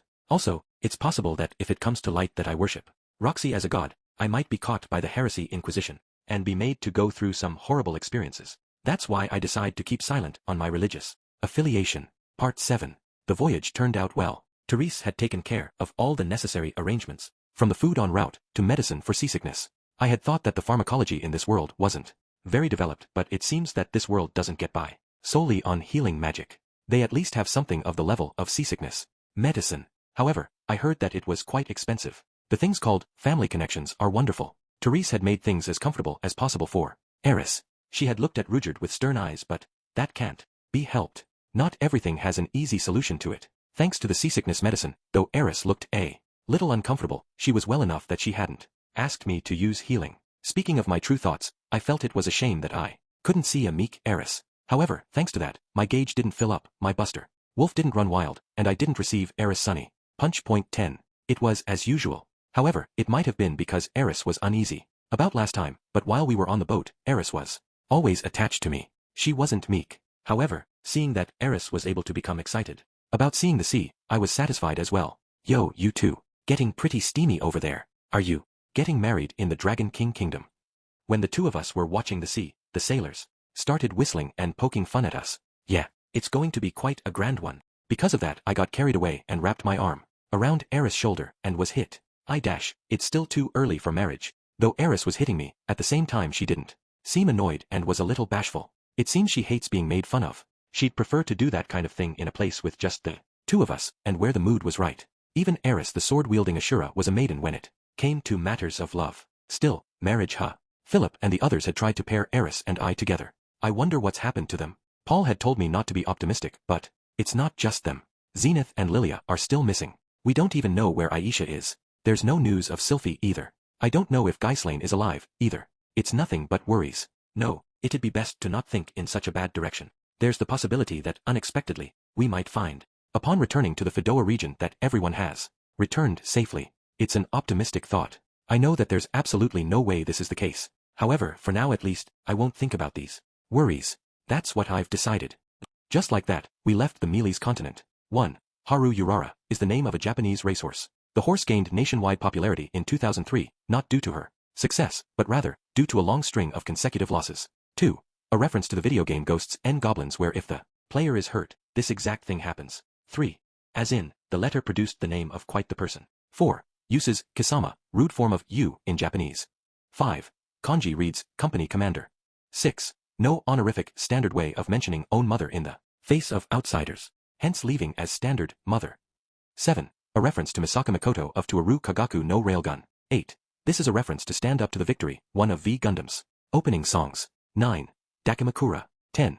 A Fatal Fury / KOF reference. Terry Bogard has a famous move called Buster Wolf, as well as one called Sunny Punch. Side story, Return of Roxy. Part 1. Roxy Magurdia returned to her hometown. The circumstances of the village hadn't changed at all. Her acquaintances in the village, as well as the members, had almost not changed at all. The number of inhabitants had increased, but the way it was eerily quiet was just the same as in the old days. Formerly she would never have thought it was eerie, but after traveling all around the world, if you were to ask Roxy, this village is abnormal. Just silently, even though there's no one speaking any words, the people of the village are just living while understanding their purpose. Once they saw Roxy, they just kept staring at her. Roxy knew it. They were using the Migard race's special ability, telepathy, to try and talk to her. However, Roxy can't hear it. She could hear something like a little bit of noise, but just that. Roxy could not respond to their words. After a little while, the figures of her parents appeared.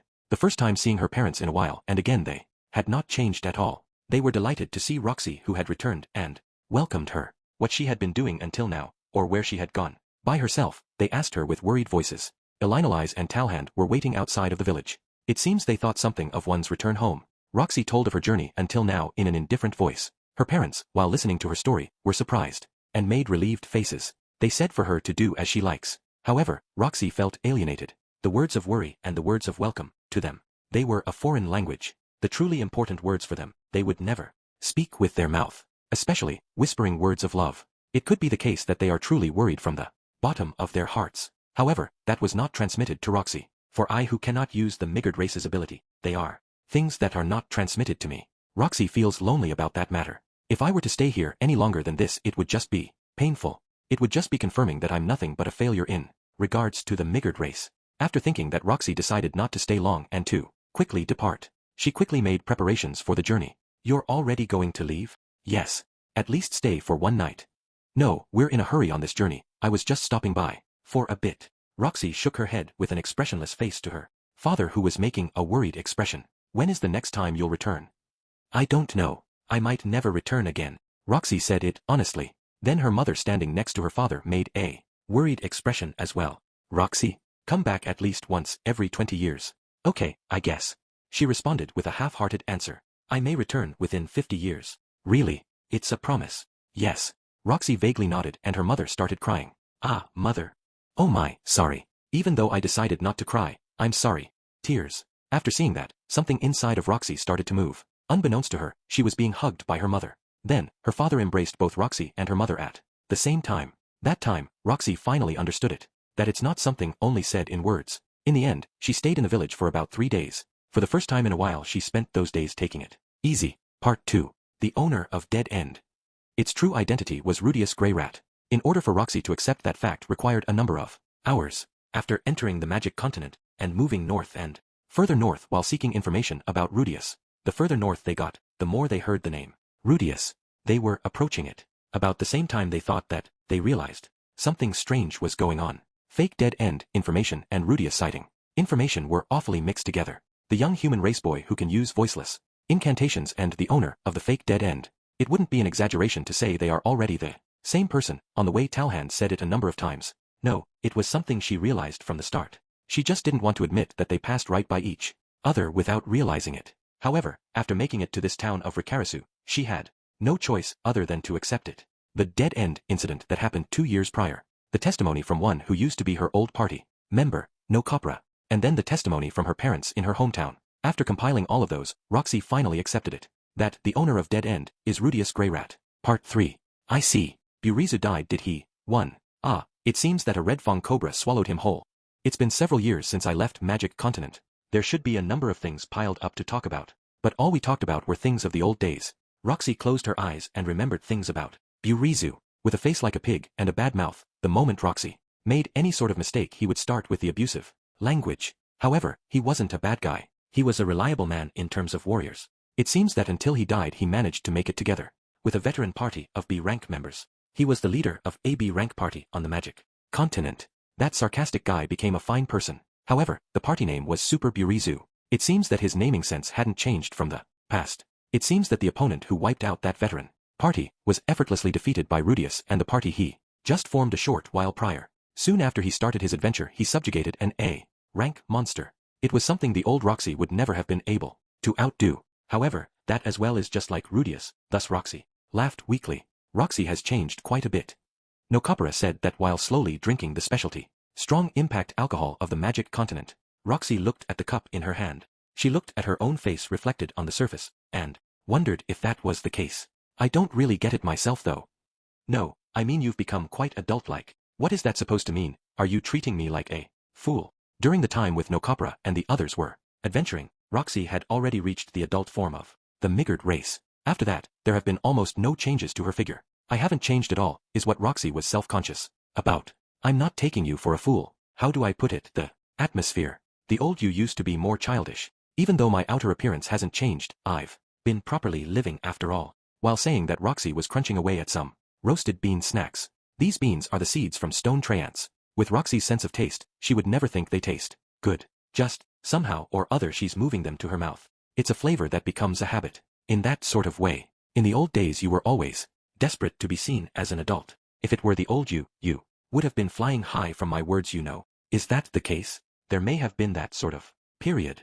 We're talking about the time when I didn't want to accept my body height. In the old days I didn't want my surroundings to think I was a child, so I gave it my best so that no one would underestimate me. I'm a magician, there are no elements that I'm bad with. I made it public that I could do anything. Before I noticed, that assessment had reversed, and my name alone started walking on its own. Around the time I started being called Water Saint class magician, things that I couldn't do were always being forced upon me. In regards to the Magic Continent as well, the fact that I was Rudius's teacher was a fact they were awfully surprised about. It seems that Rudius was going around saying, it's the result of my Shisho's teachings, at every chance he could. Thanks to that, they even started to think that Roxy could use voiceless incantations, even though there's no way she could use something like voiceless incantation magic. Once upon a time, I wonder if my own teacher felt this way about me, is what Roxy was wondering. If that's the case, then she feels she did something bad and wants to reflect on it. The agony of Shisho who has disciples that are too superior. It's not something you could understand until you actually experience standing in that position. It's a feeling of pride, while at the same time a feeling of shame. Although, as mysterious as it is up to now, she's never felt that she doesn't want to be called Shisho. Rudius is protecting what he said. The fact that he's making public that Roxy is his Shisho simply makes her happy. Nokapura hasn't changed a bit. Is that so? Yes, other than your appearance. The fact that he's greedy for money, how he aims for the weak, it's just the same as the old days. That she doesn't want to turn Nokapura into an enemy is something Roxy thought a number of times in the old days. What is that? Is that indirect way of saying I've grown old? I guess you could say that is true. Nokapura has grown old. You've become able to say it, haven't you? Nokapura laughed in a nihilistic way with a high-end sound. How nostalgic. That's right. In those days there were two more here. A boy who would spout abusive language every time Nokapura said something, and a boy who would say, oh, my and sigh every time a fight started before attempting to break it up. Already those two are gone, the ones remaining were just these middle-aged two, although, thanks to their race one of them isn't really all that old. Past days will no longer return. That day, until no Copra drank himself unconscious, those two let old memories bloom. Her parents and an old friend. Just the fact that she met these two gave meaning to her. Return here. With those feelings, her chest has grown 1 cup. 2. Part 4. Rudius should have arrived in Melitian about this time. It's been 6 months since we passed by each other in Wind Port. Even though it managed to overlap with the rainy season, the Holy Sword Highway is a path with nothing on it. As long as they don't stop by villages of the elves or dwarves, then they should have arrived in Melitian. After all, as expected, there was no need for us to come looking. Just as Paul had said in his message, he was all right. The girl named Eris who was teleported along with him. With her alongside, he easily passed through the magic continent. Even though normally there would have been somewhere, they were unable to progress, extremely simply and easily. Moreover, with a supered race who made Roxy helplessly afraid as an ally. Roxy's disciple sure is excellent, huh? Really, it's hard to imagine that he is Paul's son. Elinalise and Talhand praised him while saying that. Though Roxy was thinking whose disciple or whose son are unrelated. Rudius was a genius before she met him. Even if she hadn't met with him, he most likely would have been able to do this much. Putting that aside, what are we going to do from here on out? After hearing Elinalise, Roxy started thinking. For the time being, she wasn't able to meet with Rudius, which was her objective. However, he's most likely already arrived in Melitian. She really wants to meet him, but she shouldn't mistake what her objective was. Let's search the northwest area of the magic continent. Rudius was found, but the remaining 3 were still missing. Along the way up until now, they found a number of refugees from Fidoa region. Therefore, there should be some in the northwestern area as well. Is it fine if you don't meet with your disciple? I don't mind. After Talhand asked that, Roxy shook her head. For starters, now that she knows they passed by each other, without even realizing it, she doesn't have the face to meet him. She's already in a miserable state, as his sure show. There are still plenty of towns on the magic continent. Just as we have until now, we'll go through each of them, one by one. The two exchanged glances and had a small laugh. Roxy Migurudia's journey continues on. 1. Burizu can also be read as Blaze. He was the leader of the group, Super Blaze, at the entrance of the Forest of Petrification. His party was shortly defeated and eaten by the Red Fong Cobra. 2. This line should be more meaningful in the way it's worded, like 1 cup of alcohol to those feelings/thoughts, but at the same time, knowing this author, this line could probably be taken quite literally, like it's written her chest being held high, plus 1 cup size, filled with emotion. How profound. Credits. Author, Rifujin na Magonote. Illustrator, Shirataka. Publisher, Kadokawa Shoten. Translator, Bakasuki. Light novel and